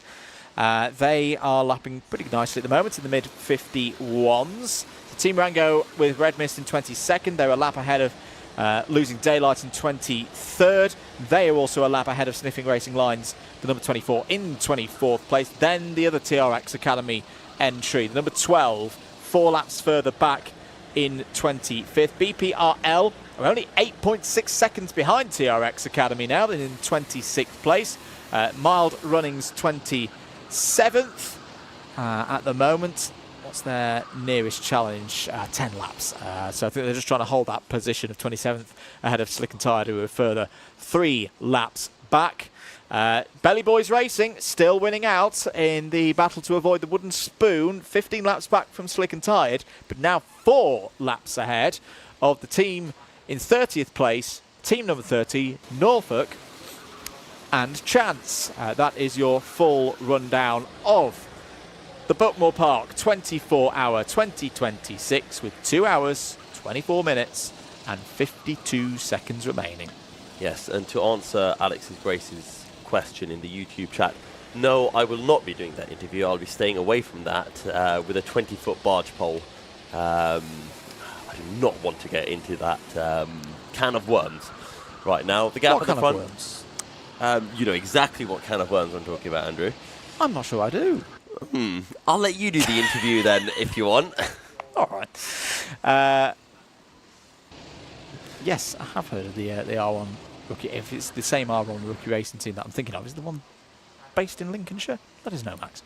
Not long in this race to go, mate. We're past 12 o'clock. We're into the afternoon on Saturday. Oh my God, we are indeed. Sorry, the afternoon on Sunday. Which means that we've been at the track for now 24 hours. We have. We have indeed. I thought it was 10 a.m. No. 10 a.m. yesterday as well. 33 seconds the gap at the front. Yep. And it stayed quite stagnant, that gap between Friends of Shelby Newstead and Spicy Boys. We'll see whether that does change. I also saw in the chat earlier on, Kieran McGinley did appear momentarily from messaging from Scotland. Let's head down to Adam Reed. He's in the pits.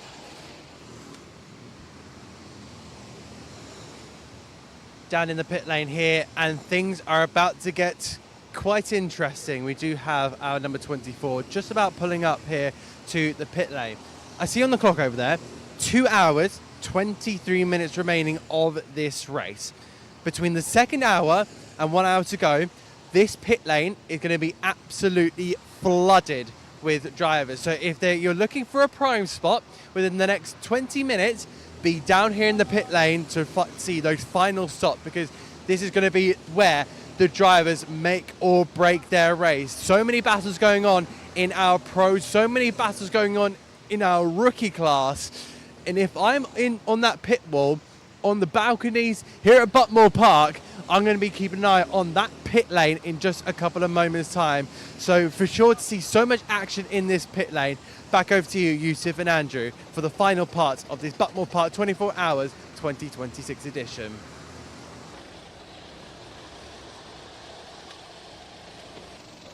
Thank you, Adam.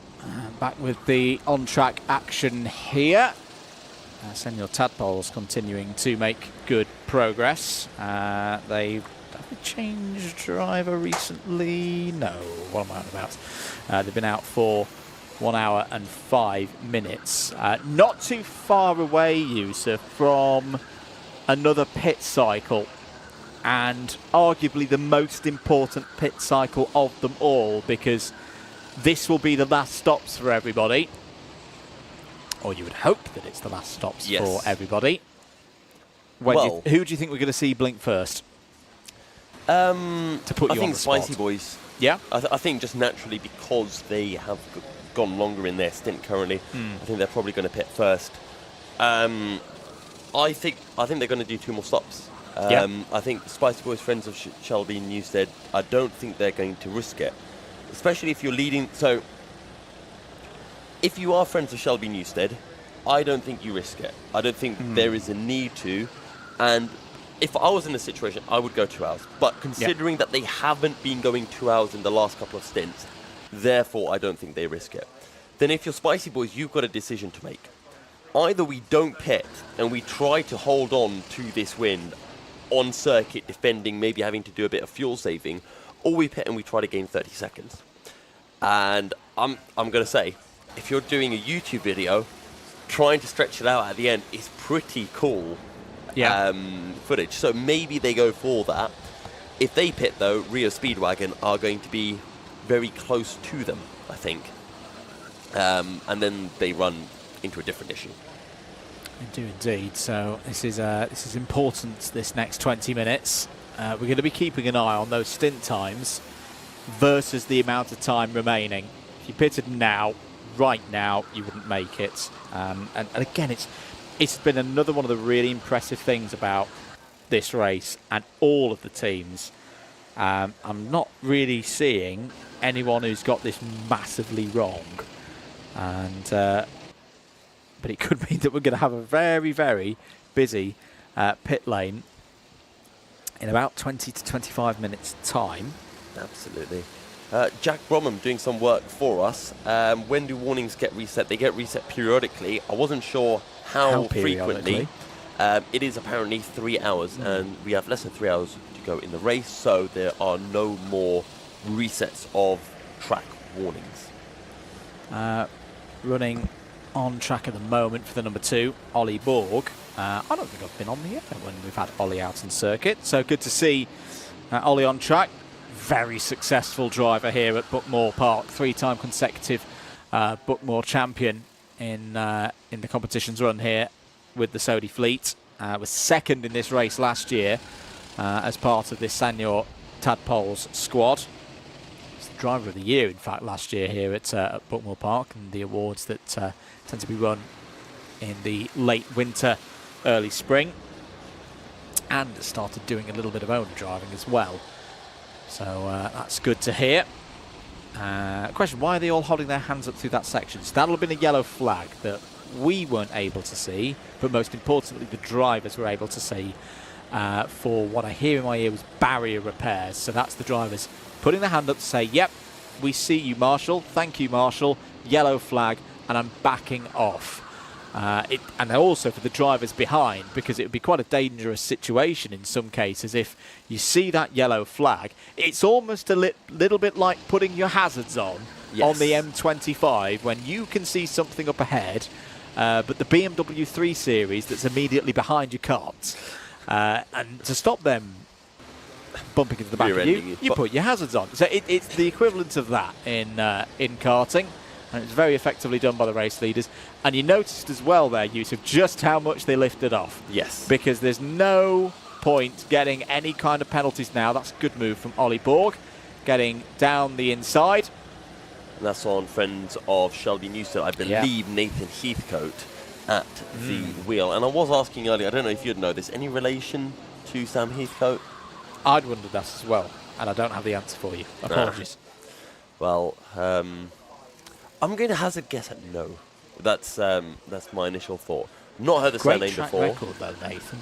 As I say, if you want a driver who's really done a real mix of different disciplines of motorsports and been very good at them as well, how about this for a track record?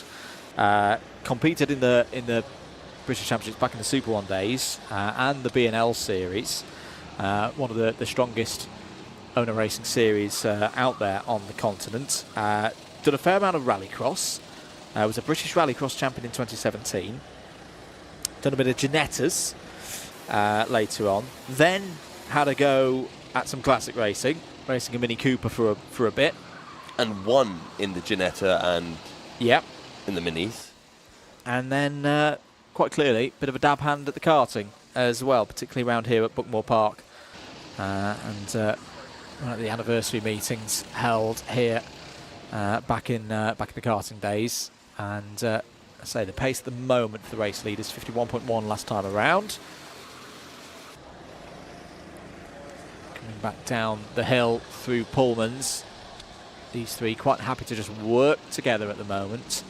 And the Senior Tadpoles now 44.7 seconds back from Phoenix Racing Team, who are just behind them on circuit. I think you can just see them in the corner of the shot when Senior Tadpoles go through. You can see, I think it is William Sparrow who is at the wheel for...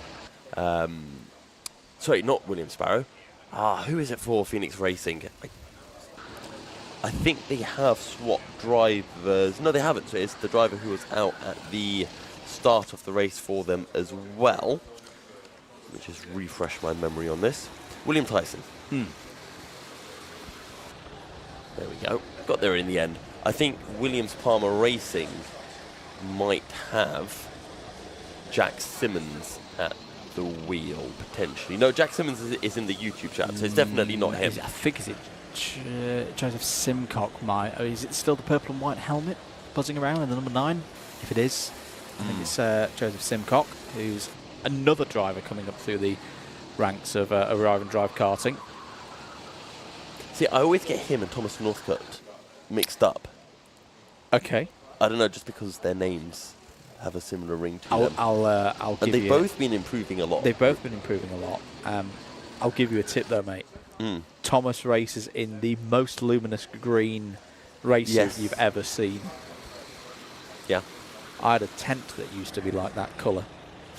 Wasn't very good. Attracted lots of insects.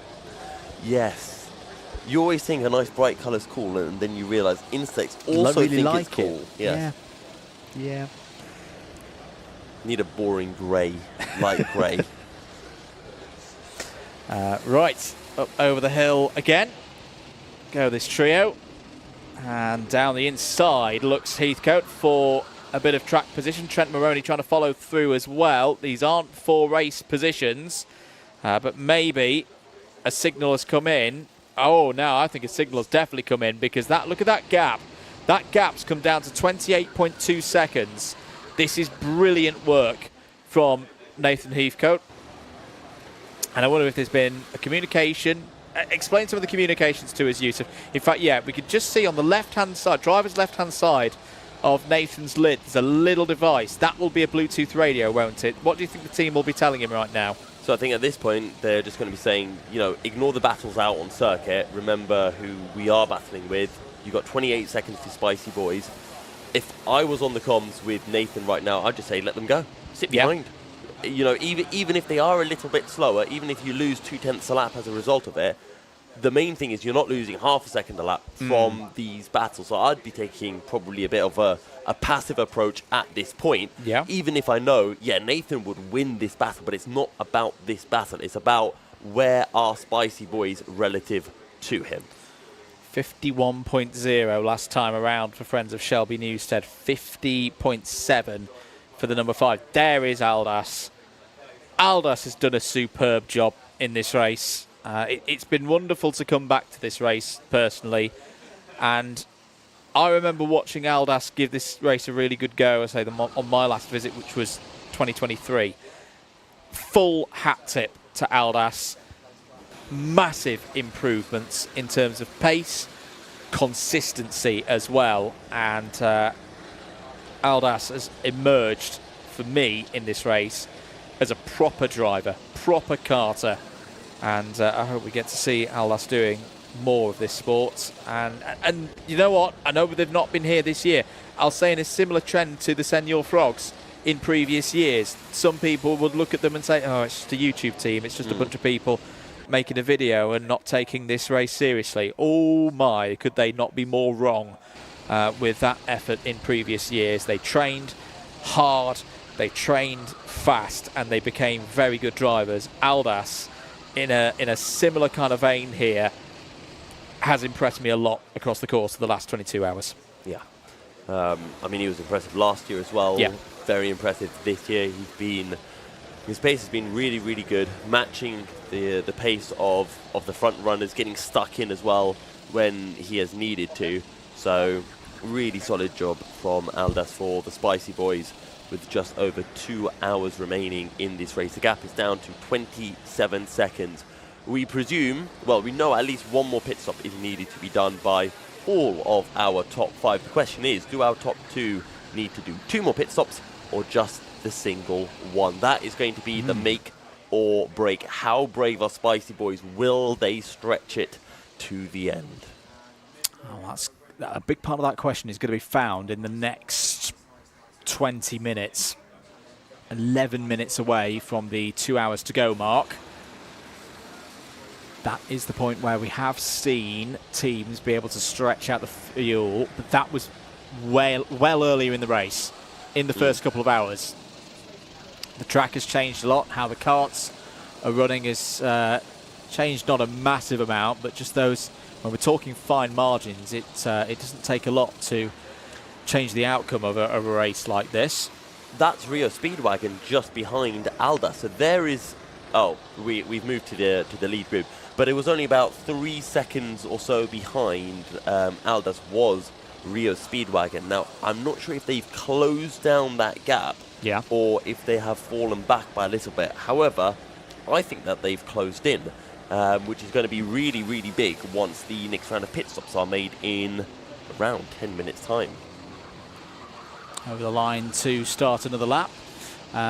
We need to do some maths, mate, as well. Oh, what maths would you like to do? You scribbled down earlier that the winning distance last year was 1,697 laps. Yes. And my pondering question, are we on course to beat that this year? 170 laps in 2 hours, so 170 laps in 130 minutes.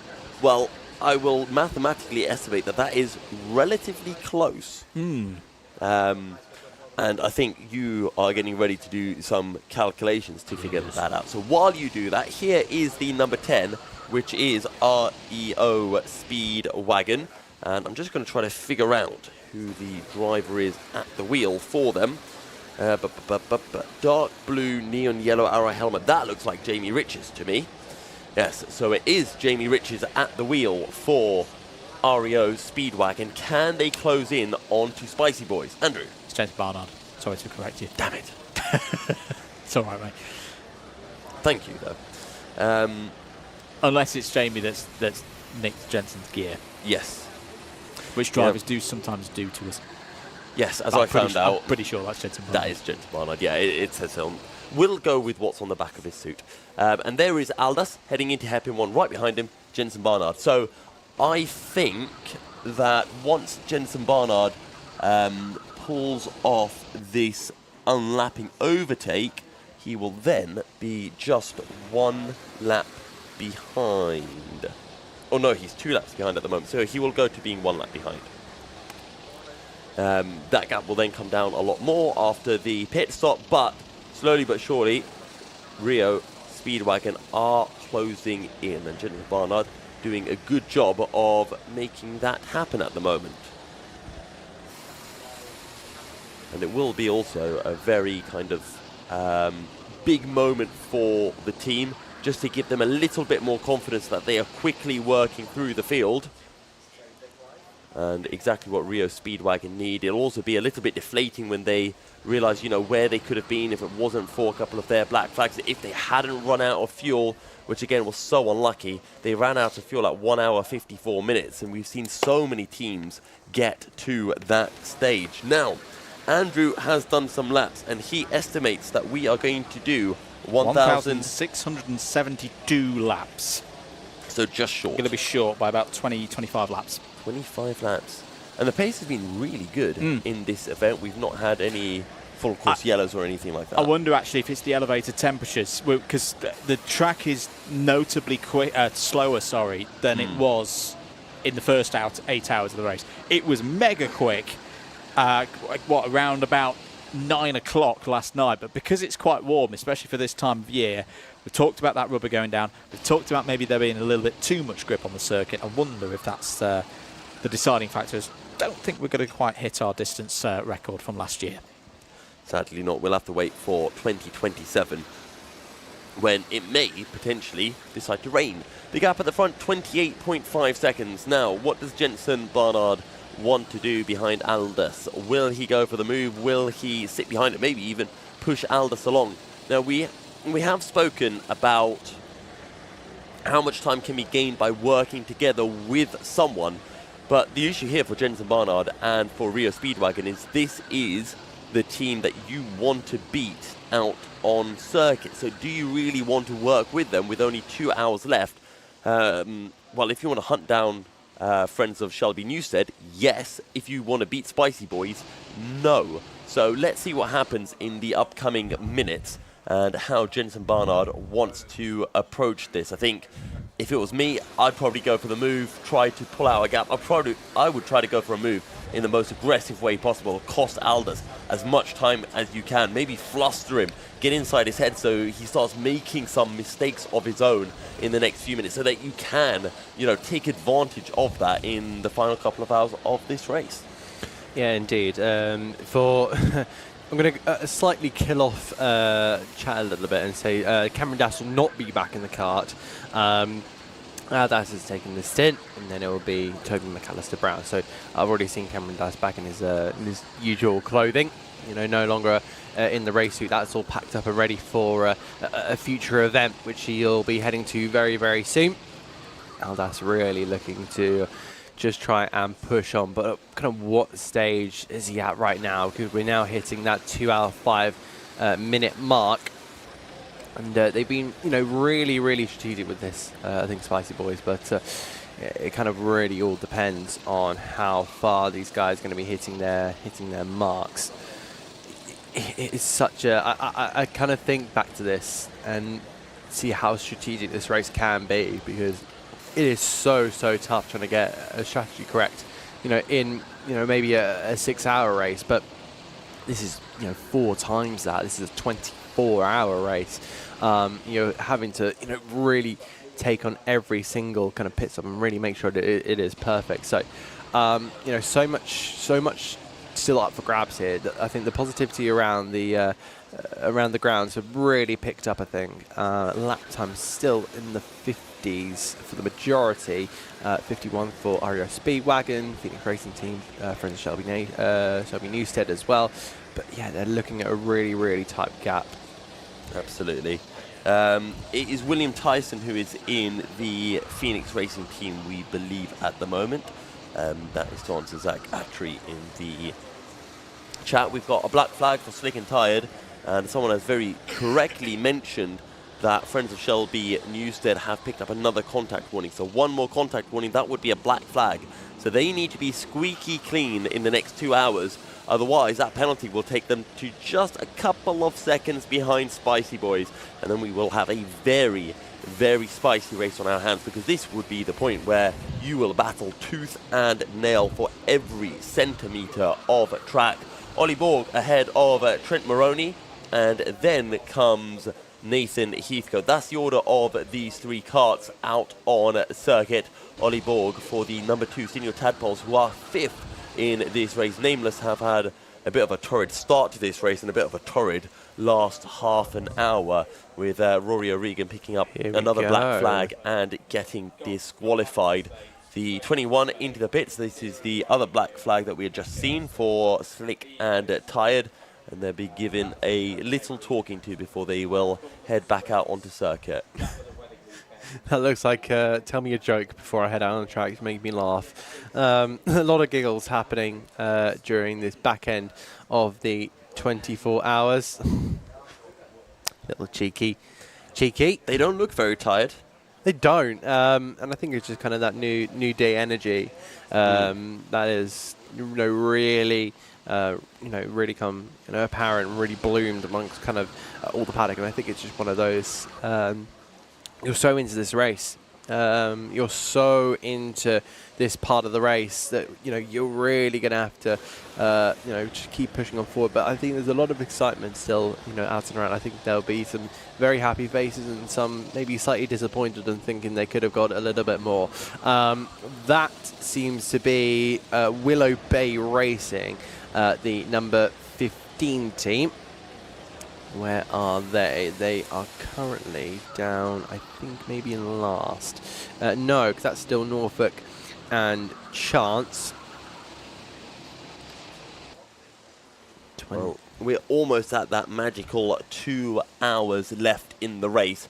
Will we see Spicy Boys pit? Will we see Friends of Shelby Newstead pit? The next 5 to 10 minutes is going to be critical for us to understand what the strategies of our leading 2 teams are in this race.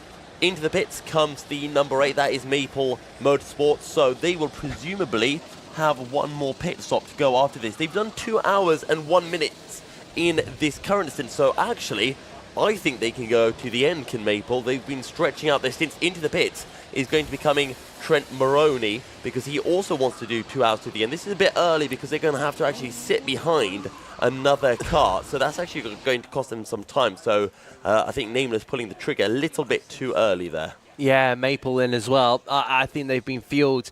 So Maple Motorsport down to 8th place for Kart 8. There is a couple of the Nameless drivers. I think I also saw Bright Osegi in there as well. He's just to the right of our cameras. Oh, it's Blair McWilliam. That's Andrew McWilliam's dad. Andrew getting ready to jump into the kart. I think it was Blair. I couldn't quite tell. It's a bit far away from the camera. Oh, and he did get the seat in. For a second, I thought he had missed the seat. And then I had to readjust the seat insert. As into the pits comes the number 15. That's Willow. Willow Bay Racing. They're doing an excellent job so far. Despite that black flag that they just had, they're still running in 7th place. They might drop behind Maple and MGS Motorsport now, but a really, really good job from them, as we're going to see their teammate, Mr. Peerless, jumping into the car. I think it's Adam Peerless, if I remember his first name correctly. And the number 11 car having to wait a little bit. That is Track Tiles Ingulule Racing.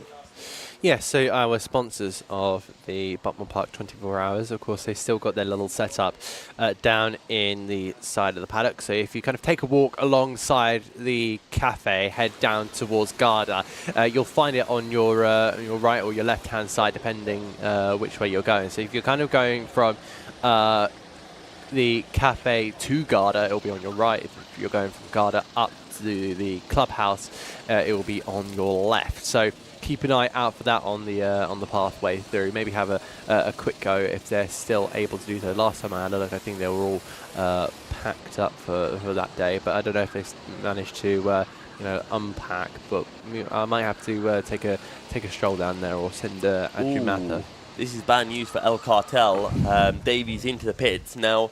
They have pitted, so Tom Davies, he's come into the pits and he had to wait for a bit. Don't forget, El Cartel are trying to hunt down TRX Academy 2 for 3rd place in the rookie class. So a bit of a strategy mess up for El Cartel. It's going to cost them at least 30 seconds, which could be the difference between 4th and 3rd come the end of this race. We still haven't seen friends of Shelby Newstead or Spicy Boys into the pits. We have less than 1 hour 59 minutes to go, which means I think both of our top 2 can get to the end of the race from here. This is terrible news for REO Speedwagon, as into the pits comes Callum Eve? Or was it Kieran Eve? I think that's Callum. No. Yes, Callum Eve. So Callum just getting out the cart. He'll hand it over to one of his teammates. So Friends of Shelby Newstead still in the lead. Then it's going to be Spicy Boys. Then it's the REO Speedwagon. Still potential for Phoenix Racing Team to maybe get a podium out of this, as TRX will pop into the cart. And I think that's going to be Kieran Eve heading out there. Yes, cart. Sorry, just in case I said a forbidden word. The Eve is nigh. Well, we're seeing Maple Motorsport out on track. Our top 10 all pro teams at the moment. So very good to see our pro teams doing very well. In fact, the top 11 are all pro teams. Now, I saw Toby McAllister Brown getting ready to go out. Full Spicy Boys, their quickest driver, arguably.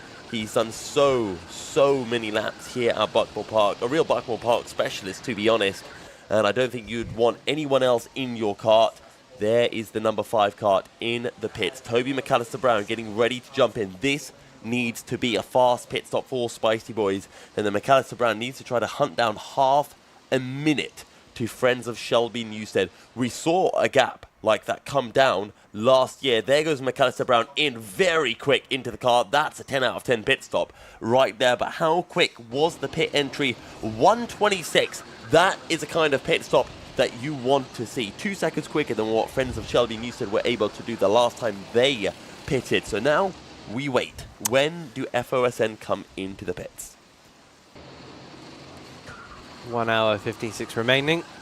What does the battle in the rookies look like? Well, Senki Automotive still looking good. Many laps in front of Elite Crawley Racing Blue. And in fact, just as I speak on Elite Crawley Racing Blue, they are now into the pit lane. So they are going to be ones to drop maybe to third here in the rookies, just behind TRX Academy. They're on the same lap as each other.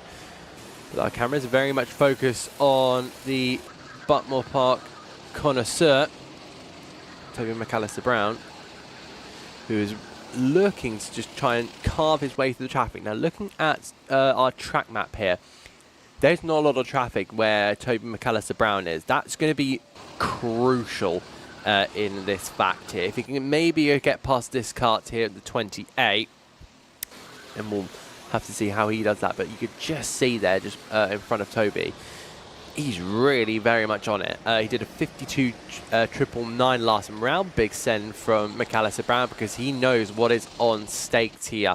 He has just got to wrangle his way all the way through to the end, and the 23 of Friends of Shelby Newstead are into the pits. That is going to get fueled up all the way to the end. They are, whatever they are able to kind of muster up, they will be able to push on forward. Now it's all about trying to get that fueled all the way full up.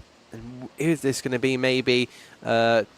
Ooh, what's going on there? They've got to get a bit of lead into the car. Oh, well, Bo Sullivan's going out. That's going to make things very, very difficult for Toby McAllister-Brown. What's the pit stop looking like? 1 minute 29.4, even with the lead addition. So a very quick pit stops for FOSN, and well, you can see the gap. It says 1 minute 8 seconds. It will come down the next time they come over the line. Expect it to be sitting at about 30 seconds. Now, Toby McAllister-Brown is a quick driver, but you're not quick enough to gain 30 seconds on Bo Sullivan in 2 hours. You really need a miracle. You need a black flag.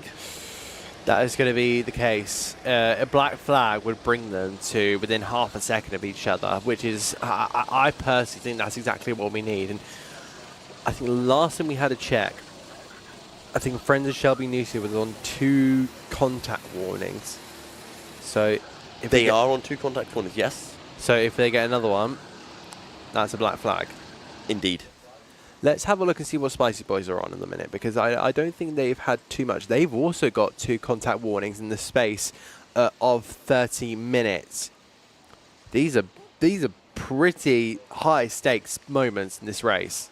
Yeah, don't forget though, last year we saw the team in second close in to the leaders. And, well, we'll see whether we get a repeat of what happened last year. Yeah, in the 2026 Buckmore Park 24 hours. The gap, 29.0 seconds. We will keep an eye on what the gap at the front of the field is looking like. That last lap would have been slow for Bo Sullivan because he had just come out of the pit, so wasn't at the full pace coming over the line, as Jensen Barnard is in to the pit lane. And that is for Phoenix Racing. And who is going to be jumping in is that a Mr. Morris that I'm seeing ready to take over for Phoenix Racing. Sam Morse. So Sam Morse will jump into the kart. And that's for number 10, REO Speedwagon. They can't seem to get... they're trying to push the seat forward. not what they would have wanted at all. You can see a little bit of frustration as he was trying to get in because he couldn't get that seat to go forward. And that's something else to remember when you are running these races, that you have to make seat adjustments. Lead adjustments is something to think about when you strategize who's going out in what stints, to minimize the amount of these changes that you have to do over the course of a race. Yeah, indeed. A couple of, one comment coming in from traffic. If Toby has no traffic, it could bring the gap down a lot. That is very much agreeable. Looking at our tracker, there is not much time, or not much traffic, I should say, between Toby and traffic, really. Because he's got one kart being the Williams Palmer Racing just ahead, and then I think he's got two that are just about to go in towards the left-right before Symes sweep. So that kind of gives you a great idea of the traffic around, but Friends of Shelby Newstead is still very, quite minimal in that sense. Is still making their way through the first couple of corners on the race circuit. In comes Elite Crawley Racing, so they'll be just taking their seat out, and then they'll replace their driver for the final time with 1 hour and 50 left to go. So I wonder if it's maybe full push to the end of this rate. But yeah, traffic is going to play a massive, massive part. I think Toby McAllister-Brown is just slightly bringing that gap down to about 28.7 seconds. So in goes Mr. Jackson for Elite Crawley Racing. Now, where are they relative to Elite Crawley Racing Blue? They are going to be ahead of them by about 10 seconds on circuit. So Elite Crawley Racing have finally got ahead of their B teams. So good news for them. They have avoided a little bit of inter-team embarrassment, let's say.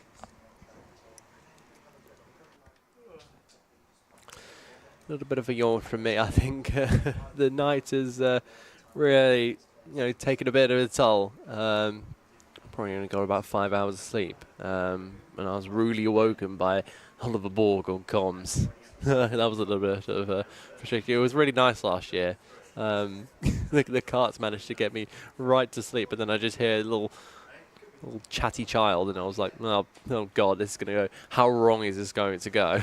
I thought Ollie Borg did a really good job on the comms, to be fair to him, along with all the others. I was very nervous, but... I was nervous as well, to be fair, but they have pleasantly surprised all of us, I think. They did. I'm guessing you saw my text message in the group chat. Oh, yes.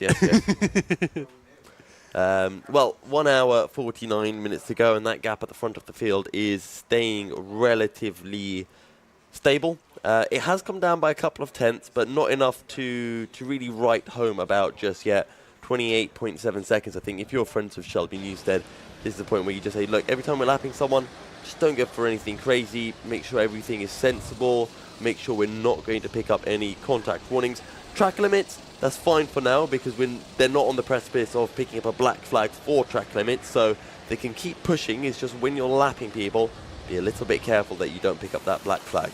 No, there's not many laps remaining as well. We're on 1,547 as friends of Shelby Newstead have just crossed the timing beam. You can just see the rubber marks right off the side of the racetrack, where all of the the last 22 hours of rubber has been flicking off the karts and then being thrown to the side of the racetrack, or they've been layered down on the curbs, on the outside of the circuit, on all the painted stuff.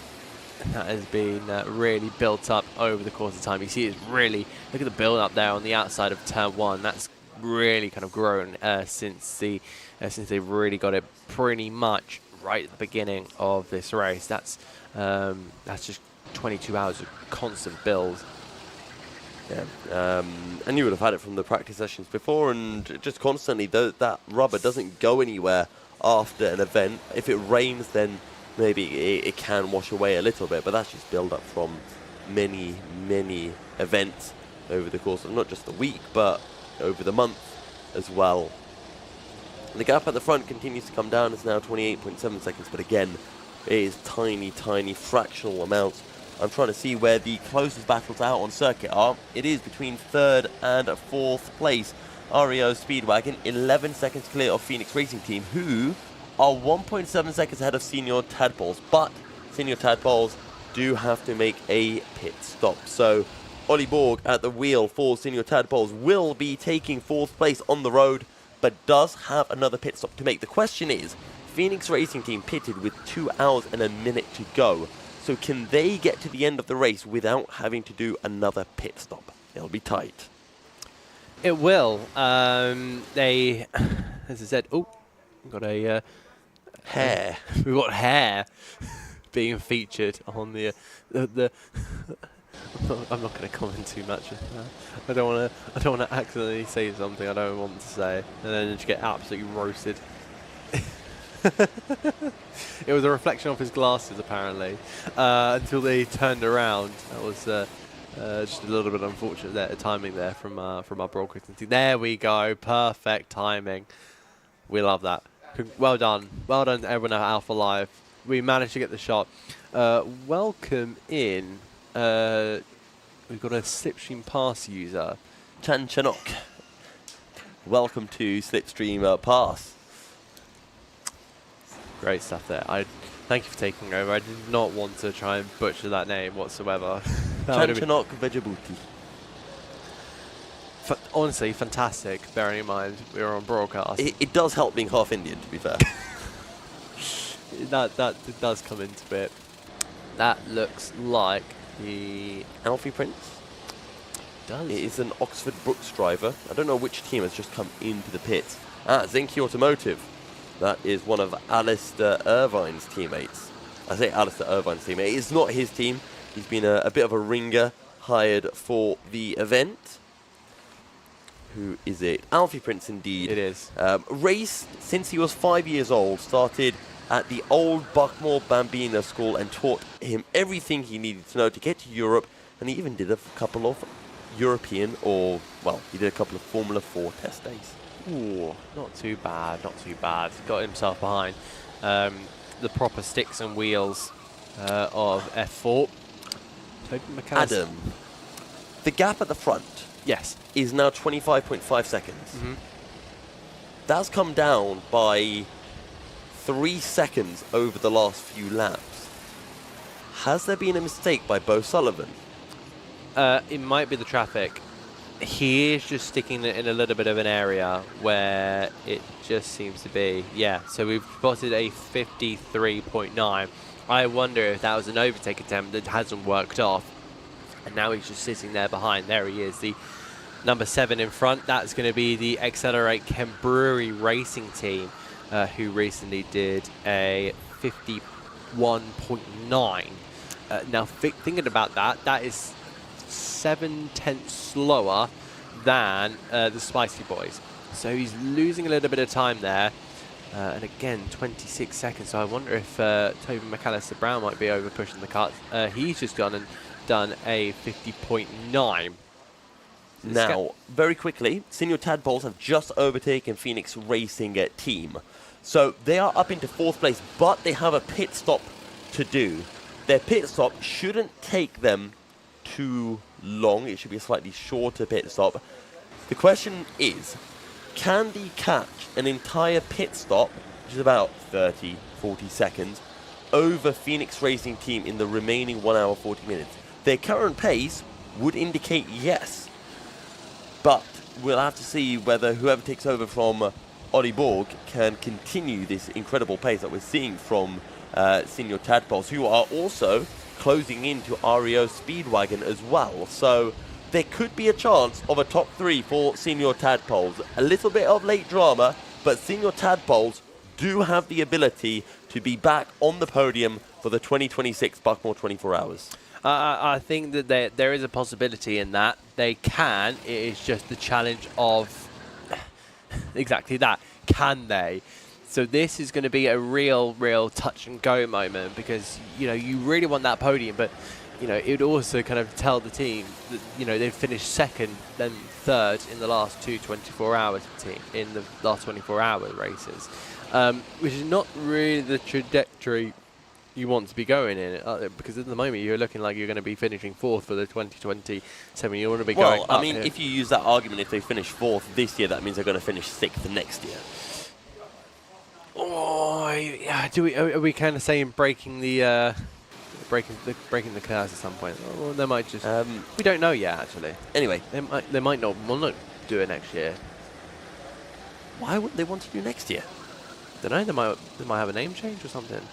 So, but then they'd still be doing next year. If you change your name, that doesn't mean you cease to exist. Right, is Benji going to be taking over for Tadpoles? I don't know. I was speaking to Benji, and they were talking about maybe getting Jasper back in the car, but Jasper was very, very tired. He was very fast, but he was very tired. Ellis Cox was out earlier. We've not had a chance to really speak about him while he's out on circuit. It probably won't be Ollie Borg. Maybe Will Sparrow. It could be Benji. Matteo was out not that long ago, so I would guess Benji or Jasper potentially, but we'll wait and see. Ollie Borg, though, at the moment is doing a really, really good job and is bringing the gap down to Ario's Speedwagon. It is now 9.0 seconds. He's got another 10, maybe 15 minutes left in his stint. We'll see whether he, how soon they are going to pit. More track limits coming in at this time, which is what I expected, to be honest. You know, there's still some really tired, hands, legs out there. I don't think which one makes sense. Tired heads? I don't know. What makes the most sense? I think, well, it depends. If you've got a long neck, you'll have a tired neck. If you are tall as well, your legs will be quite tired. They'll be a little bit bent, and because you can't really straighten them out, you do feel it. If you're not very fat, you move about in the seat a lot, you might have a tired hip, tired ribs from hitting the side of the car. If you're very grippy on the wheel, you'll have tired hands, sometimes tired arms as well. So it vastly depends on your driving style, how you drive. I recognise that suit and helmet. Who is that? That's Accelerate Kent Brewery, the number 7. I'm going to try to figure out who that is. Is that Ross Sandwell? Ross has been requested in the chat multiple times. Ryan Sandel. Yes, I thought I recognised Mr. Photographer. Takes some very good photographs. Seen a few of his motorbike photographs of MotoGP and etc. You calling me fat? No, you're calling yourself fat. The gap is 26.3 seconds at the front, so it's kind of expanded back out. Bo Sullivan and Toby McAllister-Brown trading lap times, which is kind of what we'd expect of two drivers of that caliber. Indeed, some really strong drives from the pair of them. Oh, that's going to be number 7 forced to the outside line. Oh, it's getting a little bit tacky in here. There's a lot of karts in that. Not sure who the kind of the big names in there. I definitely see Senor Tadpoles needing to get through in that part, but they have taken another almost 3.5 tenths out of a second out of Ario Speedwagon, which is very promising. 8.3 between those guys in the minute. So if they can push on forward, that will be fantastic for those guys. Closest battle going on out on track between Richard Racing Team and Elite Crawley Racing, 40 to 15. In fact, Richard Racing Team has just got past the number 4. Senor Tadpoles are now into pit lane. Indeed, they are. So Ollie Borg will be jumping out of the car. Great question in the chat from Jude Simpkin. Has the Buckmore 24 ever come down to a last lap battle? No, it's come down to a last stint battle. Last year there was a late penalty for Nameless, which dropped them down to second behind Senor Tadpoles. They had to catch Senor Tadpoles. They overtook Senor Tadpoles in the last hour, pulled out an 8-second gap before taking the win. And it is William Sparrow out for Senor Tadpoles. Now he's got a big job to do, because he's going to come out about 40 seconds behind Phoenix Racing Team and REO Speedwagon. Will he be able to bring that gap down? This is a lot of pressure that is going to be going on to Will Sparrow's shoulders, and he would have known exactly what he would have been getting into over the last half an hour. He would have been mentally prepping himself, and the team would have had a chat and said, look, egos aside, who is going to be the quickest driver that can get us to the end of the race and potentially get us that third place? And the team have decided, we're going to put Will Sparrow in the kart. So, Will Sparrow for Senior Tadpoles. When he comes across the line, we will see exactly what the gap is from the Tadpoles to the Phoenix Racing Team, who are currently in 4th. Now, Phoenix Racing Team are 10 seconds behind REO Speedwagon, and the Tadpoles are a further 36 seconds behind. We've got 46 seconds separating our 3rd, 4th, and 5th place teams in the pro category. And with that, Kieran Mock is ready for an interview. Yes, thank you very much. I'm joined here with Matt Keane once again. Obviously, we've seen you a couple of times already today. Yep. You won the reaction test. We saw you join on comms and get a prize of the Scale X Trick track. However, there's also another reason you're racing here today, and that's obviously what you come to talk about. Yeah, that's quite right. So basically, when I did the 12-hour last year, it's one of the hardest things I've ever done. Not quite sure originally why I signed up to do a 24-hour, because after my 2 hours in the 12-hour, I felt absolutely awful. So I sort of thought, if I'm going to do it again, might as well do it for a good cause as well. So at the minute on Facebook, I'm running a fundraiser for Cancer Research UK. So obviously everyone has their own reasons. There's plenty of reasons to raise money to help the cause of going against cancer. Bit of a close one to my heart for me. So I lost my auntie Christmas just gone. We didn't even know she had cancer until like 2 months beforehand, so it comes a big shock. Everyone has their experiences. My mum's had breast cancer. Luckily I've had a benign tumour, so a form of cancer. And there's only like 3 of us in the family anyways, so and all 3 of us have had some form of it. Even the dogs had it, so count 4 if you want then. So everyone has their reasons, but yeah, I knew going into it I wanted to, might as well make it for a good cause as well. So I think we're at like 340 quid or something, so every little helps. If anyone fancies donating, then yeah, it's on my Facebook page. Just search Matt Keane. It's pretty obvious. It's well, there's no photos of, well, there's some photos of me. The main thing is a BMW with a wing and gold wheels. That's quite recognisable. But yeah, any donations would be much appreciated. Fantastic. And obviously, one of this type of event is very popular for people to come and do it for charity. I'm assuming the entire team is getting behind it. And so is that something that's really sort of heartwarming to know that everyone is behind you for doing something like this for such a good cause as well? Yeah, so I think someone else in the team as well, we've got Daniel Weir racing with us. Actually, he's got on his helmet, I think, a message that he's racing against prostate cancer. I know that's something, again, close to his heart. So both of us are sort of doing our bit with some fundraising. So yeah, it's nice to have everyone coming together and all sort of being united. Fantastic. And I'm assuming some of the families watching at home as well. Yeah, so I think got mostly everyone watching. I've got my girlfriend Liv. She's watching with our cat, which I mentioned is going to be right after the Scale Electrics track later on. Yeah. And then I think we've got got Dan's mum and my mum watching with those 2 as well. So yeah, we've got a few people watching at home, a few friends. So yeah, it's quite cool. It's nice to be televised. it's interesting. It's like a first time experience for me.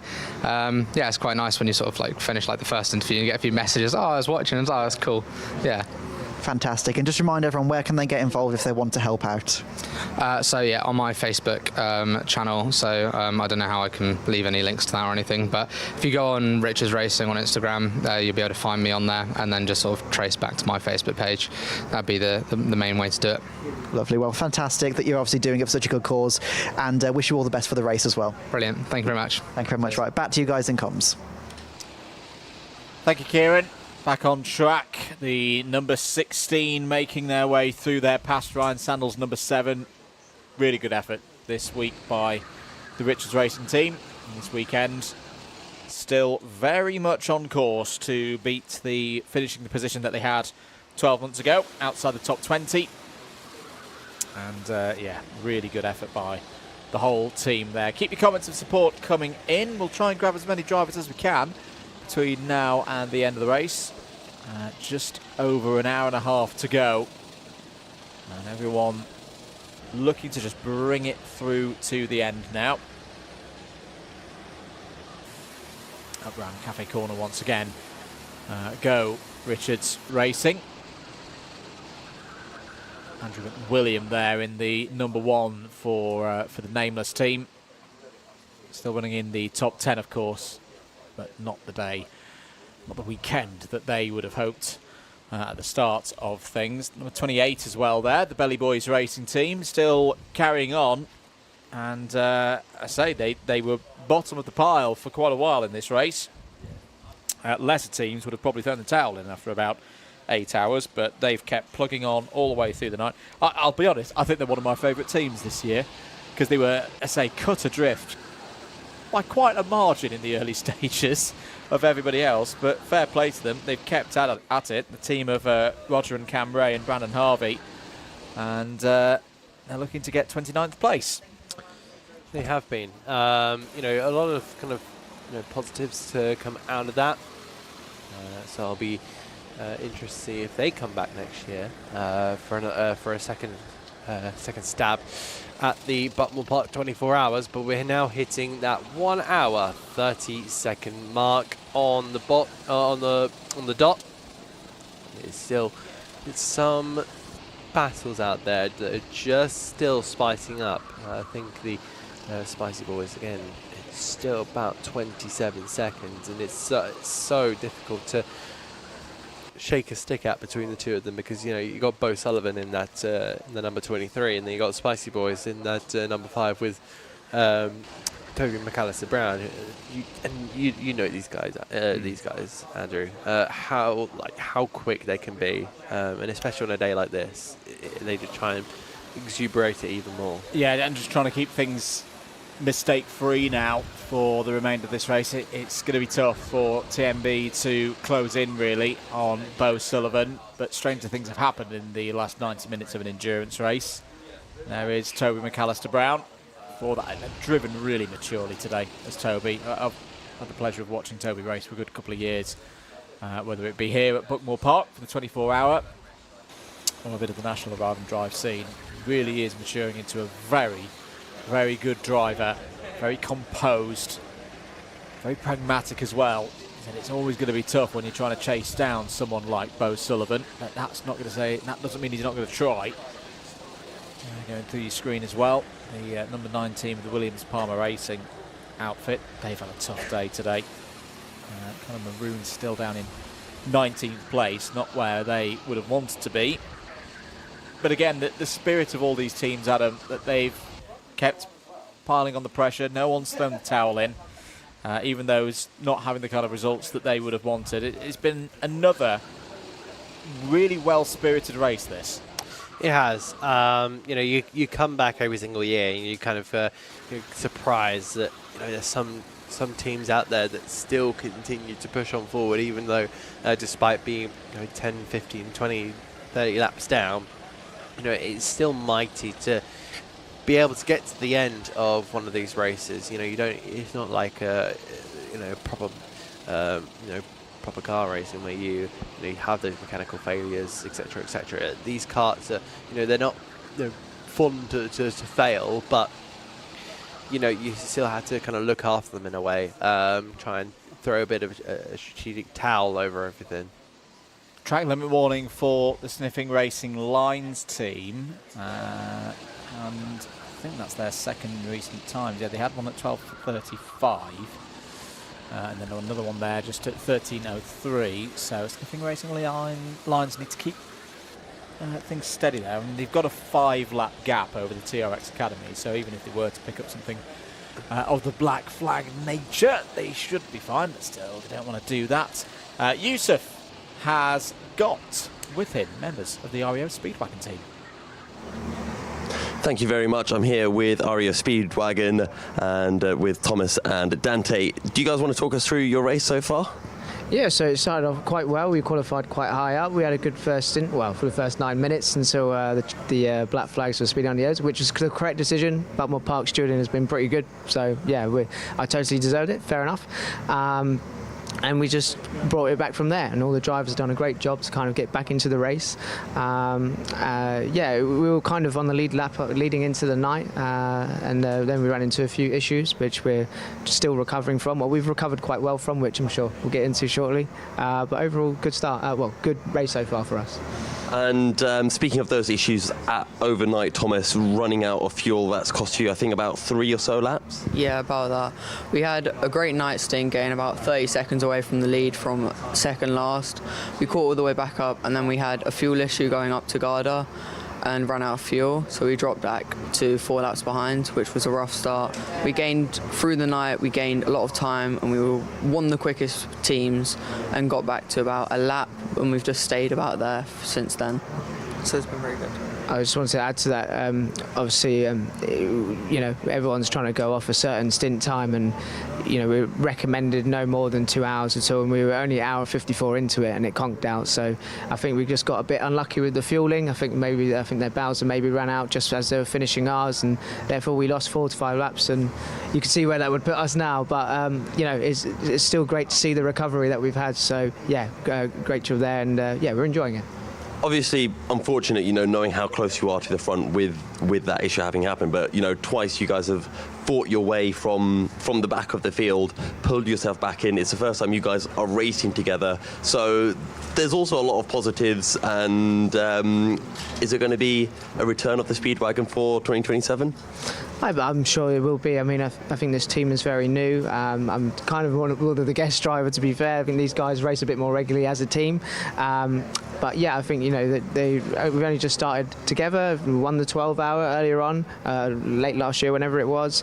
24-hour here, again, it could have been the win as well. But we're still looking good for a podium. Hopefully, we'll see. We'll see how it pans out. But yeah, I'm sure more to come from Rio Speedwagon. And Thomas, how's Dante doing on his debut showing for you guys? Doing pretty well, nothing to complain about. Just unlucky with the speeding on the yellows on the first few minutes. Apart from that, it's been pretty good. Was there a second black flag in the first few hours as well?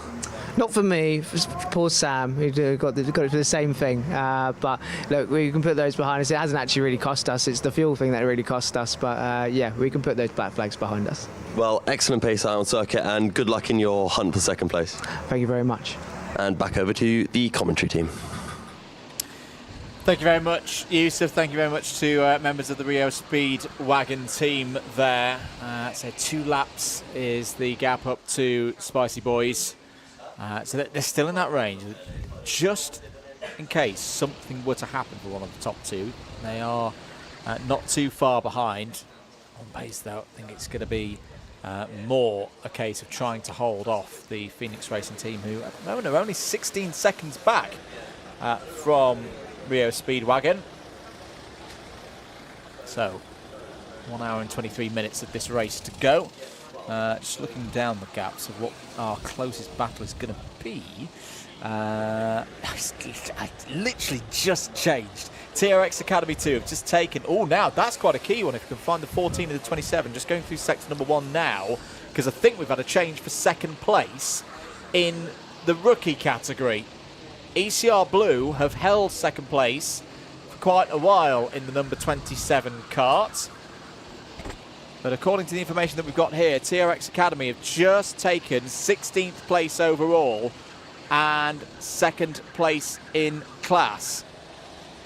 They're just on the basis of... There they are, number 14. And then the 27 a little bit further back. 27 losing track position now, Adam, to a few of the karts as well. So that's a really good charge from TRX Academy 2. Indeed. I wonder if El Cartel could potentially get in there. And the minute I look at that, they're about, what, 4 laps down. 4 laps down. So, yeah, scratch that off of the board.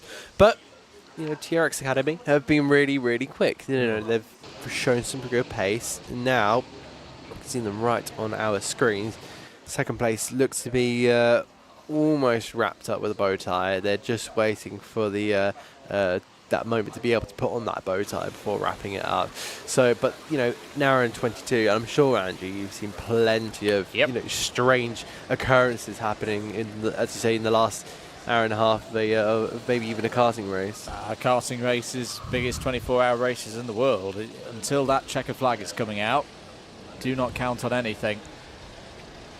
especially when you've got multiple teams still on the lead lap of the race. Mild Runnings have had a track limit warning.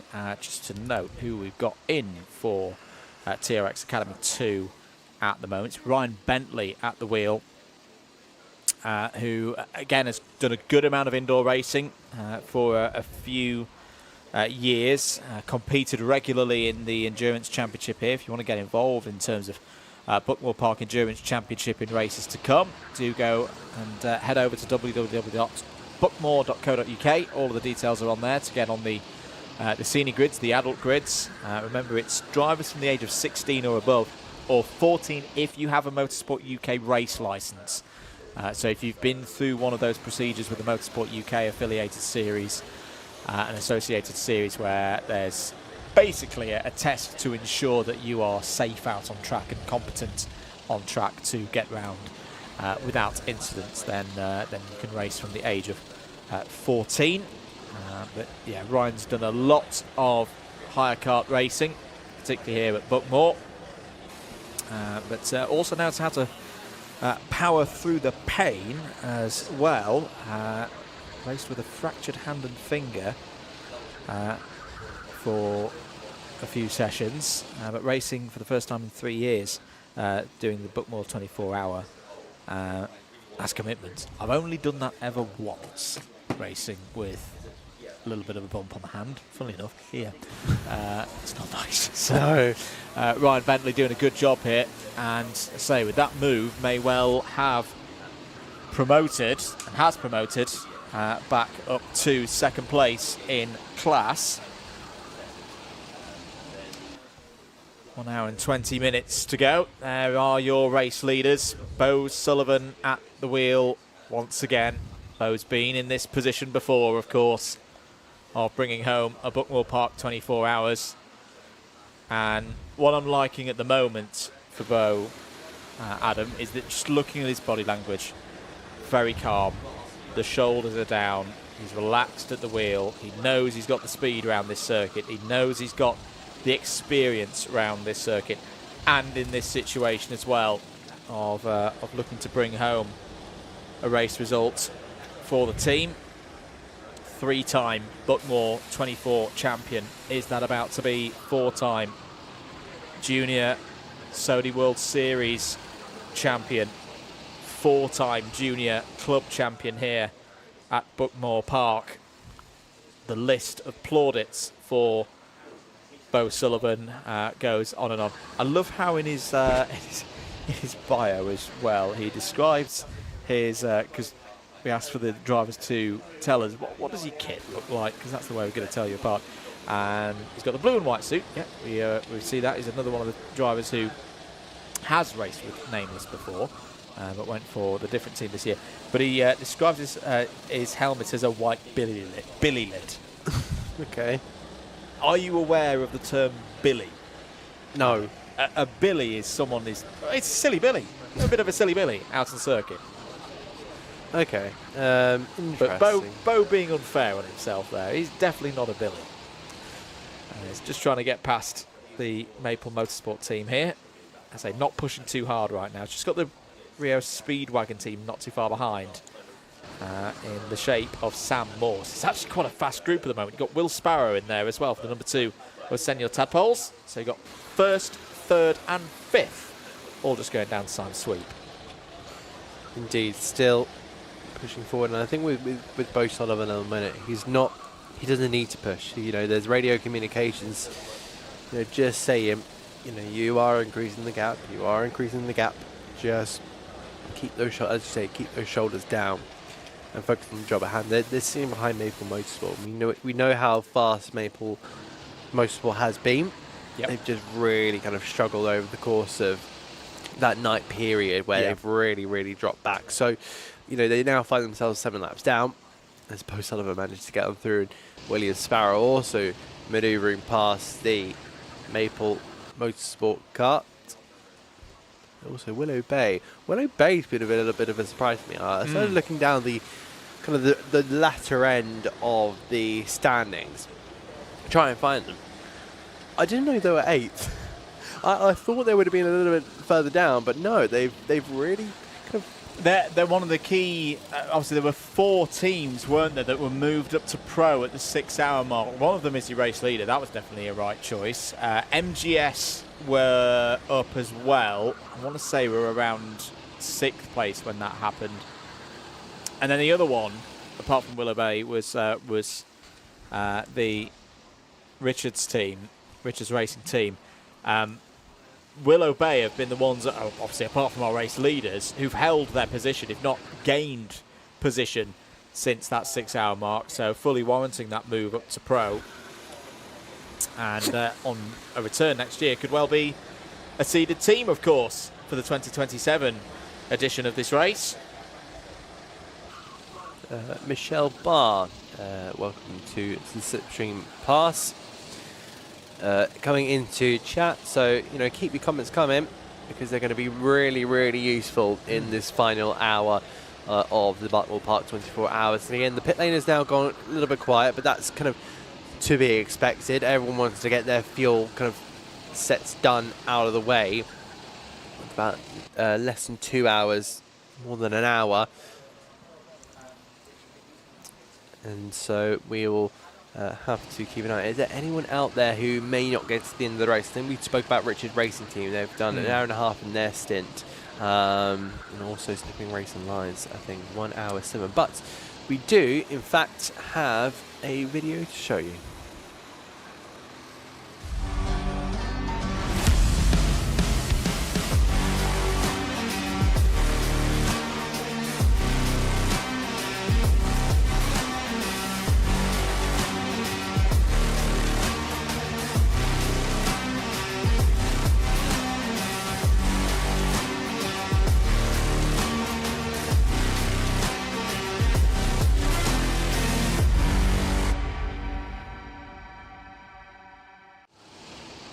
Another great initiative there from Buckmore Park. And yeah, get your applications in if you want to be part of that. And in previous years, Alpha Live's very own Piers Pryor has been involved in that initiative. Yellow flag on the approach down the hill. That's why the driver's going a little bit slower than they normally do through this part of the circuit. As that is why. Barrier repairs. Big thanks to our whole events team and marshalling team. We always say it and we always mean it, that without the Orange Army we could not go racing. And I say it's just as much as it's tough on the drivers and the teams, a 24-hour race. Think of it for the marshals as well, of not only making sure that the circuit is in a good state in terms of those barriers and those bits of track furniture, but also staying alert and focused as well. Big team here at Buckmore Park, regularly switched around to make sure that they're all fit and ready to go. And as we heard from Dante Dillon earlier on, they've been absolutely exemplary once again in their work here today. Not long to go now. Less than 75 minutes before the end of this year's 24-hour. And we've got another guest commentator with us. Hello, how's it going? Very good. How's things been going so far? Well, we're 32 seconds off the lead, so pretty well, but not well enough, I think is the best way of putting it. But I do think like the boys have just done an unreal job to be here, so it's not in our hands anymore, I think. Nope. Now it's up to contact warnings. So. Yeah, and the trouble is you've got probably the best driver in any of the teams out there in the shape of Bo Sullivan, who's been in this position before of looking to close out a race victory. He knows what to do here, and also the weather conditions have been so great, but this is probably the point of the race where you could do with a little bit of rain right now. That's not going to happen today. A touch, yeah. I mean, we could have done with rain, 24 hours ago? Yeah. And that carrying on for 24 hours? But, yeah, I mean, as you say, Bo's not going to make any mistakes. No.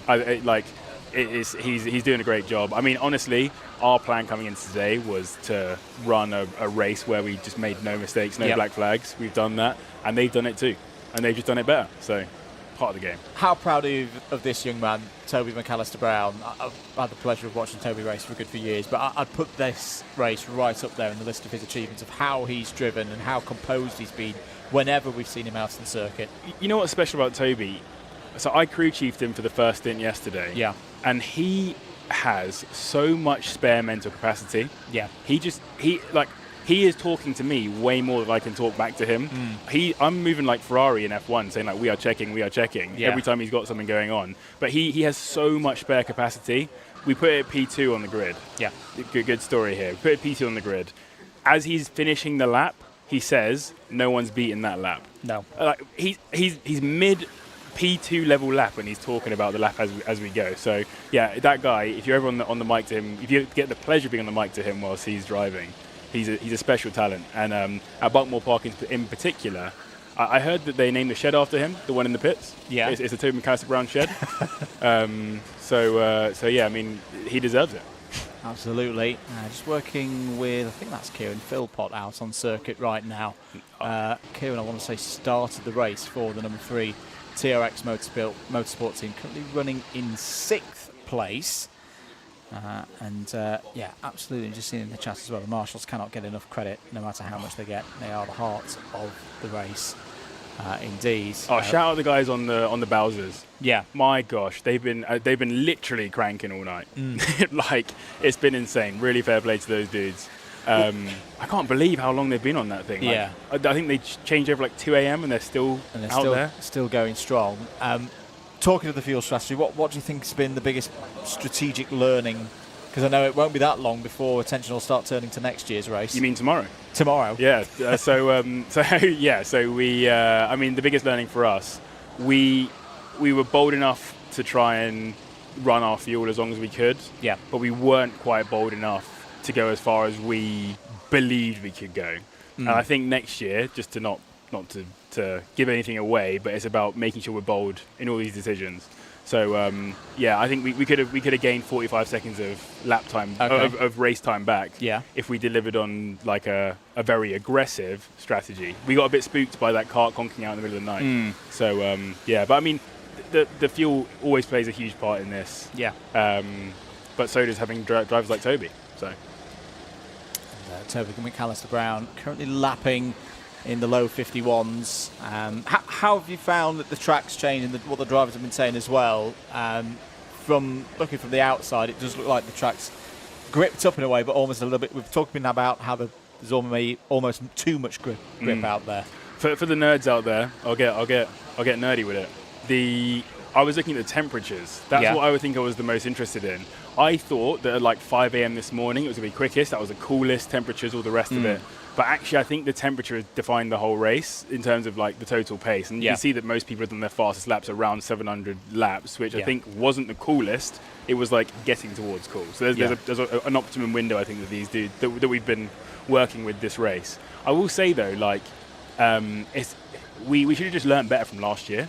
Okay. Last year, the final stint was so slow for everyone.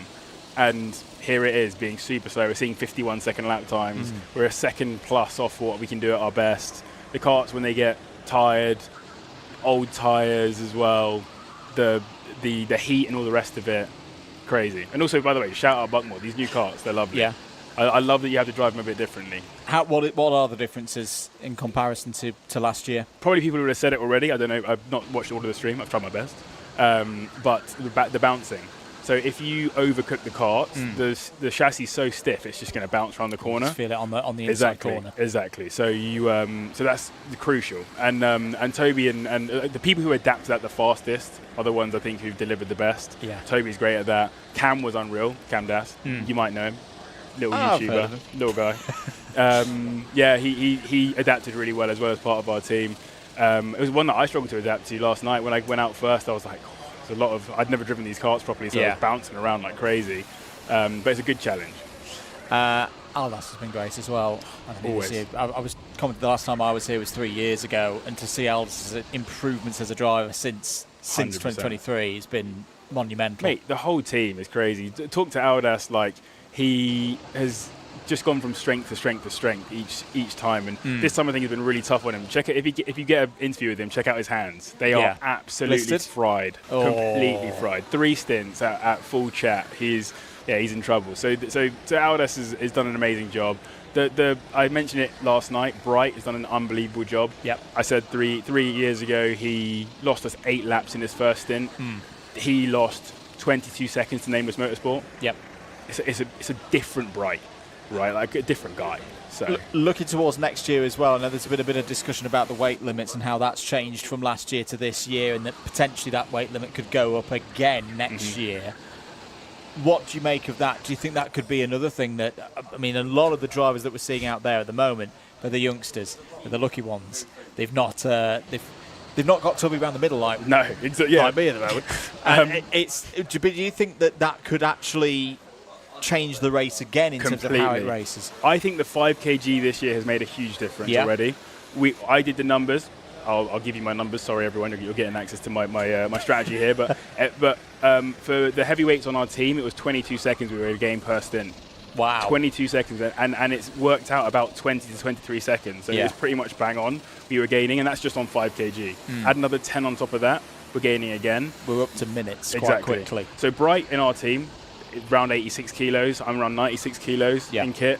So for us, like it's a dream come true. And if for those of you that race Kart Racer Champions, another great event takes place at Buckmore Park, you'll know that when it's run at the 80 kg and the 90 kg, you start to really see who can hack it at those weights. So I think it'll be fun next year. The dream scenario, in fact, forget that altogether. One of the best things this weekend has been the number of heavyweight drivers coming up to me and being like, next year, we're gonna have it. my God.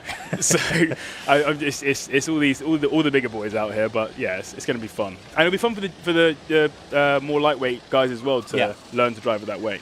Absolutely, they'll be much more planted in the corners. Yeah, so. I'd say less maybe so of some of those challenges that we've seen. Just a quick note on what's happening out there. TRX Academy 2 are having an absolute flyer to the end of this race. We talked about them overtaking ECR Blue not that long ago to take second place in class. Well, they've just got the Elite Crawley Racing Pro team now as well. So TRX Academy 2, it's going to be too much for them to try and gain any more, probably. They've got a whole lap to catch up to Accelerate Kent Brewery Racing team, and then even more laps to catch up to the Zenki Automotive team. But what an effort from this team here. Number 14, Ryan Bentley at the wheel, is not literally, don't do this, Ryan, driving the wheels off of it to get that team back up into second place in class, now back up into the top half. And that's a really, really good effort from TRX. This circuit as well, mate. How much fun is it to drive for those who've not driven it before? Oh, the best. If you've not done Buckmore Park, you've got to try Buckmore Park. One of the best things about this track, I think, is the lack of straights. Yeah. There are genuinely no straights. There's not much rest, is there? Like you're literally just on it the whole time. And if you take a moment to like breathe, you're in the next corner already. Yep. So I do think it's a great track. It's also multiple overtaking opportunities. Like entry T1, entry hairpin 1, entry hairpin 2. Like every corner, pretty much, you can make a move. That's what makes sprint racing so great around here, and it's also what makes endurance racing so dangerous around here. Yeah. Because you think the move is on all the time, and it's not always on. I find from having driven around here a fair bit, it as you say, it tightens up very, very quickly if you overcommit, particularly down here at the bottom end of the circuit into Paddock Corner. Very, very easy to think, yep, I've got this, and then end up towards the right-hand side of our screen there. Through Garda as well, bit of traffic for the leader to deal with. Will Sparrow not too far behind there. But what's your favourite corner on the track? I've got to love Sime Sweet. That commitment down the hill when you've just got the kart dancing on the rear axle, and then the transition again into the left-hand corner. What corner did you find most challenging? Good question. I'm going to say Garda. Ooh. Because it is such an important corner for the next lap.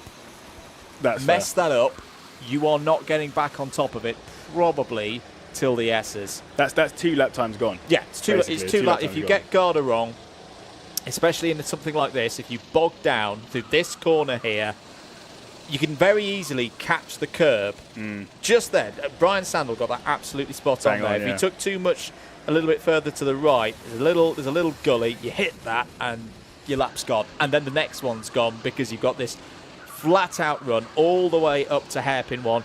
This on a good day can be flat out as well. Maybe not so much in one of these. And I say you don't really get and then you've probably got someone on your backside as you go into hairpin 1 and then again into hairpin 2.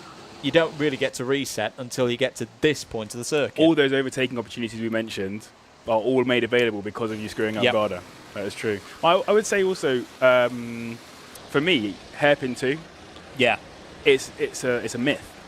The line through that corner, if you watch Toby, Aldas, me, Drew, we'll come through that corner at basically the same pace on 4 different lines. Yeah.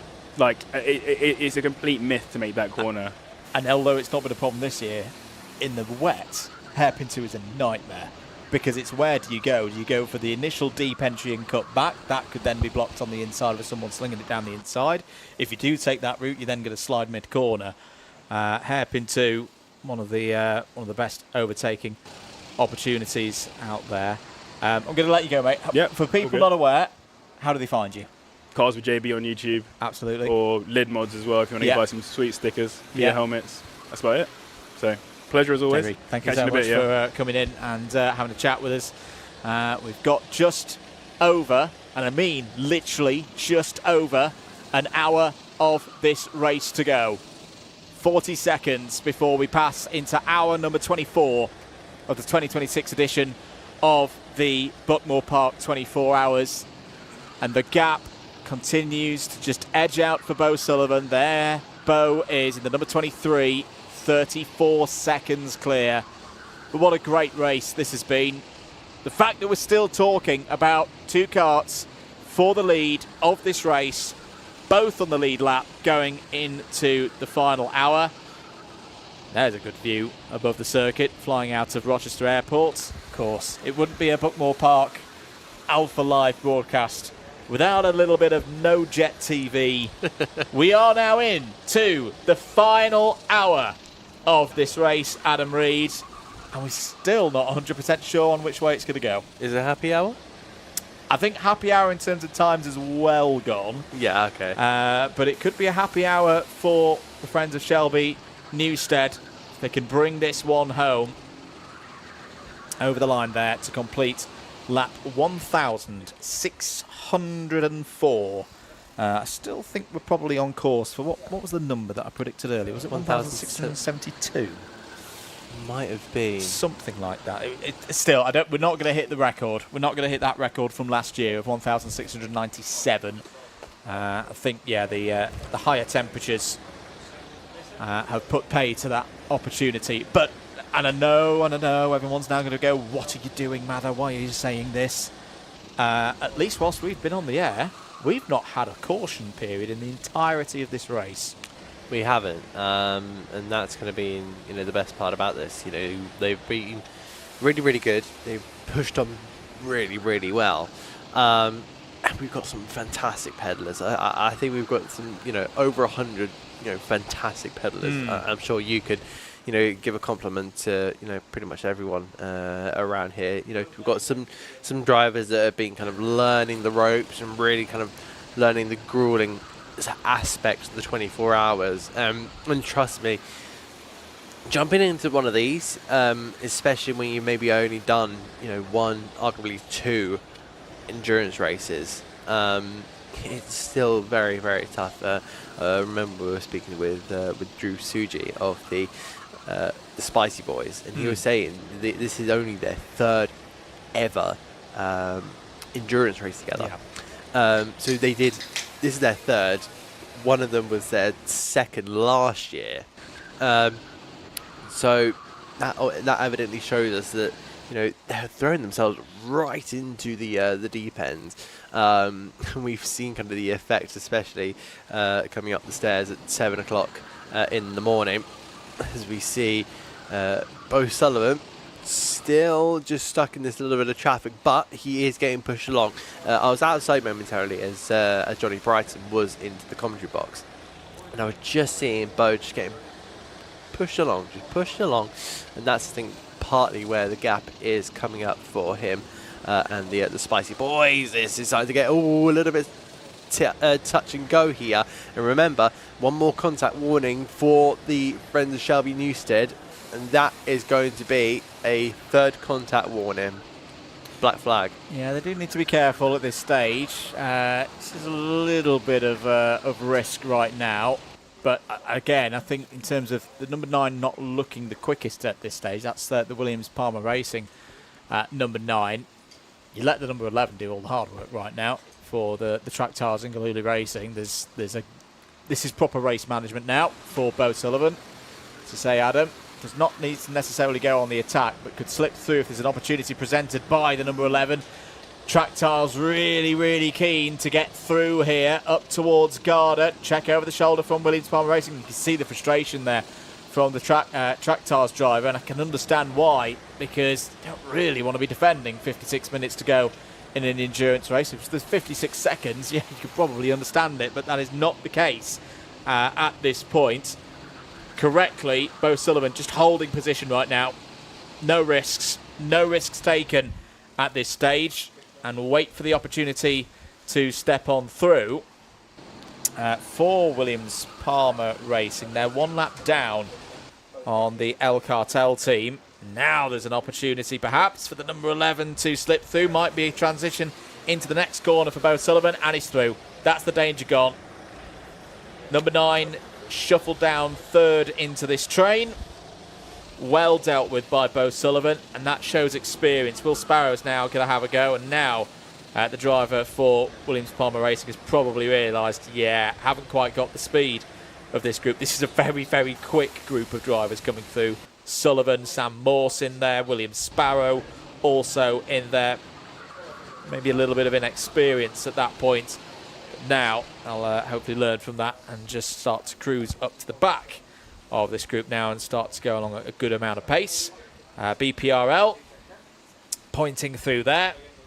Good traffic management for one of the teams who've learnt a lot here this year.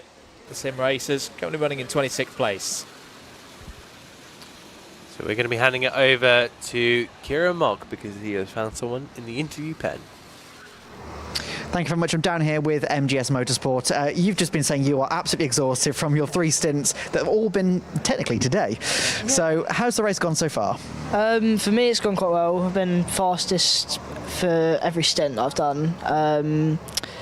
No black flags, so pretty good overall, I think. And how's your stints been? Well, I've had one stint, which was at 3 in the morning, so that's a lovely time to have my one stint. But I mean, I was on pace, so it wasn't bad. I gained, I think, 1 place, but I was on pace the whole time, so nothing to complain about. Fantastic. And obviously we are, an hour from the end, I think? The clock's gone off there. So about an hour from the end, 23 hours in. How has this race been overall? And also, what does this race mean to the drivers? You know, is it a big special one for you?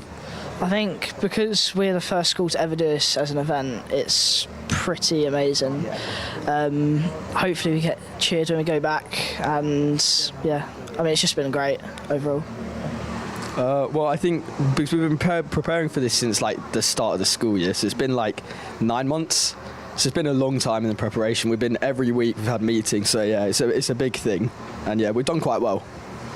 And what sort of preparation has gone into it? Like, I'm assuming if it's, been a bit of a school organisation type of thing, have you and some of the other kids been, doing some other races? If so, what kind of races have you done? So, I think it was 3 or 4 weeks ago, we did 2 teams for the 3-hour endurance here, just to get some track time in. We've done various 30-minute practices, just getting the times better and better. And overall, we've been just collecting sponsors as well, which has helped fund all of this. So, yeah. Well, I mean, a lot of us already race at Buckmore quite regularly. I mean, I know him and George, they do owner karting all over the place.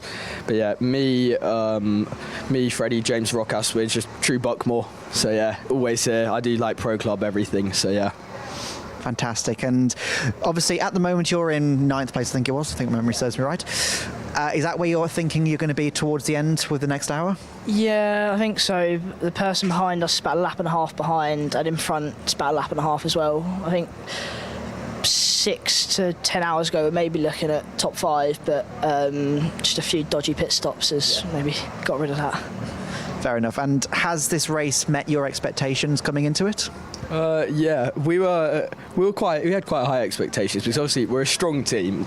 Like, none of us are like really bad. We're all quite close together. Obviously, some quicker, some slower. But we thought we'd stay in rookies, and getting promoted to pros. It's disappointing based on the fact we would have came first in rookies, but it's a compliment. Yeah. Showing we're fast enough to do the pro class. So yeah, I'd say we've done quite well. Good, fantastic. And have you got anybody watching at home? I've no idea, to be honest. Yeah, me neither, to be honest. Don't know. You've got no support at all? I've got support here, but it's been a long 24 hours. I imagine not many people have watched for that long. Yeah, well, my dad's here. He's been here the whole time with me. Well, he went home to go to sleep, but we've been here for like 13 hours now, and he's just on coffees. Had like 20 coffee. Yeah, he's been coffee the whole time. No, I don't. But I think that's probably going to be the case for a lot of people. Well, thank you very much for coming up and chatting to us, and congratulations, obviously, so far staying in the top 10. Hopefully that continues. Oh yeah, hopefully no puncture. The tyres are very cooked. You have said it now. I've jinxed it now. Don't even. I'm going to cut you off before you say anything worse. Right, back to you guys.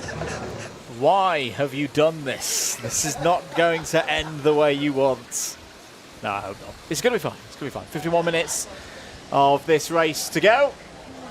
As the number 25 of the, as mentioned, Maidstone Grammar School motorsport team.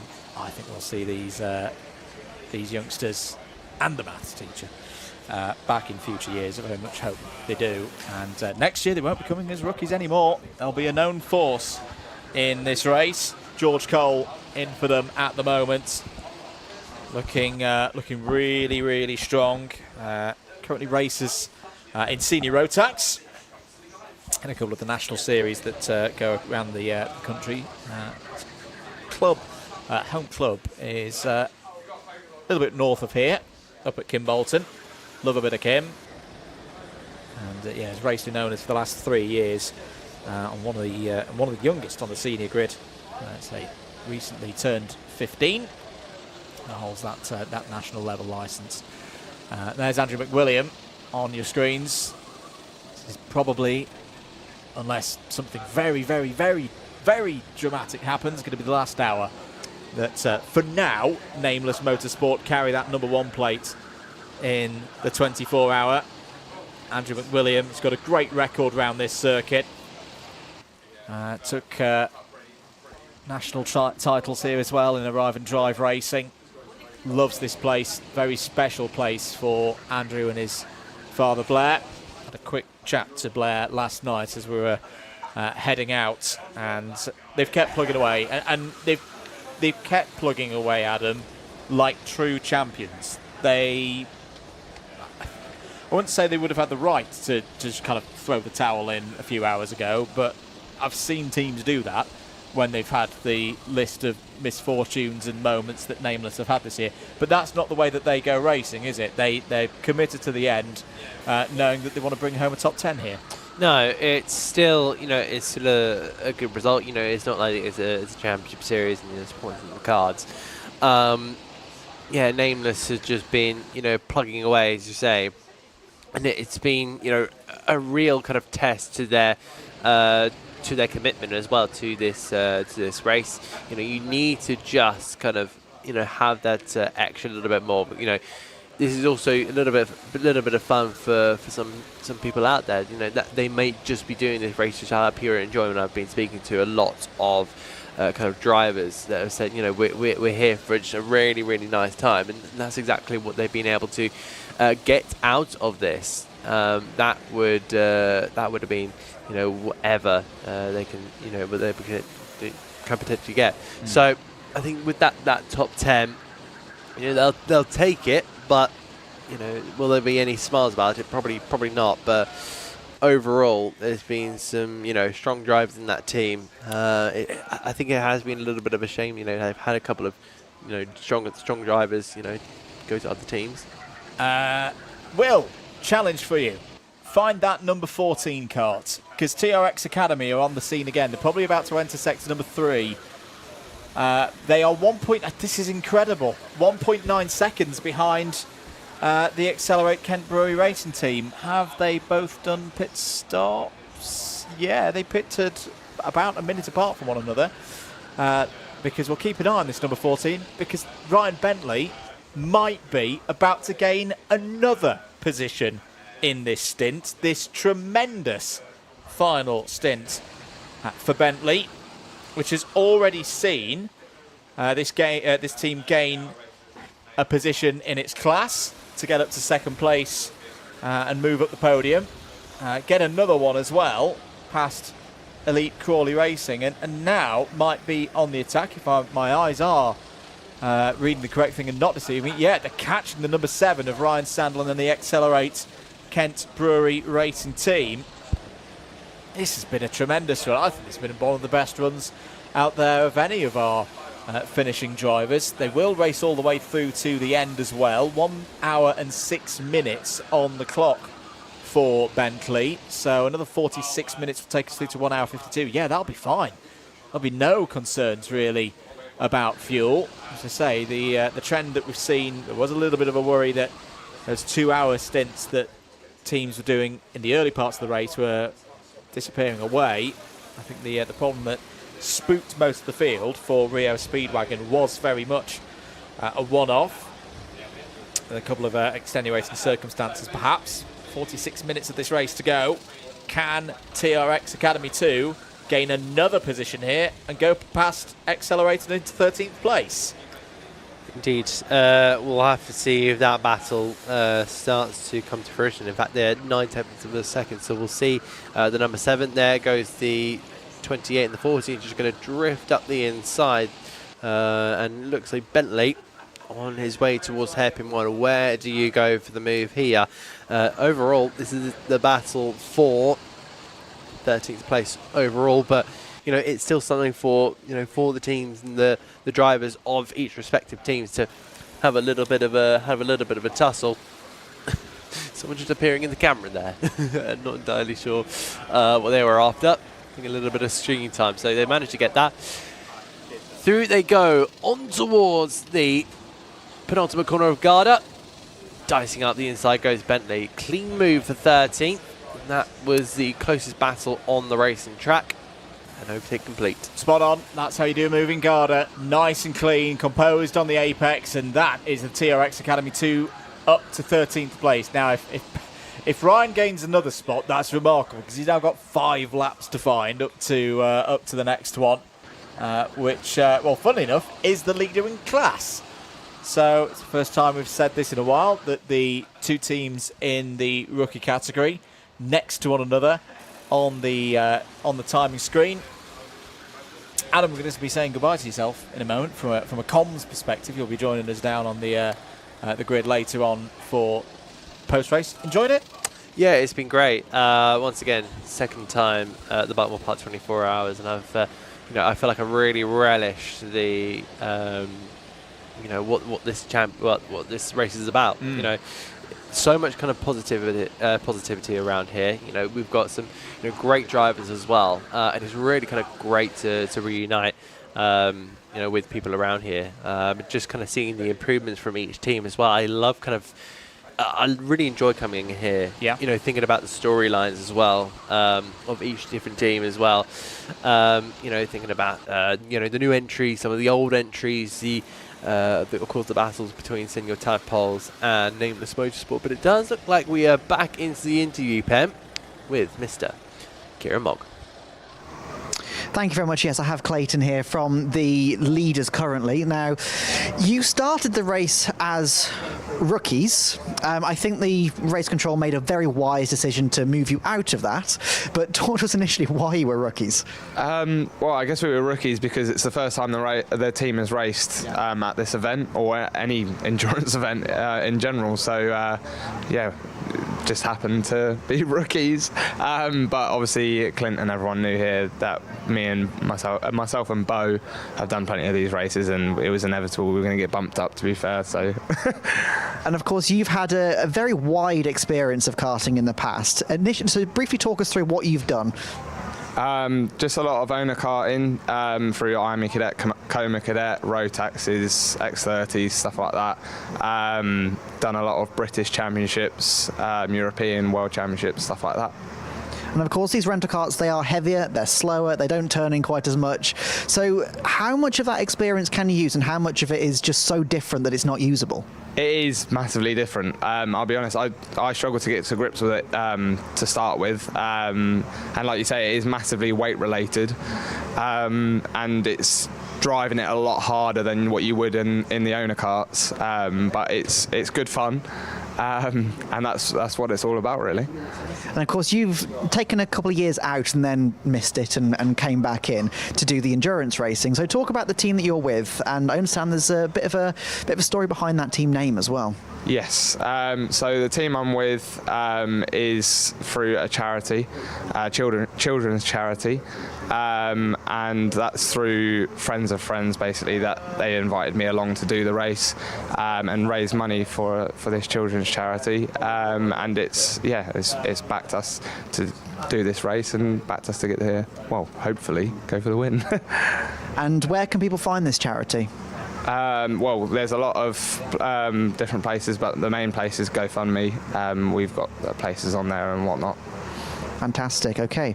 And so coming into this race, you are currently leading by 33 seconds, I think it was. Is that something you predicted? Were you confident that was going to be the case? I definitely did a lot of research based off of Nameless's performance last year, because with myself racing with Nameless a lot. So yeah, I had spreadsheets going on all that lot. So you know how technical it can get. But yeah, no, we'd planned a lot of it, and it has all gone swimmingly, to be honest with you. We're very lucky to have drawn quite a decent kart and be able to put it all together and keep ourselves noses clean and just get on with the race and have good pace through all four of us. Fantastic. And how many stints have you done over the course of the race? I've done 3. So I've done about 6 hours of racing. Bo's actually picked up an extra stint, so he's on his 8th hour going into his last hour. But he's got plenty of experience, so I'm sure he's fine. Fantastic. So you're confident that he can bring it home in 40 minutes' time and get that win? Yes, by the looks of things, he's doing very well. Lovely. Well, thank you very much for coming to join us, and best of luck for the last remaining part of the race. Thank you very much. Cheers. Right, back to you guys in comms. Thank you very much, Kieran, and great to hear there from what has been a tremendous performance for the friends of Shelby Newstead. Say 33.6 seconds clear of their closest rivals, the Spicy Boys. Down the hill once again, and a nice position right now here, Adam. Clear road ahead for Bo Sullivan. There's a little bit of a concern about 20 minutes ago, and Bo was right in the middle of a bit of a battle pack, but that's not the case now. And Will Sparrow and Sam Moss playing their parts as well to just help this effort along. Indeed, William Sparrow just kind of pushing along Bo Sullivan in that friend of Shelby Newstead 23 kart. And they've also got another friend with them, REO Speedwagon, who are currently sitting, as it stands, 34 seconds ahead of Phoenix Racing Team. This 24 hours has gone fairly quickly. It feels like maybe they do that 6 hours ago I was just on the grid. It's something particularly about karts 24-hour races as well. I've been lucky enough to call a number of these, also other kart races elsewhere in the country, and that's a thought that quite regularly pops into the mind at this stage of the race of like, my goodness, this has flown by, more so than maybe car races. Saying that, I've been more of a spectator in my lifetime with spectator races, but yeah, it's another one that has quickly whipped on by. These will be the 38 longest minutes now for Bo Sullivan and the friends of Shelby Newstead to look to bring this one home. Started this race, to say, a little bit further down the order. They were 9th in time qualifying more than 24 hours ago. I know Johnny Brighton was talking about it of like the longevity of the race and keeping the spirits up and making sure everyone's still fit. Let's not forget that element as well, that, say, unlike other 24-hour races in other disciplines and cars, all these drivers, all these teams, they did their qualifying yesterday at lunchtime. No qualifying 48 hours ago and then having a rest day before you go racing. So it's in terms of a job at hand, it's not only been the 24 hours that they've dealt with over these past 2 rotations around the clock. They've dealt with that 10-minute quali and the 90-minute practice session. So this thing's really been going since, what, 11 o'clock, 11:15 yesterday morning. Exactly. I was discussing that with the Spicy Boys. I was really saying this kind of event is more than a 24 hours, because as you say, you got the hour and a half practice into a 10-minute qualifying session. Then you've got to focus up, grid up, and then you've got the whole 24 hours. So it was a real kind of question of kind of energy levels, because the last thing you want to be doing is spending a little bit of that energy before the drop of the Union Jack. And I think that was kind of like a little bit of a fear I have every single time every time I've come here, is has anyone had to have a little bit of a stressful moment, a stressful panic or whatever, and during that qualifying, just taking the energy a little bit out of them. Indeed. 36 minutes to go then. In a short while, we'll be passing back over to Yusuf. 34 seconds now, the advantage for Spicy Boys. Just keeping an eye on other close battles out there. As I say, in the wake of TRX Academy 2, there's some more stuff going on in the midfield. But right now, we'll go for another catch-up with Yusuf. Thank you very much for that. Now, I'm joined by Oliver and Tom, 2 drivers that we have seen before. However, Tom has done something very clever, haven't you, Tom? Yeah. You explain. Yeah. Oliver, he's not very good at explaining. Do you want to explain it? Basically, he ducked up. Basically, he got T-boned. Oh, so it wasn't his fault? Well, in our eyes, it's not our fault. Who got the black flag? They got the black flag, so there's their fault. What happened? Just going down just the corner before Garda. Couldn't tell you what it's called, but we were going. I made the overtake, and then going into Garda, he went straight back, trying to get back through, and we just made contact. I was turning straight into the side of me, and now my ribs are in pain. Fair enough. Well, congrats, your first set of bruised ribs. Yep. Unfortunately, but more to come, don't worry. Oh, what, in this race? Well, depends. I might be going back out. We're not too sure yet, because we want to finish with a TSB suit. Ah, for the sponsors. Exactly. So, we're going to probably do a rock, paper, scissors to decide who, between me and Tom. What? No? Chop chop, we got a camera for proof. That means? I will be finishing the race. Don't damage your ribs as well. Hopefully I won't. Can't promise anything. And if I do, it's Tom's fault, because he lost. Yeah. Well, good luck in your last stint. Don't damage any more ribs. More importantly, don't damage the carts. It's already damaged. I think that's already damaged, and that would be Tom's. Actually, no, the black flag. Not going to name names, but their fault. Oh, no, name names. If they got a black flag, name and shame. To be honest with you, you can ask Tom. I don't know. Kart 22, I think. No, Kart 22, you've injured a driver. Terrible. Could be lying. I don't know if it is. I don't know. I mean, you probably are wrong. Yeah, probably. Right, back to the commentators. Thank you very much, Yusuf. Number 7 of Accelerate Now. I'm on the lookout for Kart 4 and Do 727. And I think they're just about to come over the line now, because right in the last half hour, we're going to have an Elite Crawley Racing derby here. There's the Pro Team. Pro Team are being caught by the, well, at the start of the day, not Pro Team, the ECR Blue squad. So this would be a bit of a scalp for ECR Blue if they could beat their teammates. They've not got long to get this move done, Adam, but they've been catching at quite a nice pace in the last 10 minutes. I'm pretty sure we had this conversation with them. So the pro teams were in blue, and they're called Elite Crawley Racing. But the second team is Elite Crawley Racing Blue, but they're not in blue. So we, I think we've already kind of discussed that funny situation in that earlier in the show. It was definitely yesterday. I'm pretty sure we spoke about that. So we are looking now at that little tussle. Still 1.5 seconds between them. So that's another pretty close battle we have out there.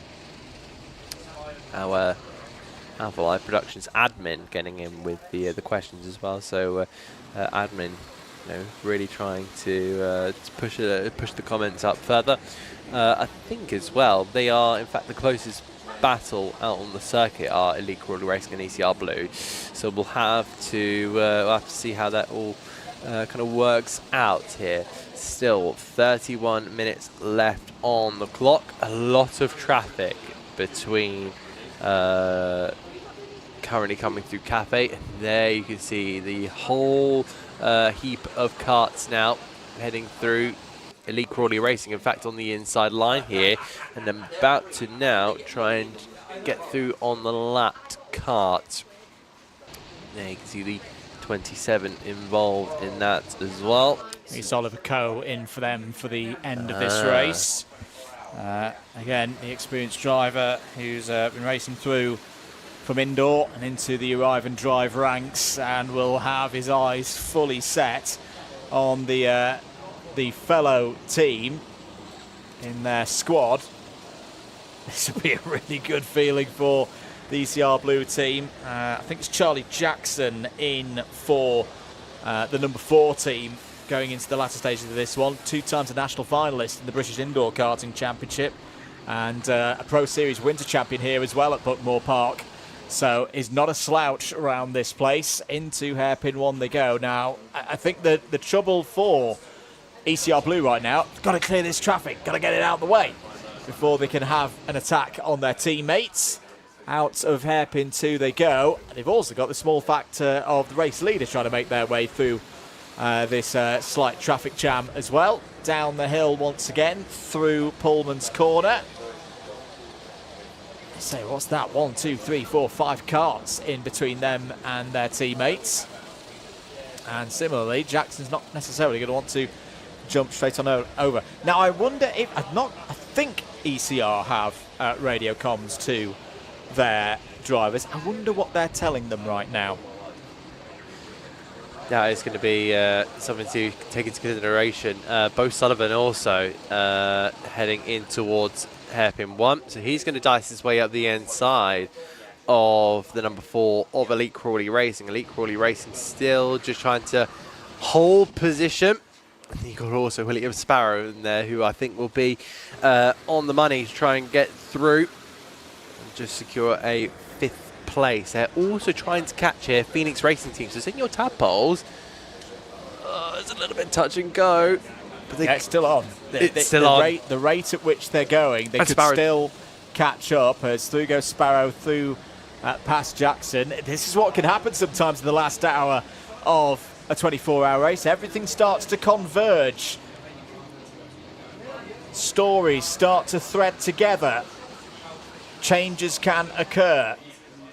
Down towards hairpin 1 once again. Race leader is clear of this gaggle of carts coming through into hairpin 1 now once again. How far back is that number 27? Still too far back. Still got a few carts in between these two teammates. Well, I say a few, it's now just down to 1. Keep an eye on that number 27, looking to close in and take 16th place. The closest battle on track right now. The gap was 0.9 of a second last time around.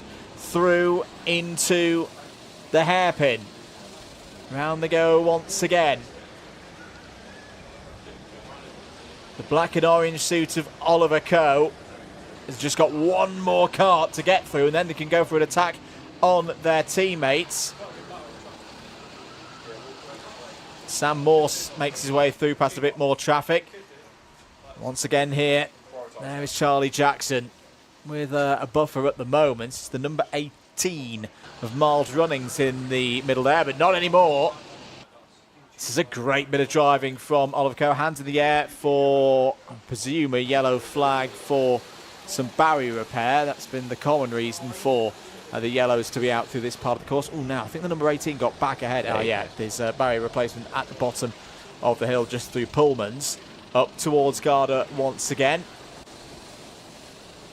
Thought they were going through slow through Garda then. I wonder if there was going to be any form of issues in there. But nope, they're continuing to push on forward. And I just wonder if we're going to be getting something in the interview pen. I know that we are maybe lining something up in just a moment, but no, not quite. We'll keep on this battle. As I say, this is for position. We want to keep with this for at least for the next few laps. So that Miles Runnings kart is not slow at the moment. This is as now there's going to be a chance for Oliver Coe to get alongside, draw behind the number 4. Now, we're saying that they'll attack. It may be that they work together. Now, what's the gap up to the next kart ahead? I tell you what, we might see them work together here because they're only 10 seconds behind the Richards Racing team. 2 sets of engines always better than one and all of that. Actually, this could be a very, very useful opportunity for the ECRs to gain a position for both of these teams if they work together. However, have the number 4 got the pace at the moment to keep the number 27 behind? Last time around, what were the lap times looking like, Adam? Here we go, down the inside, hairpin 2. There's the move from Oliver Coe to take the ECR blue team initially up to that position of 16th. No, Elite Crawley Racing coming back round the outside. Retake it through the S's, so they are going to scrap.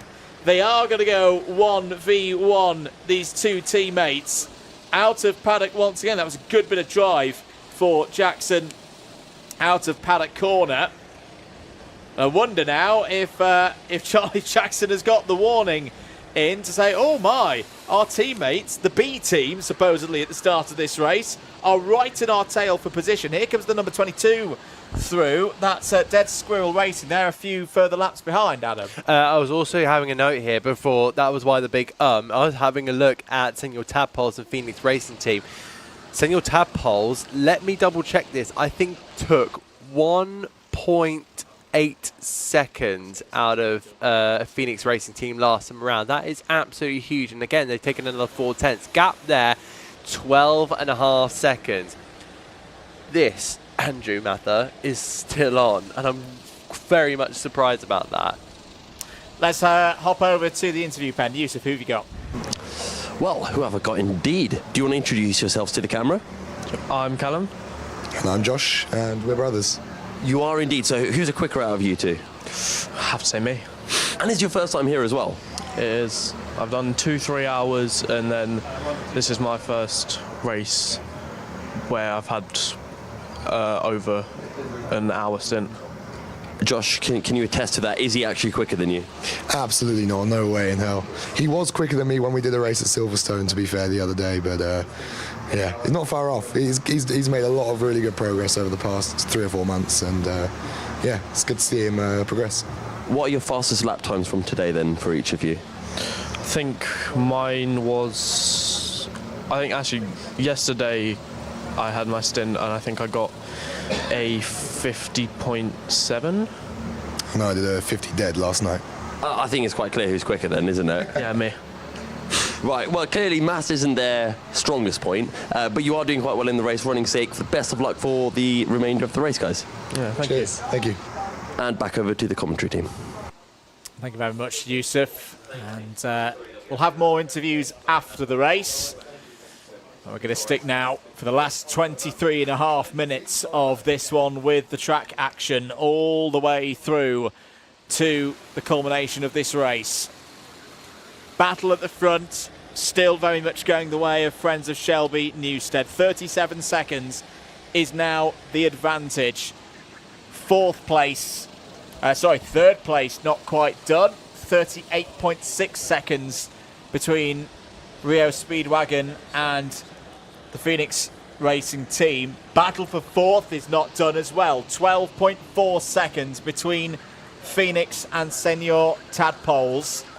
And then we've got this battle here between the two Elite Crawley Racing entries. The number 4 holding position now. Pace looking better, Yusuf. 52.3 last time around for the Pro entry. 52.198 for the non-Pro entry. But both of them are going to want to win this. This should be quite a tasty fight in the last 20 minutes of this race. Yeah, I know you mentioned hunting down Richard's Racing team. That would be the sensible thing to do. But I think both teams are very much locked into this inter-team pride. ECR Blue and ECR non-blue, but they are running in that Pro class. Change for position, 14th, just ahead of them. Richard's Racing team have actually got through past the Accelerate Kent Brewery Racing team. So Accelerate Kent Brewery Racing not having a happy time at all in the hands of Ryan Sandel at the end of this race. They're dropping to 15th place now, so maybe they could come into the range of these two ECR machines. The slight nuisance at the moment is the number 22 of one of the Clementines. That's the Dead Squirrel Racing team. To myself, where are Dead Squirrel? In fact, the 22 are running in 22nd place. Will they be able to close in on the number 7? This will be an intriguing lap to see if that can occur. Well, it is very defensive driving from the driver of Elite Crawley Racing in the number 4 car.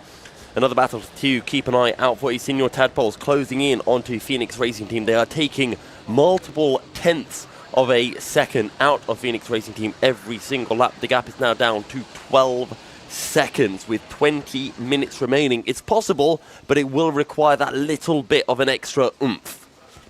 Yeah, it will do for Will Sparrow, but Will Sparrow's been in a decent position as Oliver Coe goes back down the inside, has got back into a position where he's immediately behind the teammate number 4, Elite Crawley Racing Machine, but they're not really going to be teammates now. They're going to go one-to-one once again for this race position through Paddock Corner once again.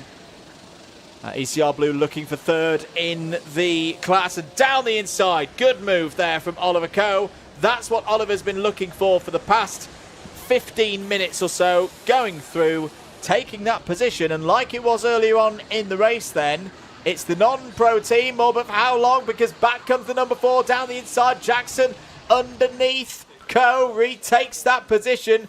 Forget it being a 24-hour race. It's turned into another, like we did at the very start of the race, it's another 24-minute sprint for the end of this one between these two teams. Yeah, 24-minute sprint at the start, 24-minute sprint at the end. And Oliver Coe had made the move work. The only reason he lost the position is because Dead Squirrel Racing decided to give a really nice push on the number 4 all the way down the start-finish straight, which is why they were able to slide very neatly back up the inside of Oliver Coe into turn 1. Did indeed. What's the gap looking like to the Accelerate team? We've just come over the line now, setting a 52.1 up the hill once again. And this is why. I mean, they both have got radios. Yeah. I don't know about you, Yusuf, but if I was the team manager for these two, I'd say, guys, I know it's fun. Stop fighting. Work together. You can close down a 10-11 second gap in the space of 19 minutes, but only if you work together and shake and bake your way around this circuit. Those were 52.3s last time around, so yeah, that gap is going out. Accelerate Kent Brewing Racing Team, though, slightly further up the road from this, number 7, are responding, trying to get back through ahead of the number 16 of the Richards Racing Team. Just coming up the hill now to the start line.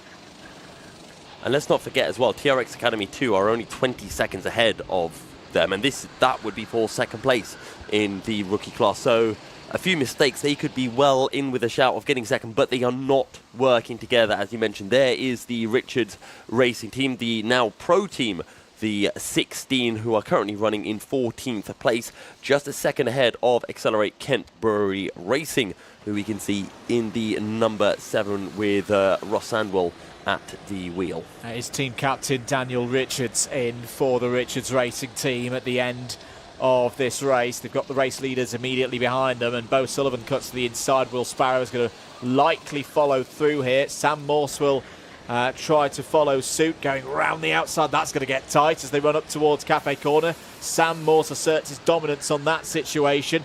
That could throw Daniel Richards back into the path of Ryan Sandel now in this battle for race position for 14th place. Keeping an eye on those two ECR karts behind. Still the Pro kart in front of the Blue, but only by 1/10 of a second. So ECR Blue, the number 27, could be attacking again as they go into hairpin number 1. I love how this is once again, we've seen this in previous years, Yusuf. It's been ambling along this race through 2 hours to go, everyone doing their last pit stops, and then in this last half hour, it's come alive again. Absolutely, and it's really weird that you get this kind of almost dead period sometimes, and we've been checking to see where are the closest battles, and you've seen 10, 20 seconds sometimes separating drivers. Now all of a sudden we've got 3-4 different battles going on where teams are separated by less than a second, less than 5 seconds. So it has really come alive in these final 20 minutes of the 2026 Buckmore Park 24 hours. Gap between these two battles is holding at about 12.5, now 13 seconds. So in a way, Richards Racing Team and Accelerate Kent Brewery Racing are doing the job at hand of winning the wider battle. They're pulling away from the two ECR karts behind. Again, how much of a scrap is going on between those two teammates? El Cartel, unfortunately, a little bit too far back, I think, to get involved in this. They're 4 laps down on ECR Blue. Just a reminder as well that friends of Shelby Newstead have picked up 2 contact warnings in the last 3 hours, so they cannot afford another contact warning. That's something they have to be very mindful of, otherwise they'll have a black flag, and that will put them super close to Spicy Boys if they do eventually get a black flag that they have to serve. I just had a quick sight there of Alfie Prince is in for the Zanki Automotive team. We're keeping an eye on them. If you're just tuning in or loading into the live timing screen, don't worry about the little MF mechanical failure indicator flashing against the number 20. That's been doing that for a while. It's not a real problem for that team. 15.5 minutes to go. Ryan Sandel now right on the rear bumper of Daniel Richards there very briefly in that battle for 15th place. Here is the number 24 of Sniffing Racing Lines trying to get a bit of track position ahead of the 14 of TRX Academy 2. TRX Academy 2 7.7 seconds ahead of Richards Racing Team. Whilst you were busy doing some of the interviews, Yusuf, I've really enjoyed this drive from Ryan Bentley in this TRX Academy 2 kart at the end. Has gained 3 places by my memory in the last hour, which again you don't often see at this stage of a 24-hour race. No. Very impressive from him. Fortunately, he's not going to be able to get any further up the order unless he can somehow gain about 5 laps on Zenki Automotive.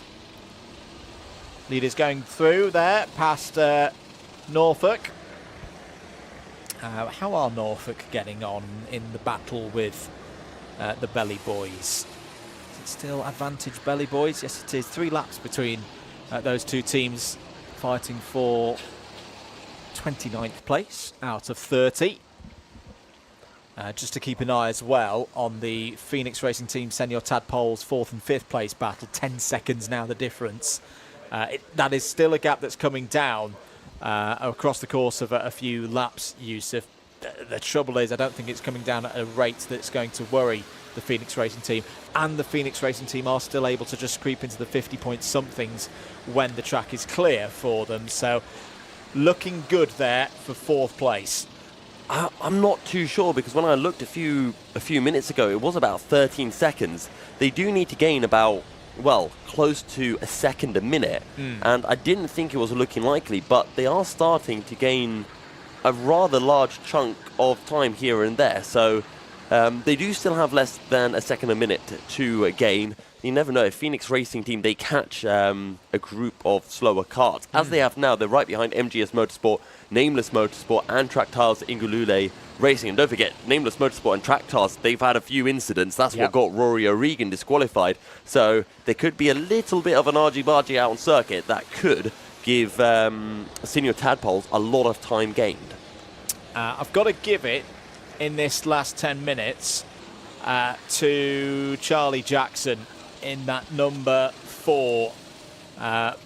Maybe it was just the sight of a teammate being right on the rear bumper and knowing that it was for position that's just given Charlie Jackson another gear, because Elite Crawley Racing, the number 4, are now 1 second clear of ECR Blue, which is still a mind-boggling amount of time when you think we've been racing for, 23 hours, 48 minutes or thereabouts. But that's a gap that's now starting to rise for ECR. Change for 14th place. Accelerate Kent Brewery Racing have got through past the Richards Racing team. So good response from Ryan Sandel, who is looking a bit vulnerable about 20 minutes ago, completely falling out of the top half of this field. The number 7 has got back ahead of the 16. Also, just to note the gap between 3rd and 4th, staying steady, staying in favour of Rio Speedwagon Yusuf at 41-42 seconds. Yeah, and they also, just looking at that battle for 14th now, Ryan Sandel is about 6.5 seconds behind TRX Academy 2. We'll see whether he can bring that gap down. Not a change of position in class, but a change in position overall. And as you mentioned, at the front of the field, 40 seconds between our top 2. It's then a further, what was it, about 45-50 seconds from Spicy Boys to Rio Speedwagon. Down the hill once again then. Ryan Bentley now with the fastest trio on circuit immediately behind. As through goes Bo Sullivan. Good, efficient work here, and the smile will be starting to spread across Sullivan's face. 11 minutes to go. What do we reckon, Yusuf? 13 laps? 14 laps to go in this one?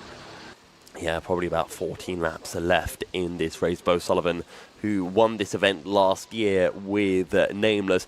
Nameless won't be getting a 3 in a row, but Bo Sullivan will be, as things currently stand. Will be indeed. The number 24 of Sniffing Racing Lines, the next kart up the road for the race leaders to try and get past. It does look like, once again, as we've seen in previous years, it is going to be a distance or a time between first and second of less than a lap. 2025, last year, 9 seconds was the difference between Nameless and Senior Tadpoles. 2022 was a nail-biter at the end, as well as Sean David and the DAB Motorsport team took this race ahead of the Accelerate team by 19 seconds. This is going to be a little bit more this year, you would think. The gap now up to 40 seconds, but still, what is that over the course of an average lap over 24 hours? Really, really small margins once again. The TRX Motorsport team there holding 6th place. They've recovered well. They had a difficult start, TRX, but their squad depth has really shone through, especially across the evening, into the night, and then out into the morning here. A little bit defensive from 2 of our drivers, who our top trio are about to lap, so this could cost them a little bit of time as they try to figure out the best way to get through on the 24. That is Sniffing Racing Lines, who have come over the line alongside, was that TRX Academy 2? I can't quite catch the number here, Andrew. The number 3 of that's the pro team of the TRX squad. Sam Morse looking to nip his way through there and maybe break ranks a bit. But no, Bo Sullivan sorts that out. Will Sparrow and Sam Morse now go wheel to wheel through the S's. All stacking up a little bit here behind the Sniffing Racing Lines team. Out of Paddock once again, just to keep an eye on what's happening with those other battles. Still very close between Accelerate and Richards Racing Team, 0.3 of a second between the two of them. The gap between the ECRs is actually dropping a little bit. It's now down to 0.8 of a second, so it's one mistake could completely change both of those scenarios for 14th and 16th place. Bo Sullivan not too happy here about, this is another point of the race just to keep a lid on things. Even at this stage of the race, it may be a simple case that the driver in the number 24 does not realise that that is the race leader, and probably doesn't realise as well that they're a little bit tight on the old contact warnings. Yes, and it's no issue for the 24. It's just Bo Sullivan has to keep his head in check and realise, look, there's nothing really to massively gain here. You've just got something to lose. That's why you're not seeing Bo Sullivan going for a big send or anything to try to get past Sniffing Racing Lines. Just making sure, look, I'll sit behind, I'll wait for the opportunity to present itself. I'm going to make sure that I keep things clean, even if he loses half a second a lap, unless he's losing 2 seconds a lap. And even then, 2 seconds a lap probably won't be enough for him to lose this race win. Agreed. Again, a bit of a defensive shape there from Sniffing Racing Lines. Sullivan trying to draw alongside. I think always trying to get in the peripheral vision. The driver, the number 24. Will Sparrow might have a way through here. Now, I wonder actually for Bo Sullivan, what about trying to let Will Sparrow through and say, okay, Will, you go and do the hard work of trying to clear this number 24. Absolutely, definitely something that Bo Sullivan can do. For a second, I thought it might have happened when Bo got the run coming out of hairpin 1. However, when William Sparrow got the run out of hairpin 1. However, he didn't quite commit to the move. Bo Sullivan, I don't think you need to wave Will Sparrow through. Just keep on driving, wait for something to happen. But Sniffing Racing Lines, definitely driving defensive. Not something you really need to be doing when it's not a fight for position. It's not your fight either. So there might be some choice words after the race from Bo Sullivan with the driver of Sniffing Racing Lines, because I know some people will say there's no blue flags, so it doesn't really matter, you can fight out on circuit, but there is an etiquette to endurance racing, and this is not really following it. Now, hopefully, Bo Sullivan does not get flustered and do something silly that gets him a penalty. No, I don't think Bo will. He had a little look there down through Syme's sweep, but didn't force it. He didn't force the situation. He doesn't necessarily need to overtake this number 24 kart. He just needs to maintain his position and make sure that there's no mistakes and no further notifications of a contact variety from race control. Will Sparrow might have a go now down the inside. Will Sparrow will go in. That's going to be the opportunity for Bo Sullivan to step through. As I said, let the other drivers do the hard work. Will Sparrow gets through. Round the outside will draft Bo Sullivan. Oh, he's not got through again. Past the number 24. Yellow flags out through the S's and down through Syme's sweep. Gap between REO and Phoenix, just to update, it's staying solid. It's not really moving. It's 41 seconds between those two. The gap between Phoenix and Senior Tadpoles likewise holding at about 10.5. And that's quite sensible what Bo Sullivan's just done there. Do you know what? He's just gone, this is all a little bit too tight. Yeah. It's a little bit too fidgety. I'm just going to back out of this. Completely back out of this. Spread all of these carts out a bit. Give it a couple of minutes, and that might be an easy way of getting through, because I agree with you, Yusuf, about maybe the endurance racing etiquette not the greatest there from the driver, the number 24. But this is the low-risk option for Bo Sullivan. Absolutely the correct choice to do at this stage with 4.5 minutes to go. Very sensible, and you could see as well that was a decision made by his team. He gave a thumbs up to his team. His teammates told him, look, we're not getting anything here. Just back off. Just put 3 seconds between you. Yeah. Just run at 3 seconds behind him, because if you do have a 3 second gap to him, he's not going to defend anymore. You can nap at a reasonable pace. If you're right behind him, he's going to start defending, and it's just going to make things messy. I say the gap has dropped, but it's not dropped a concerning amount for the friends of Shelby Racing. 4 minutes to go. 5 laps then. 5 laps to bring this home. And we'll be a little bit over. I think the pace in the latter stages of this race have been a bit quicker than the earlier stages, or at least the third quarter of this race. I think we're going to end on 1:6.74 perhaps for this one. What a great team this, what a great job rather this team have done, Yusuf. The Zenki Automotive team, Alfie Prince in for them. Alfie's done a lot of racing over his karting career. And I did think this team would have a very good chance of winning in this class.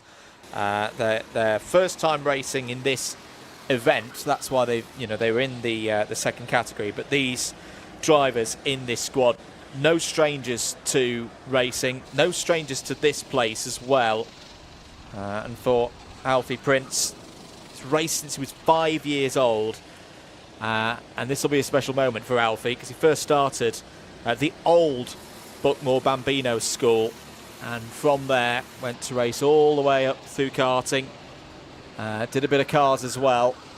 Had a bit of time at least testing some F4s, and well, they are not far away. Alfie is 2 minutes and 40 seconds away from, alongside Seb Marlowe, Alistair Irvine, Alex Jennings, Logan Parker, Jamie Sellers and Sam Jennings to take that class victory.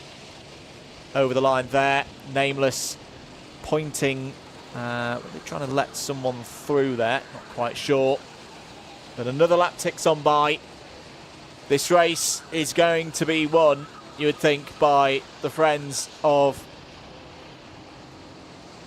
Shelby there, and it's been a great race for them. As I say, they started 9th on the grid in this race. Yusuf really sprung up the order. That great start to the race from Bo Sullivan, as the number 26 is in for a late driver change. Yeah, that's what we heard in the interview. They wanted to finish with their overalls, the team TSB overalls on. I think we saw Andrew McWilliams slowing down, a potential formation finish. Obviously, Bo 23. Sullivan, having raced with them before, very close friends are the friends of Shelby Newstead. Clayton Ravenscroft racing and raving with them. And he is also a Nameless driver, so these two teams very close and looking to cross the line together. Into hairpin 2 then. Race leader is caught back up to the back of the number 24, but I say there's going to be no risks now. Lap pace for the Spicy Boys, still in the low 51s, no changes in those other battles as well. Rio Speedwagon looking to close home in 3rd place. And Senil Tadpoles, they've tried, but I don't think they're quite going to have enough to catch up to Phoenix Racing Team. They've got the gap down to 8.5 seconds though. Little bit of a communication there. A little gesture there from Bo Sullivan, say happy with that, to just sit in front of Andrew McWilliam now. And for Bo Sullivan, it's going to be another victory in this race. TRX just ahead of the number 3 there. Kieran Philpott has driven a great race. Time will tick down on this lap. It has been declared as the last lap. And this charity effort has raised £1.35 million. A great effort, a great cause. And this has been a super drive from minute 1 all the way through this 24 hours. Up the hill for the final time on lap 1,674. Bo Sullivan wins once again. The Friends of Shelby Newstead are your 2026 Buckmore Park 24-hour champions. Across the line in a moment will come the Zenki Automotive team, who will take the win in the rookie category. We'll wait for our other podium finishers as well. There across the line are Zenki Automotive. They take the win in the rookie category. Great job, Alfie Prince. Very pleased with that over the line. Where's the number 5 of the Spicy Boys? There, over the line of the Spicy Boys. Toby McAllister Brown brings the number 5 to the podium. The Rio Speedwagon number 10 is still out there waiting for them to come over the line. There they are. Great fight back. Sam Morse finishes that one 3rd on the podium for Morse and Dante Dillon and the whole team. TRX Academy have come over the line 2nd in the rookie category, and ECR Blue 3rd in the category, and they did win the ECR Derby in that last hour. They got ahead of the pro team, and in the end the gap was 3.6 seconds between those two. Richards Racing Team also won in that very close fight, less than quarter of a second between the number 18 and the number 16 and the number 7 right at the end of that race. Yusuf, what are your impressions of that? A great way for this race to finish. It's not 3 in a row for Nameless. But it is 3 in a row for Bo Sullivan and a victory for the Friends of Shelby Newstead. I think that's going to be a popular victory. Absolutely. Well, it is a nameless suit. You can see on It the is a back nameless suit, coming over the line in first. Bo Sullivan, fantastic drive, not only from him, but from the whole team. And it's a team that have driven fantastically well, incredibly consistently, no mistakes, no black flags. That's what you need to do in these 24-hour races to pick up the victory. And Friends of Shelby Newstead, they're no strangers to racing, no strangers to endurance racing. They've done exactly that. The Union Jack flag handed over to Bo Sullivan, and he will have a celebratory lap to do. Clinton is telling him something. I can't quite make out what he is saying, mainly because I'm talking over it. And there's Toby McAllister-Brown, who is going to come in second. So I think we have the top 3 overall and potentially the top 3 in the club and class to do a bit of a formation lap around the circuit. Toby McAllister-Brown has driven fantastically. That opening stint, I think that opening stint is probably the best opening stint we've seen at the Buckmore 24 Hours. 5, nearly 6 teams, all separated by just a few seconds. It goes to show how competitive this year has been. And it could have been more. I say there were teams that made mistakes in terms of yellow flags and things like that in the very early stages of this race. It really has been a top draw 24-hour race. There's Alfie Prince beaming with that result for the Zenke Automotive team. They were one of the teams that fell foul of the black flags in the early stages of the race. Let's not forget they went all the way to the bottom of the order and have fought back brilliantly. In the end, they win this race in class by 6 laps. 12th overall for Alfie and the boys. There, ECR Blue.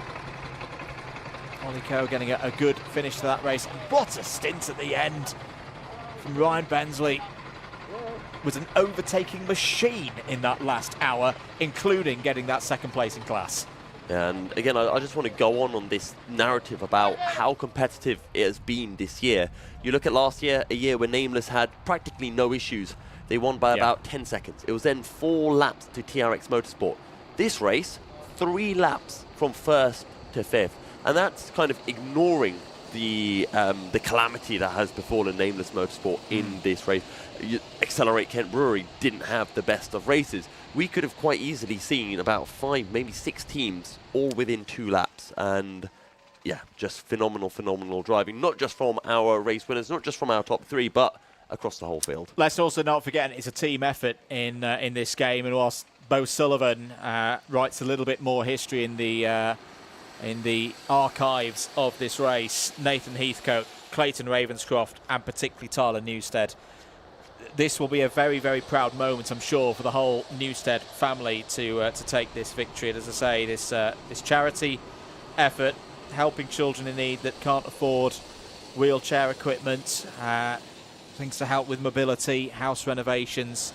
The Kent-based charity are on top here for the 2026 Buckmore Park 24 Hours, and it really was a team effort. I go back to the earlier stages and say that first hour, the pace was so high, and then that back and forth with FOSN, Spicy Boys, and also Phoenix Racing Team. We shouldn't forget Phoenix Racing Team. Unfortunately, just finishing off the podium in 4th place, but they were a big part of the race, particularly in the first 4 hours. Yeah, and we did say constantly through the race, when we think about who might be the favourites to win this, we never knew. No. Even after 12 hours, we thought, okay, Friends of Shelby Newstead, they look like they're starting to get this under control, but Spicy Boys always kept them honest. They were always within a black flag of taking the race win. They were always within a point where they could pick up the pieces. And I remember Clayton Ravenscroft saying, Tyler Newstead, their first kind of event of this style, 24-hour racing, actually suffered a little bit in their opening stint. I think Tyler's stint was the second stint of the race. Had to pit a little bit early. So, it hasn't been easy for them, but they've navigated the trials and tribulations that have come their way. And that's what makes a good team. It's not about being able to do everything flawlessly. It's when you get those little bumps in the road, how cleanly can you deal with it? And I think you've hit a really good point there, Yusuf, of that whole race. I think was typified. If I'm trying to come up with a word to summarise how the Friends of Shelby Newstead have won this race, and the same with the Spicy Boys and Rio Speedwagon in terms of getting on the podium, and Zenki Automotive, but particularly with our race winners. The word that keeps coming into my mind is complete. Yes. That was a complete performance. The on-track stuff, keeping the pace up, that was great throughout. The overtaking, spot on, making sure that they didn't have any moments coming into pit lane for black flags and the like, making sure that the pit stops were right, that the fuel strategy was right, that the driver changes were right, that those periods where the cart came in for those 2 mandatory service windows, making sure that those didn't need to elongate over 8 minutes each time. Every minute detail was spot on from the Friends of Shelby Newstead, and it needed to be, because one mistake, we saw teams lose 30 seconds, 45 seconds out of the service windows. If they had done that today, they wouldn't have won this race. Absolutely, and I know Adam Reed's getting ready down in the paddock. Before we do go to him, there is one team that I really want to mention, because we've not talked about them, and it's because they got bumped up from Clubman to Pro. Yep. Willow Bay Racing. Willow Bay Racing, absolutely. They did not come into this event thinking that they were going to get a top 10 overall. They came into this event thinking, we're a middle of a pack Clubman team. Yeah. Let's have a go. They have done so well. The fact that a team that were Clubman, they got promoted to Pro, and I say this, they were a true Clubman team. They weren't a Clubman team with people who have done lots of racing in the past that we think, you know what, they're going to go up to Pro. This was a team that we thought, they're a Clubman team. They worked at this. They proved their pace, and for them to finish 7th overall is really, really solid. Beating the reigning or former champions now, Nameless Motorsport, beating Maple Motorsport, who led this race in the early stages, and the very great effort from MGS as well. I think we're ready to head down to Adam Reed. He's down there in the scrum of it all after this race. Down in the pit lane here, and that is it. The end to another 2026 Buckmore Park 24 hours. The emotions are raw down in the paddock. They have all headed off already onto their podiums, and their celebrations are already starting for some, and commiserations are starting for others. What a wild event we have had, and once again, the Buckmore Park 24 hours proves to be one of the best 24-hour karting events. You're seeing all the karts sitting here in idolization, but I promise you, these fleet of karts will be back for 2027, so don't be afraid. Stay seated, because we are going to be bringing you podium celebrations and interviews to come from the drivers and the teams after what is an incredible another edition of the Buckmore Park 24 hours. Back to you, Yusuf and Andrew in commentary. Thank you very much for that, Adam. Well, what a 24-hour race we've had. And we kind of say this every year. I can't wait for next year. How much better is it going to get? But it keeps getting better year after year. After 2024, coming into 2025, we thought, how's it going to get better? We don't have Senior Frogs. And then we had a dry 24-hour race. It was amazing. And now we've come into 2026, and we've seen such fantastic pace from a number of teams. Friends of Shelby Newstead, our race winners, Spicy Boys, REO Speedwagon, Phoenix Racing Team, Senior Tadpoles, Nameless Motorsport, as well, of course, let's not discount Maple Motorsport, who are leading this race at one point, courtesy of Jay Hansford. We've had a good 6 teams really in the hunt. 6 teams that could have won it. If any of those teams had won it, we would have thought, deserving winners. We've had some fantastic drivers, some fantastic teams out on circuit today. But as Andrew Mather said, and a very well put phrase, the most complete team has been Friends of Shelby Newstead. They've had the pace, they've had the consistency, they kept it out of trouble, and well, they really did have to keep their noses clean, because at the end there was that little bit of fighting going on with Dead Squirrel Racing, and there's a lot of maturity that's needed from Bo Sullivan there to say, you know what, I'm not going to get involved in this little dogfight for nothing. It's a very, very sensible from him, and arguably it might have saved their race, because in another world, they fight for that position, and they pick up a black flag, and they come out behind Spicy Boys, and that would have been a very dramatic, a very controversial ending. Thankfully, we don't have to go through any of that controversy because it did not happen. And Bo Sullivan picks up the win for Friends of Shelby Newstead. Again, just a fantastic, fantastic job from the team. Let's not forget Spicy Boys as well. Spicy Boys, who have done a really, really good job. The YouTube team with Cameron Das, you could say at the head, the biggest YouTuber in that squad. They finished in first place in the Clubman class in 2024. They just missed out on a Pro Class Top 3 last year due to a late penalty with not having done up their helmet. They had to come in, get their helmet done up. This year, no such incidents. And again, it comes down to what you were saying, Andrew, about how complete a team is. We've seen Spicy Boys become a more complete team. Yeah. No penalties, no incidents, a very, very solid drive to take a fantastic second. I mean, on the lead lap. On the lead lap, and also that belief that was there as well. You know, Johnny Brighton put it really well, didn't he, about how not just one but two members of that team have really, really pulled their socks up. Cameron Dash, you expect it. Well, we said Yes. it, didn't we, earlier in during the evening yesterday, how this race would not be decided by the fastest drivers in each team. It would be the third drivers. It would be the fourth drivers. And whether they could keep things quick, consistent and clean. And I've got to say, full credit to two drivers in particular for Spicy Boys. Aldas is one of them. Aldas has got to take a huge amount of credit for the work that he's done over the last 3 years. I'm just jump in with this with a little asterisk, because we don't say this to put down a driver. We're not saying this to say... No, definitely not. But when you race in endurance racing, you have to be realistic. Yeah. And you know, here's our driver. He's going to be our star driver. Yeah. This driver isn't. I mean, I've had races where I've raced with my teams and I've known, right, I'm really quick here. I need to make it count and be the quickest driver out on circuit. And I've had other races where I've said, you know what, my teammate, Will Stacey in Ocean Beach, they're quicker than me. Yeah.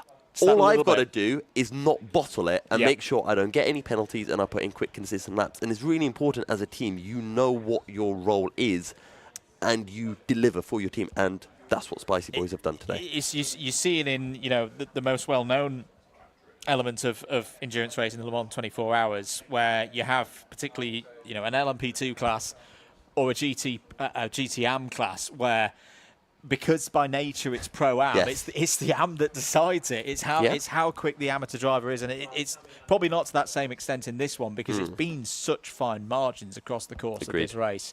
But they say Aldas was one of them. And the other one for me was Bright Osenwegi. A brilliant performance from Bright, particularly in the night when, Spicy Boys did have that race lead. They lost the race lead. That was that mental state at that point of the race, which could have very easily for the Spicy Boys been, oh no, we've had our moments in the sun.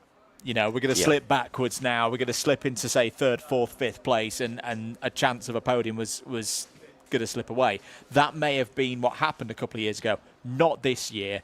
They kept calm. They kept to the strategy. They knew they would get their performance in the hands of Cameron Das back later on in the race. Johnny Brighton did a great job as well.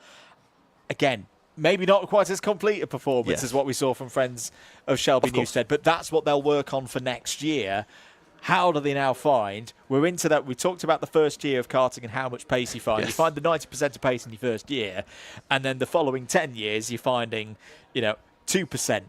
2% again, 1. And you're down now to the 0.01%. And it's the here hardest there. part. It's the hardest part. Yeah. How do you find 34 seconds over 1,674 laps? That's going to be the question now for the Spicy Boys. Yeah.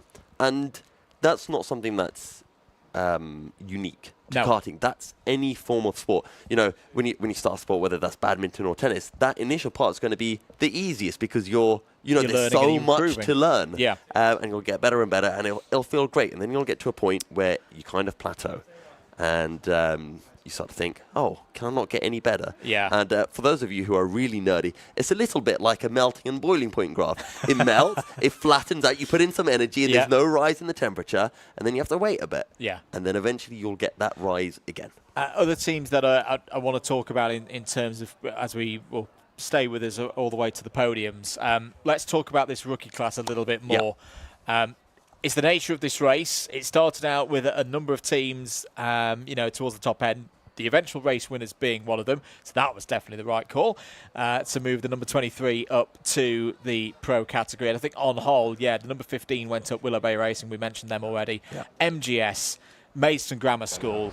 I really hope we see that team back, and I really hope that then becomes a model for other schools, not just in the area, but across the whole country. What a great initiative being put together by that school, and how much those kids will have learned, and the maths teacher as well across the course of the last 24 hours. Maybe the maths teacher has learned more than the rest of the team. One of the things that I really liked about this, and I wanted to bring it up with regards to what MGS have done, is I might get told off for this. Go on. It's natural. I've seen, there are many initiatives with racing. Sometimes I feel, you know what, it's a bit artificial. Yeah. And that's not a bad thing. It's great that there are these initiatives. But this is just genuinely being a group of school children. They do karting, and they said, you know what, let's go and race together. We might not race together in, whatever forms of karting they do, but let's make a school team. Let's get the teacher involved as well. And it is fantastic. Now they've raced together, they're in that kind of first year of growing phase.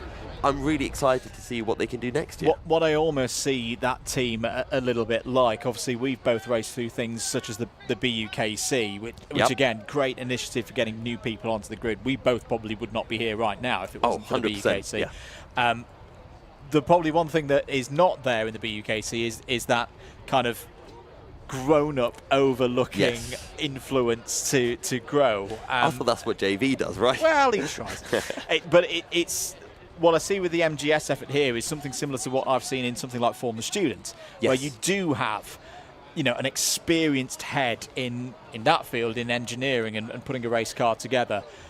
And that's what I quite liked about this effort, that you've got that amalgamation of not just teaching those school kids how to be quick, but how to compete. But this is real life. This isn't in a classroom. There's nothing nice about that racetrack when you're going wheel to wheel with 29 other karts. You've got to get in there. You've got to take the hits as they come. You've got to take the lows as they come, and then you've got to keep yourself measured when the highs do come. They will have learned so much from this experience. I think as well, we're kind of going into a weird phase of karting promotion in general here. One of the things that I think is great about karting and what MGS have done, and again this applies to pretty much every sport, but more so in karting, is it's not you jump in and you're racing against other 14-year-olds. You're racing against adults. You're racing against 60-year-olds. You're coming on, jumping, doing interviews with us, and they handle themselves really maturely and really well and professionally. Absolutely. We'll talk more about the outcomes of this race straight up after this.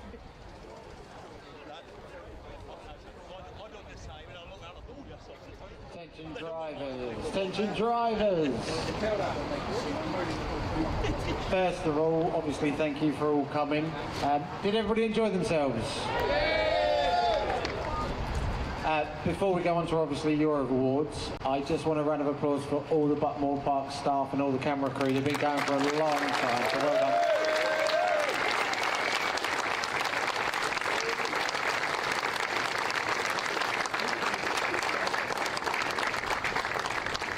So, what's going to happen now is, as normal, I'm going to do the clubman class podium. You will be called up, much like the FA Cup. You're going to walk around up the stairs, collect your trophies, and then obviously once all three are up here, we can do a big round of applause. We'll then move on to the overall, where they'll get to spray some champagne over all of you. Okay, so first up, finishing 16th place overall. These drivers completed 1,654 laps. Their best lap time was a 50.1. In third place in the clubman class this year, Team 27, ECR Blue.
don't think Chris is happy.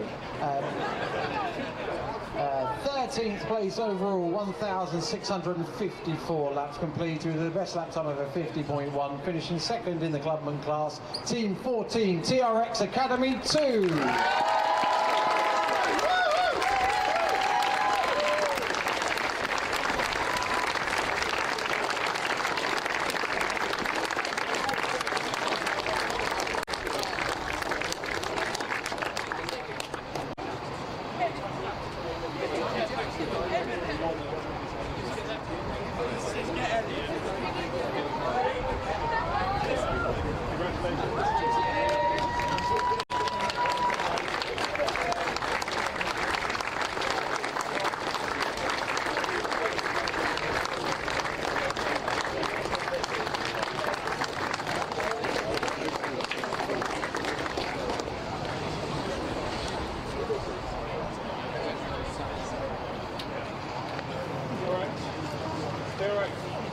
But your winners of the clubman/rookie class this year, 1,660 laps completed, a personal best lap time of 50.018.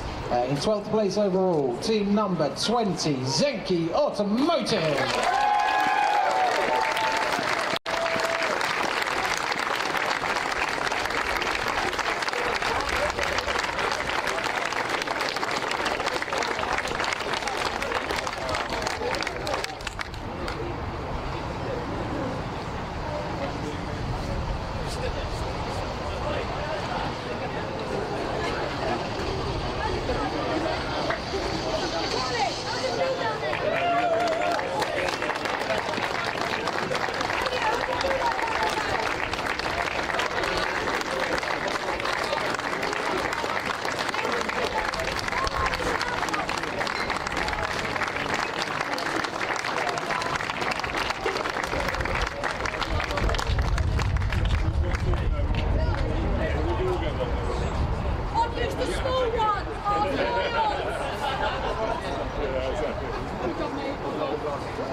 Let's give a massive round of applause to your clubman rookie class podium.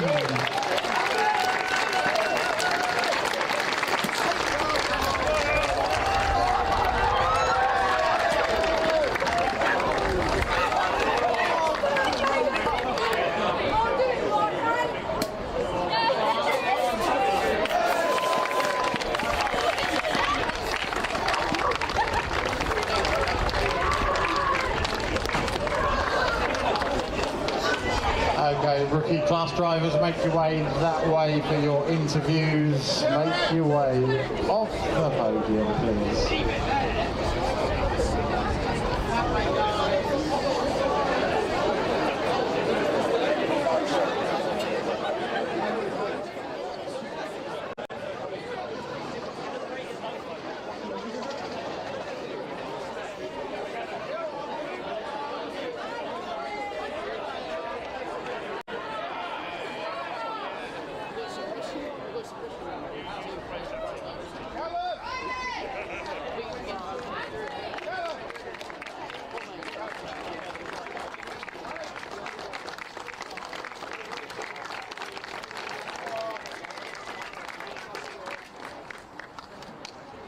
Okay, on to the overall and the pro class category.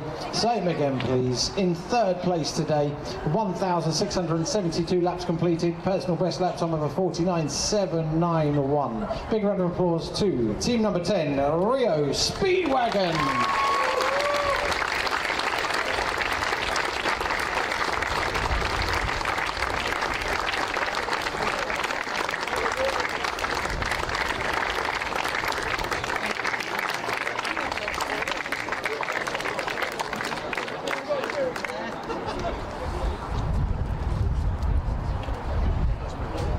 while they're making their way up, I'm going to announce the second place. These stairs are taking ages.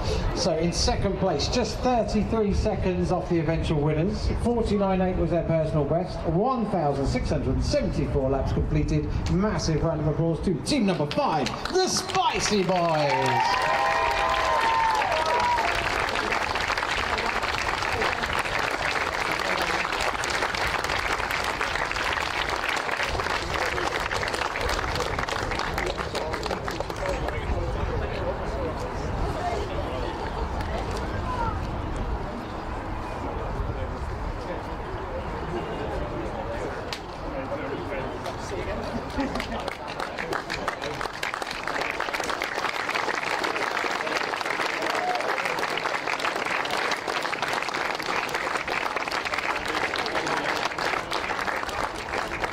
Everybody, let's say the biggest round of applause for your eventual winners of the 2026 Buckmore Park 24-hour, completing 1,674 laps, beating the Spicy Boys by just over 33 seconds.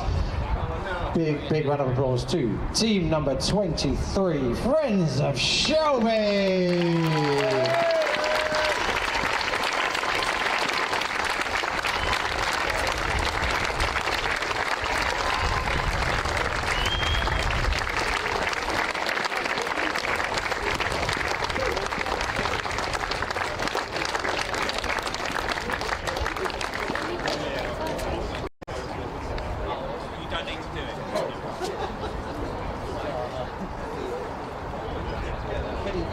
Keep the applause going as they enter the podium, guys.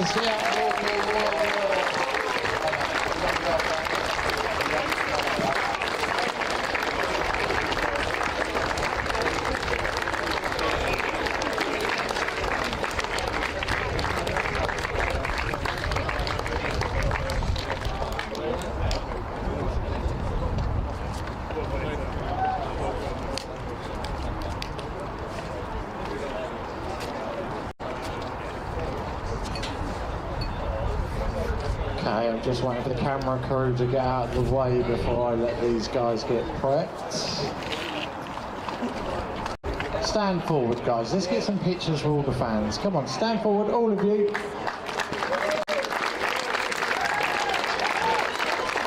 Hey, one more big cheer for your podium, the 2026 Buckmore Park 24-hour.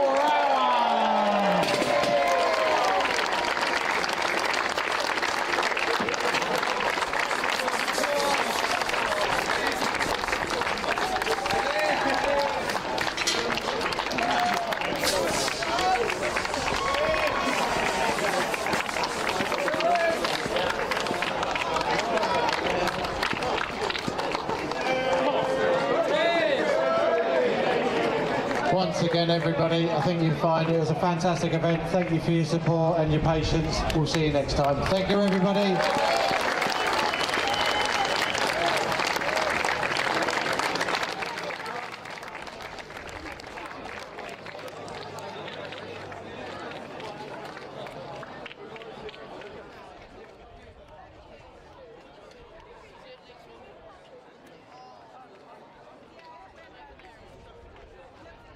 Teams, just before you disappear, if anybody wants team photos.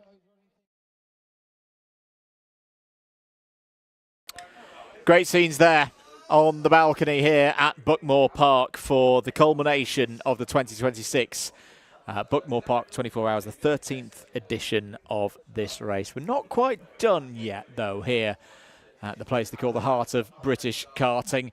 And in a moment, we'll head to have a chat with our winners. It's a bit of a scrum and a tight squeeze here into the media room.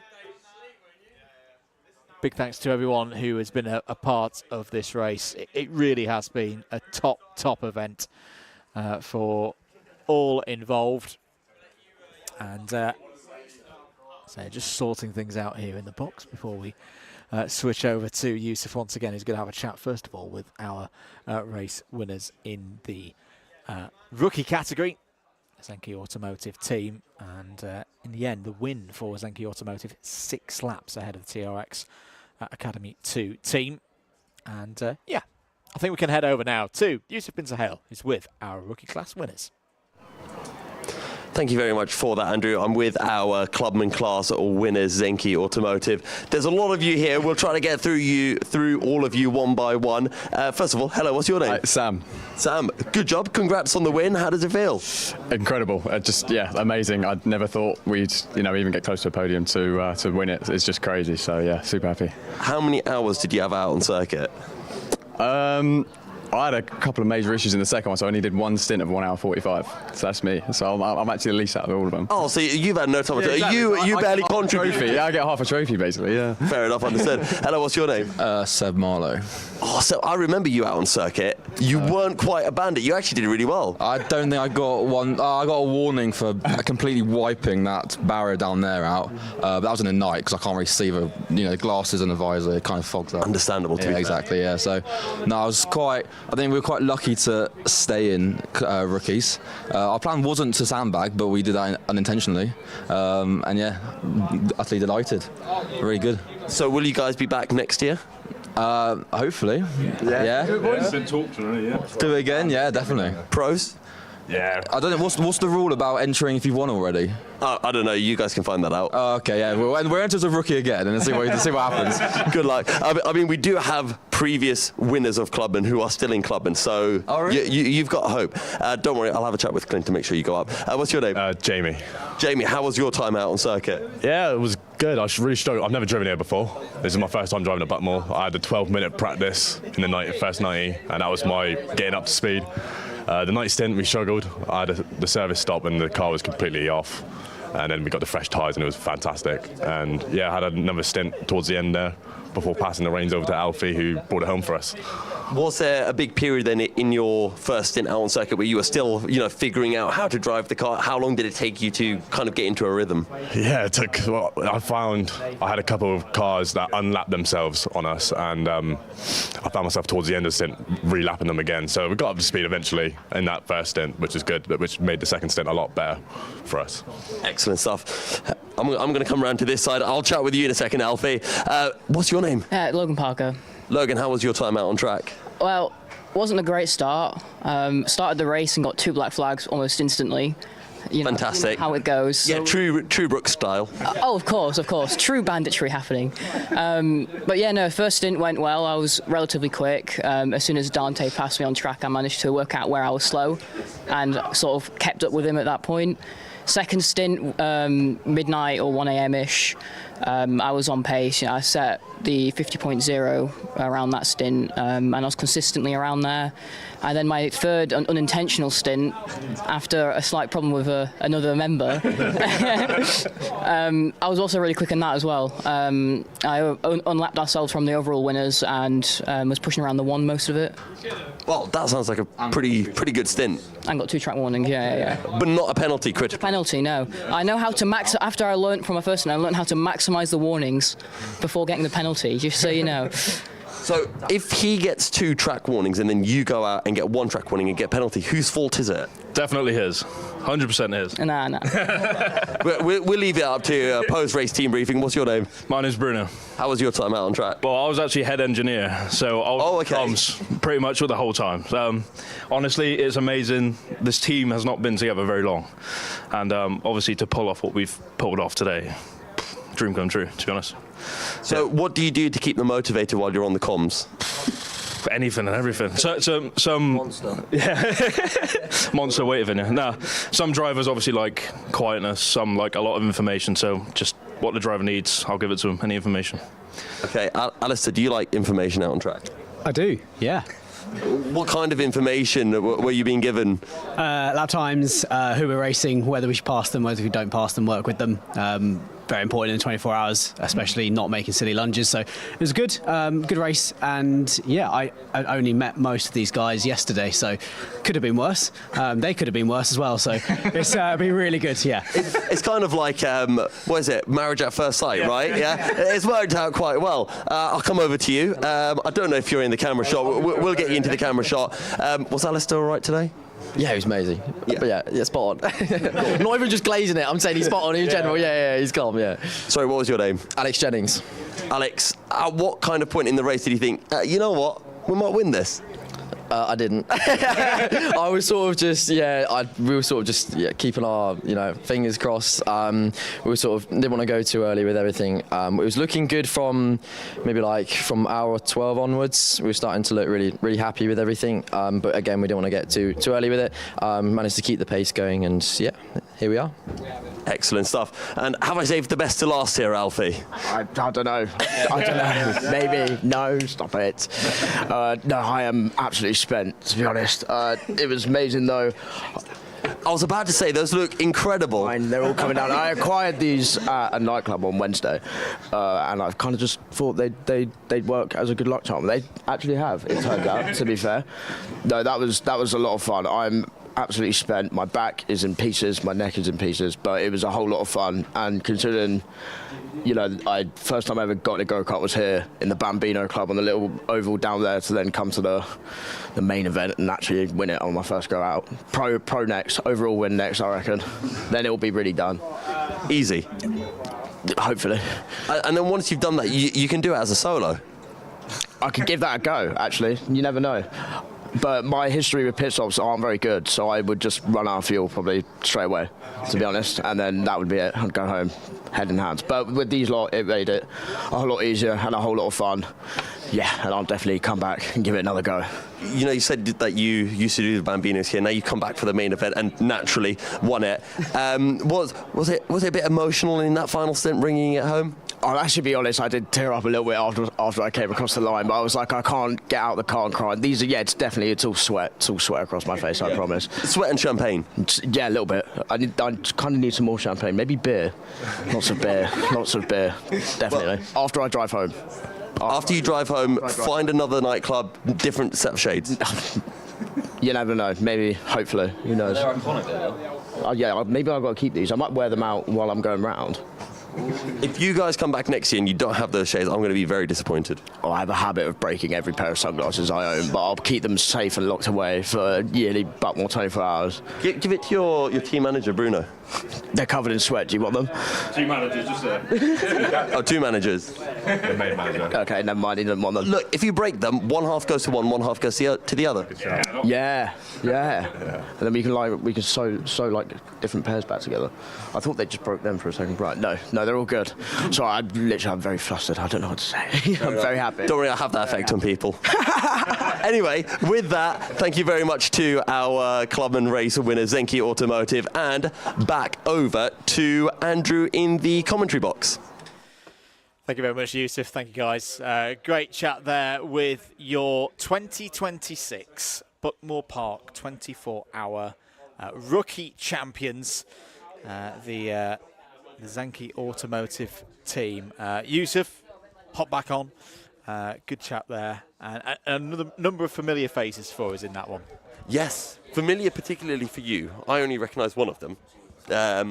But yes, very good job from the lads, and good to see them coming through from our grassroots racing, having seen some people coming through from Buckmore Park kart circuit, racing in the Bambino series, having raced in university karting series as well. So really, really good job by Zenki Automotive winning in the rookie category. They ended up winning by 6 laps over TRX Academy 2. We're getting our interviews ready for our overall race winners shortly. Just to remind you, in third place was Rio Speedwagon, in second place was Spicy Boys, and our eventual and current race winners are friends of Shelby Newstead. They've had an absolutely fantastic job. One of the smallest teams that we actually had during the event, a team of just 4 drivers, and Andrew is with them. Thank you very much, Yusuf, here with 4 drivers who have absolutely excelled here today. Start with Tyler Newstead. Tyler, how are we doing? This must be a very proud moment for you and the whole family. Absolutely, yeah. I mean, the main purpose for this race was to get exposure for a charity that my family and a group of friends set up 20 years ago. My sister was quite ill as a baby, and she was very fortunate to survive and come away healthy. So we set a charity up in the aid of helping other families. that are in slightly less fortunate positions and support them where we can. Yeah. And how much do you think this will go to the continuing charitable efforts? So this is a complete first for us in motorsport. Done a bit of karting when I was younger, so always had an interest in it, and I've got a network of friends around the industry, so this will get great exposure, and we've managed to raise over £3,000 in a very short space of time, so it's set us up well for next year where we can take it a bit more serious and push it even more. Now we've proven our worth and that, yeah. Clayton, you've had a long racing career. It's good to see you again. It's a while since I've commentated on yourself, but tell me about how that race went for you and the difficulty of this challenge. It may be a bit different to what you've done before. Yeah, it's very different. Obviously, most of the stuff that I do is it's a lot more raw in terms of just going for it all the time. This is more about composure and looking after it and being strategical and having everything planned out before the race in terms of getting it all correct. But yeah, it was a lot of fun, and everything actually managed to go to plan, which was great for once. From my pit stop. But yeah, it went obviously very well, and we're very happy and very proud. What do you think was the biggest key in this race? I mean, the guys outside just here, Spicy Boys, Phoenix in the early stages of that race as well. That first couple of hours as well was almost like a sprint race, wasn't it? Definitely. But again, we know that it's going to be a 24-hour race, and it's more about consistency.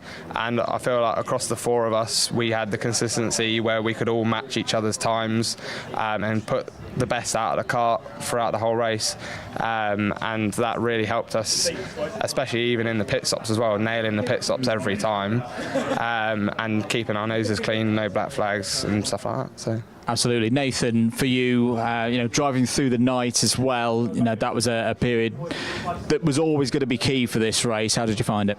Yeah, I found it quite well. Well, it went really well, to be honest. I do like my sleep. Quite lucky. I've got a good team of lads around us. We've got Tim, who's outside. He did the full night shift, and then his daughter had a baby while he's on the pit wall. So he's solid team. I think when you've got a good team of people, Clayton and Bo set the strategy and everything. So we just knew when we could go and take naps. I can fall asleep wherever. So yeah, I feel relatively, in regards to being tired, I feel quite fresh now, but my body is feeling it. And I don't agree on what Ty said. I mean, I said straight away, I said I'm not signing up for another one of these anytime soon. I was going to say, you're going to feel it even more tomorrow and probably the day after. You've got a great varied career in motorsport, various different disciplines. Where does this rank in terms of 1 to 10 in terms of difficulty? Oh, I mean, because of the charity, doing it with Ty, it's quite a last-minute thing, and yeah, it's a bit of an unknown for us, really. We're not myself and Ty aren't endurance lads, so to turn up and win it, yeah, it's got to be a solid 8 or 9 out of 10. Local kart circuit, used to come here as a kid, so I remember how serious it used to be when you're a kid walking around the paddock, thinking you're going to be the next big race driver when you're older. Absolutely. Bo, how many's that now? Is that 3 in a row, 4 in total? Yeah, 3 in a row, 4 in total, first one in 2022. So maybe I'll go next year to try and make it 5, but I'm just very, very happy to get 4. Tell me about the start of the race, because we've seen it in previous editions. It's always going to be fast, it's always going to be frenetic, but some of your competitors falling by the wayside, maybe in that first hour with some of those black flags, but you were able to keep it clean. Yeah, so we knew the qualifying didn't really go to plan. Could have gone better, but I mean, in 2022, the first one we won, we qualified 10th, dropped to 18th at the end of the first stint, and we ended up winning. So I knew all I had to do, really, I wanted to keep up with Spicy Boys and Phoenix, because I knew that their 2 drivers were quick, and I knew as long as I kept with them, we'd set ourselves up good for the rest of the race. Then the second the yellows came out, we all know Clint loves an early black flag, so I just made sure slowed down a little bit more than normal, and then I think it was Dante and Rory both got black flagged, and then that sort of set the tone for the rest of the race. Just keep our noses clean, and that's exactly what we've done. It was one of those races in the last couple of hours which lap chart wise and lap by lap looked easy, but it was anything but, particularly those warnings. You were pretty short on them. How difficult was it to manage the traffic? Yeah, so I mean, the last stint we went out and all I knew I needed to do was basically just not lose 30 seconds, and so I went out, and as soon as I went out I could see that I was matching, if not slightly faster than Toby, so I knew as long as I'd done that for the rest of the race would be alright. And then as we catch up to Buckmore, because I've got to think twice about moves, I can't just send it up the inside, because if I make some contact, I'll probably get a black flag because we didn't have any warnings left. And then the last 5 minutes of the race, someone decided to start white lining it from about 4 of us. I'm not sure why, but I mean, they're racing, fair play to them. And I basically decided to just back off, roll around at the back of them, doing probably about 55-second lap times for the last few laps. But I mean, we could afford to lose 15, 20, 30 seconds in the last 3 laps because we built up that gap during the last stint, and basically we got what we deserved, I think. And you got the win. Where does this one rank with the others? Oh, I don't know. It's hard. Every other one's got... It's a different story. I mean, the first one's always going to be special because that's completely unexpected. Last year was great because it was so close the entire time, really tough race. One before that, the racing in the rain, I always love it, and that's always going to be good, but this one's definitely very high. It's just completely unexpected. As I said to my parents, I said it's the first time we've gone into a race weekend not expecting to win for a good 7 or 8 years, so it was a nice relaxing feeling. And then after the first stint we were like, hang about, we need to win this race now. So Brilliant stuff, gentlemen. Well done. I hope we see you all again next year to defend the title. Your 2026 Buckmore Park 24-hour winners, friends of Shelby Newstead. Yusuf, back to you. Fantastic to hear from Andrew and friends of Shelby Newstead, our race winners for the 2026 24 hours. And there was the comment of, oh, yeah, you know what, I don't want to do it. And again next year. And I think that might be the case. You'll feel a bit achy. Give it a week. Give it a week. And then you'll say, yeah, I need to go back. Again. Why can't I do it in a month's time? Yeah, no, it's been a top effort by those 4 lads. And well, that is... Well, actually, we're going to have one more. I think we're going to have one more chat before we wrap off, because I know they've had a lot of support in the comments. They have bounced back from a real heartbreaking loss right at the end of the 2025 edition of the race. And we'll have a little chat with the Spicy Boys. If you do want to get involved in racing, if you've been inspired to take up karting here this weekend, do head across to the Buckmore Park website to say the upcoming rounds for the Pro Series and the Sprint Series. The slots are available for those races that go pretty much one every month all the way through to the autumn. And of course, as well, you can get your group of mates booked down here for sessions as well if you're really just starting out in the sport, and the endurance races as well for teams. But I think we're ready. Let's head once again over to Yusuf. Well, I'm joined by the Spicy Boys, who definitely made it spicy out on circuit. Favourite moment of the race? When he crossed that finish line, because obviously everyone, it's just a testament to how good of a job everyone did, considering when we were last year. It's such a relief, and honestly so satisfying, especially given that a lot of us have been doing this now for 3 years, so what a journey we've all been on. And I hope this is not opening up a scab wound a bit too early. Were there any, comments on the radio with about 2.5 hours to go of check the helmet straps? No. Listen, we were strapped up. Everything was safe. Everything was good. There was absolutely no, especially for me.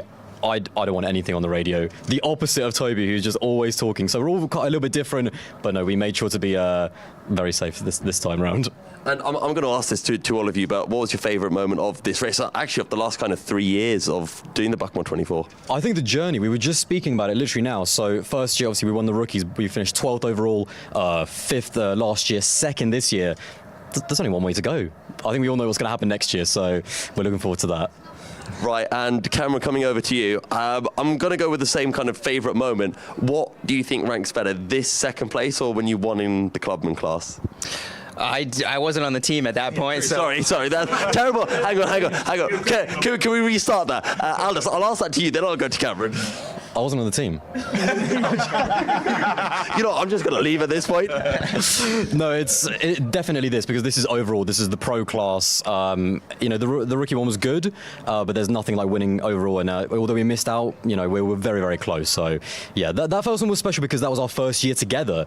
But we've managed to improve so much, and this is just, we want to go one step further. But this is very special. And Cam, then, favourite moment of this race? I'd say in my first stint, I was totally my comms weren't working, so I was oblivious as to where I was on track, who I was fighting with, and then to come off the track and realize that we were actually fighting for the lead with some very quick drivers on track definitely gave me a big confidence boost. Now, there was one moment that we noticed on the comms where the camera stopped going onto the go-kart. Was that a case of running out of battery, or was it, we're in a fight for the win here, maybe let's not lose too much time in the pit stops? Yeah, unfortunately, I made a mistake in the very first pit stop, and we lost about 22 seconds on GoPro changes. And at that point, basically from that point on, I only put GoPros on when we knew we wouldn't lose even a second of time. And then after that point, we had to rely on the Alpha live stream, I think, for the video, but hopefully you guys did a good job there. Well, we'll find out. You can let us know afterwards how much content we caught, but it was very close. Favourite moment for you? No black flags. That is actually a really good point. Yeah, that's what we came here to do. No black flags, keep our nose clean. It gives you the most amount of time. Doesn't matter if you push track limits and gain 0.1 here or there, black flag will take out all that time and some more. Was there any point where one of you thought, you know what, maybe we got a bit close to one? Yeah, me. Yeah, I was 1.1 seconds slower through a yellow sector, and obviously 1 second is the limit. But yeah, it was close because I went through the marshal post as it turned yellow, so I immediately had to just slam on the brake.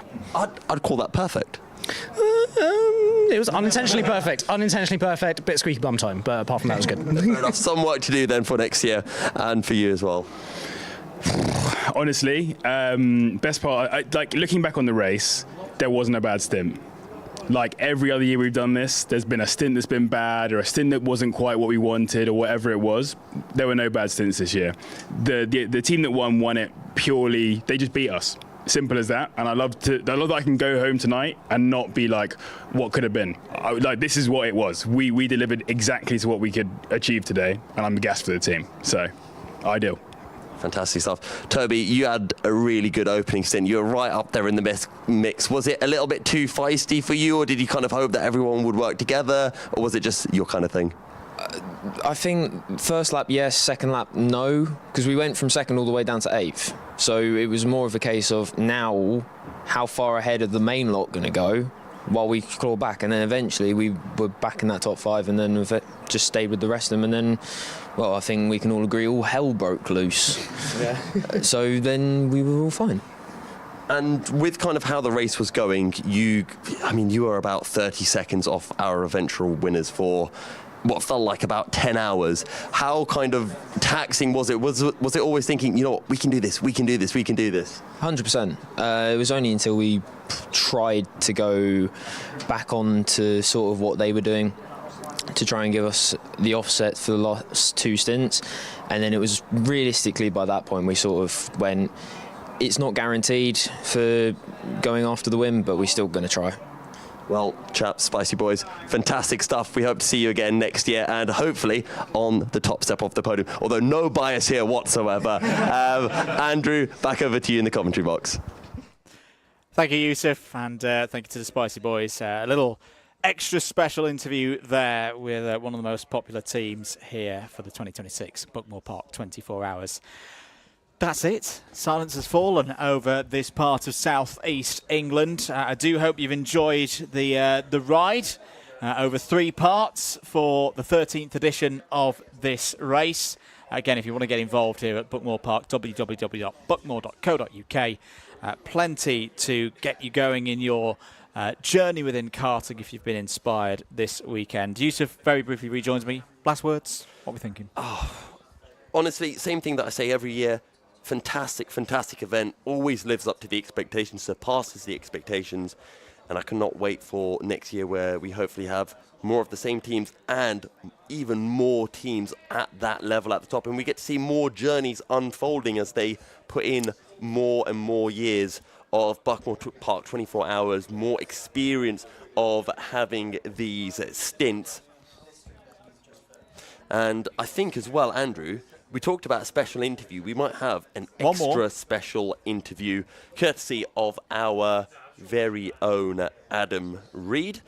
But over to you, Adam. Indeed, I'm being joined by Bo Sullivan, the winner of the Buckmore Park 24 hours. He is here for a certain reason, because you've got a couple of words to say. Yeah, so anyone that is watching from Brentwood Karting would know, but I just want to make the wider motorsport community know that we lost a really, really, really great person last weekend, Phil Ellis. He, for anyone who don't know who he is, he used to run Silverstone circuit, used to run Abu Dhabi circuit. He was a really, really great guy, and he unfortunately passed away, leaving his wife to bring up their 3 daughters on their own. So there's a GoFundMe that's been set up, and I just want to ask anyone that's watching, if you can, just donate to this, because it's going to a really, really great cause.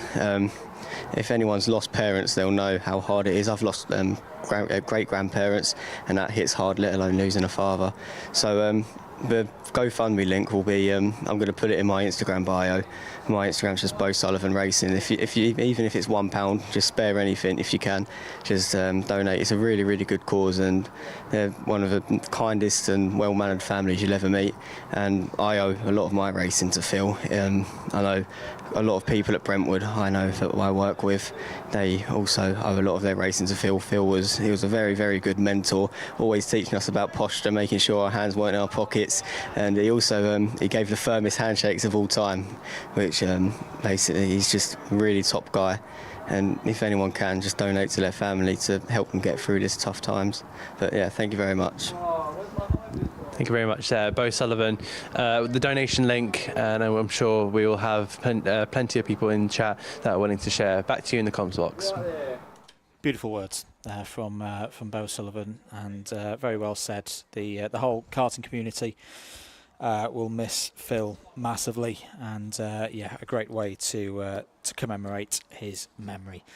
Yeah. A few thanks from myself as well to you, mate, Yusuf. Brilliant work to Adam Reed as well, the third member of our broadcast team, to the hard-working Alpha Live team this weekend, led by James Fitzhugh, Kieran Mogg, Will Warrilow, all of our camera operatives around the circuit. Brilliant work, as always. I always say at this stage of an event like this, we literally couldn't do our jobs here as commentators without the fantastic work that Alpha Live do. 10 years old, of course, in the next week or so. So hope we get to do this all again in the very near future.